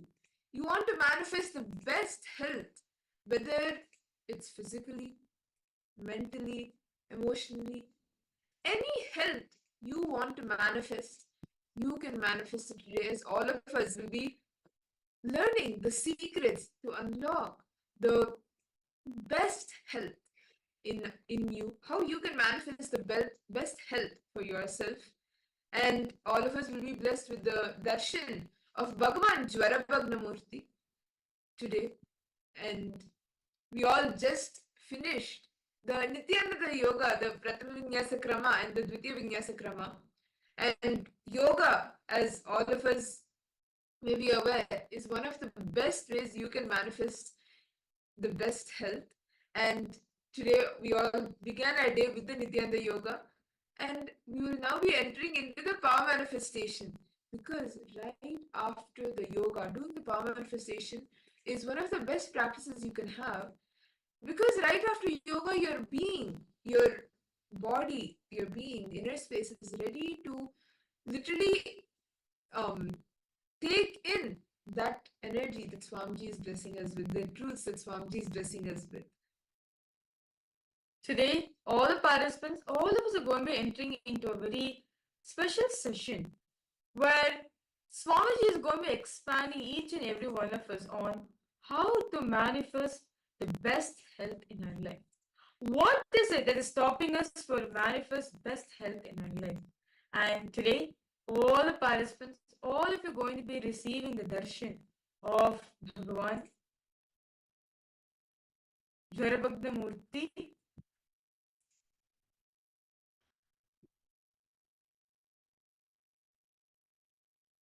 Yes, Nityananda to all participants, sorry for a technical glitch. So today,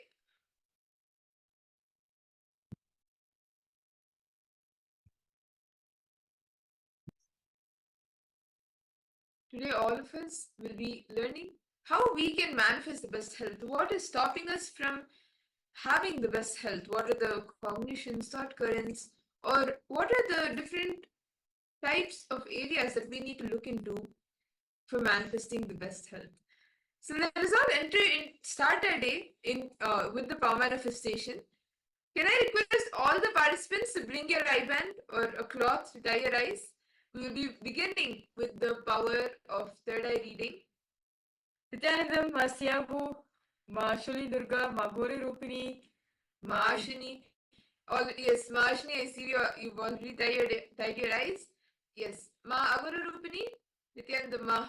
You can wear your eye band, you can bring your eye band, and let's start with the third eye. Today, we will be identifying fruits. So we will be projecting different fruits on the screen for all of you. And you will be scanning what fruit, you will be seeing through your third eye, what fruit is being projected. It could be any fruit, so don't just connect to Swamiji, don't make any guesses, don't add anything. As you see, you can share. So we'll be projecting fruits for all of you. We'll do a few rapid rounds. Yes. As very beautifully Paramashiva says in his source scriptures in the Vijnana Bhairava Tantra Sutra 34 Dharana 11, Paramashiva says, Kapalantar manonasa tishtan mili talochanaha kramena manaso dhadya lakshaye lakshamuttavam. By fixing the mind on the inner space within the crown center and sitting stably without any movement, having the eyes closed in succession. By the stability of the mind in inner space, through the power of the third eye, one directly sees the ultimate goal, Lakshya, by having the vision beyond the sight.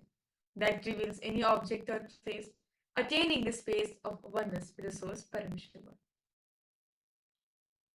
And beautifully, even in the Bhagavad Gita, Bhagavan Krishna actually initiates Arjuna into this power. When Bhagavan Krishna is revealing the Vishwarupa Darshan, his cosmic form to Arjuna, he initiates Arjuna into the power of third eye so Arjuna can witness Bhagavan Krishna's Vishwarupa form, the form where he is manifesting every part of the universe in him. And so beautifully, Bhagavan Krishna, he tells, Natumam shakyase drashtum anenaiva svachakshusha divyam dadami te chakshu pashyame yogameshwaram. Paramashiva says that, but you cannot see my cosmic form with these physical eyes of yours. Therefore, I grant you divine third eye vision, behold my cosmic opulence. And so Bhagavan Krishna initiates Arjuna to see his divine form. And similarly, like the power, how it expresses through Swamiji, right? Swamiji has demonstrated multiple times where he can see beyond anything and everything. But one of the first few times he experienced this was when Swamiji was 12 years old and he sat on the Pavlikundra rock, and Swamiji was meditating on the source of the first person, seeking for the source of the first person. And during that time, as Swamiji meditated, suddenly Swamiji was able to see all the 360 degrees, everything around him, above him, below him. Swamiji was able to see the 360 degrees. And even you can experience this as your Sakshi Pramana, as your Pratiksha, the Sakshi Pramana and the Pratiksha Pramana. So let's all start. Let's all enter into the power manifestation. So yes, I see all of you have tied your eyes. So let's just start with the power manifestation. So now we are going to be projecting a picture for all the participants. I request all of you now to ask Swamiji. Ask Swamiji to reveal to you what is that picture which has been projected. What fruit is it? What's the color of the fruit? Ask Swamiji to show, even reveal the taste, the smell to you.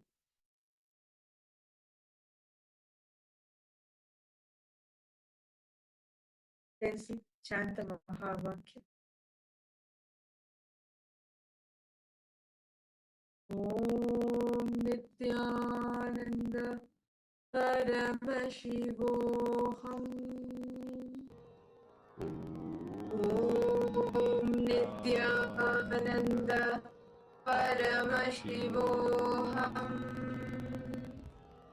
Om Nityananda Paramashivoham.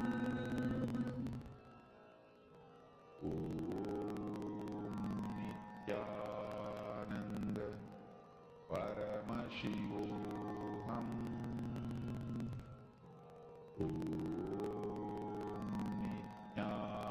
Nityananda Paramashivoham. Mahavakya, spiritual lullaby for samadhi. And Suprabhatam, wake up call, wake up song for Paramashiva. This Mahavakya is spiritual lullaby for you to fall into samadhi. Suprabhatam, wake up song for Paramashiva to wake up in you. Just remember this one powerful cognition. This Mahavakya puts me in samadhi. This is spiritual lullaby for samadhi. And Suprabhatam, wake up song for Paramashiva in me. For Paramashiva to manifest. With this one spiritual powerful cognition, chant this Mahavakya.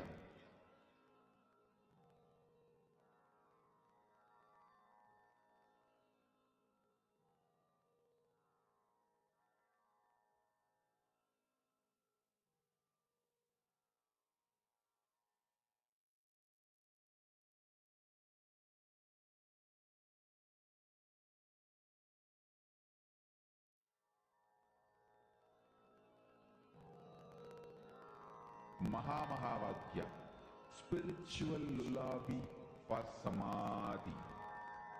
And Suprabhatam, wake up call, wake up song for Paramashiva. For Paramashiva to manifest. With this one spiritual powerful cognition, chant this Mahavagya. Om Nityananda Paramashivoham. Om Nityananda Paramashivoham. Om Nityananda Paramashivoham. Om Nityananda Paramashivoham. Om Nityananda Paramashivoham. Om Nityananda Paramashivoham. Om Nityananda Paramashivoham. Om Nityananda Paramashivoham. Om Nityananda Paramashivoham. I now request all the participants to post in the chat, detail out in the chat, whatever Swamiji revealed to you. What was the fruit that Swamiji revealed to all of you? Ma Ashini, Ma Van Hangyu, Ma Wen Mei Wei, Nityananda, Ma Wang Hanyu, Nityananda, Ma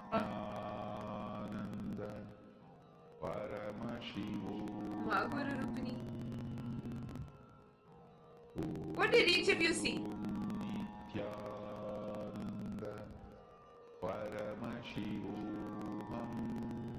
Ma He Anki, Nityananda. Yes, Ma Guru Rupini. Ma, I request you to share what is it that you didn't see.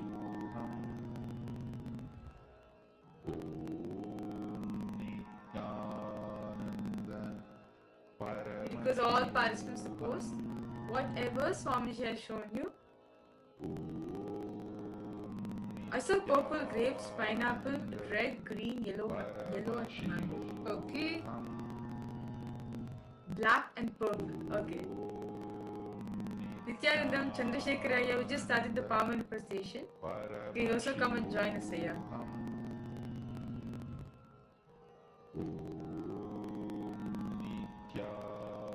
Shulini Durga, what did you see, Ma? Guru Rupini.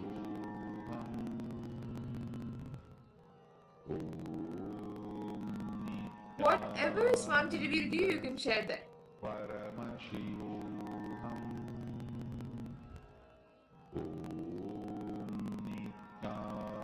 Okay. So let's now reveal the answers for all the participants. So the exact fruit which we are projecting for all of you is a watermelon. And yes, Ma Ashini Gujandar, you are right. There's red and green in this picture. So you've gotten the colors, Ma.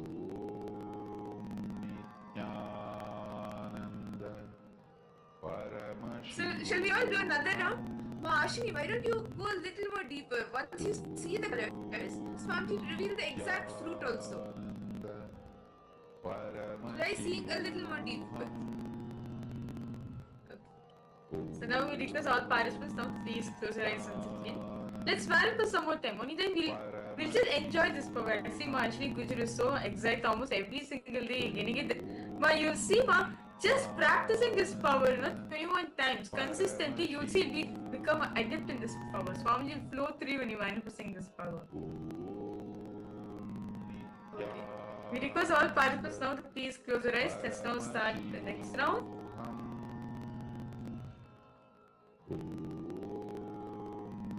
Please close your eyes.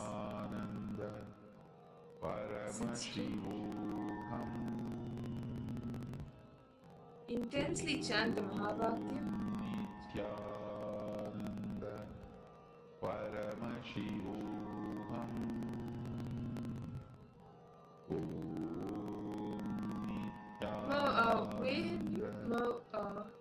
Yes, you can actually tie your eyes now. See, actually, when you tie your eyes, it will block the light that sometimes like makes a distraction. So why don't you tie your eyes with a blindfold or a cloth?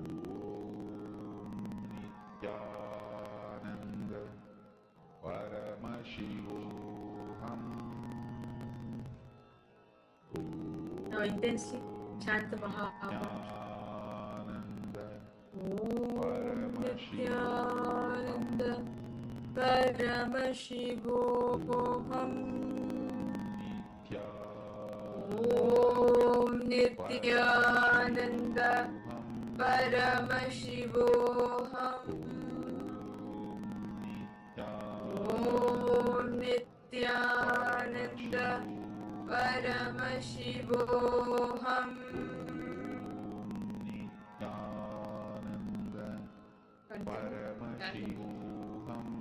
The image, the fruit is being projected for all of you.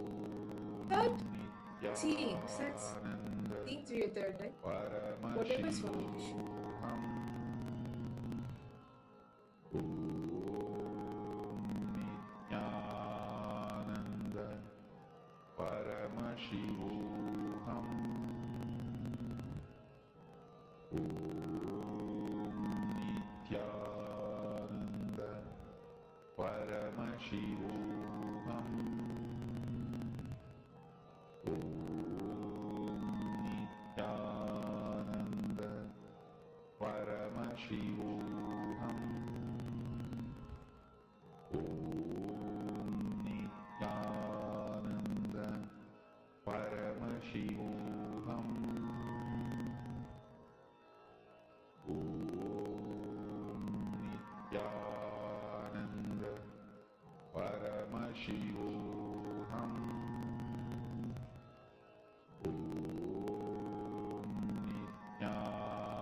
Nityananda Paramashivoham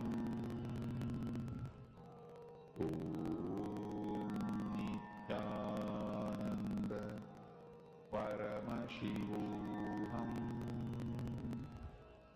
Om Nityananda Paramashivoham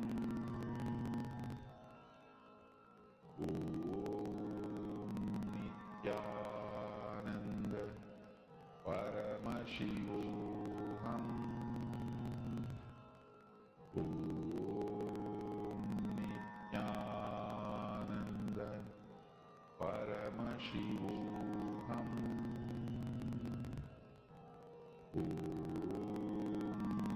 Nityananda Paramashivoham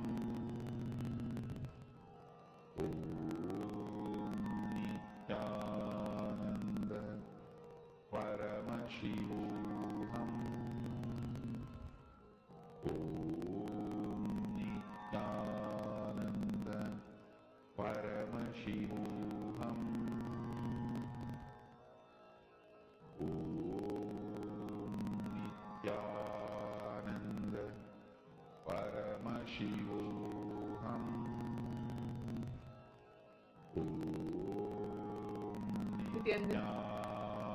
I request all the participants, now please relax. You can slowly open your eyes and start posting in the chat, detailing out in the chat whatever Swamiji revealed to you. What was the fruit, or any colors you saw, any what is the size of the fruit.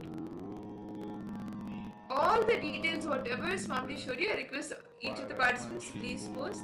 Ma Guru Rupini, Ma Siyabu, Ma Ashini, Ma Waven, Ma Wahen you. Yes.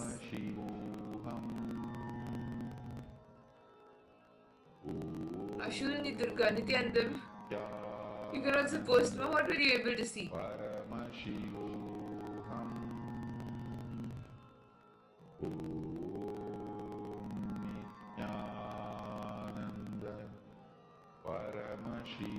Yes, so okay, Mamahani posted there's lots of energy out there. Okay. Masya grace. How about you, Mama? Ashini Kujadur?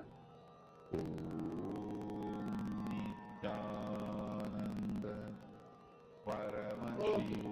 I saw round shaped fruit like red cherries, red lychees, yellow skin papayas, and pineapple. Okay. How about for you, Mama? Papa Rupi? Mana Pan? What about for you? What else?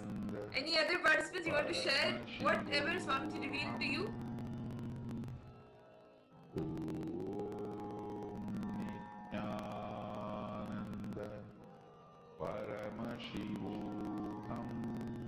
Okay, let's reveal the answers for all participants. So this round we projected for all of you the breadfruit. So this is the fruit that was being projected. It is the breadfruit. You can see the entire fruit. Mahashini, once again you have gotten the shape of the fruit. You have gotten the shape like a round shape, and the color also. So yes, Ma, actually do this more, do this power more, and you will see, like, you will actually become more adept at this power. So now let's all do another round. We'll be projecting another fruit for all of you.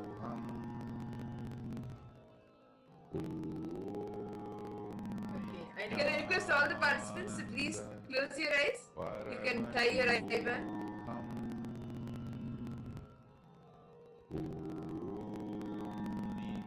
Please tie your eyes.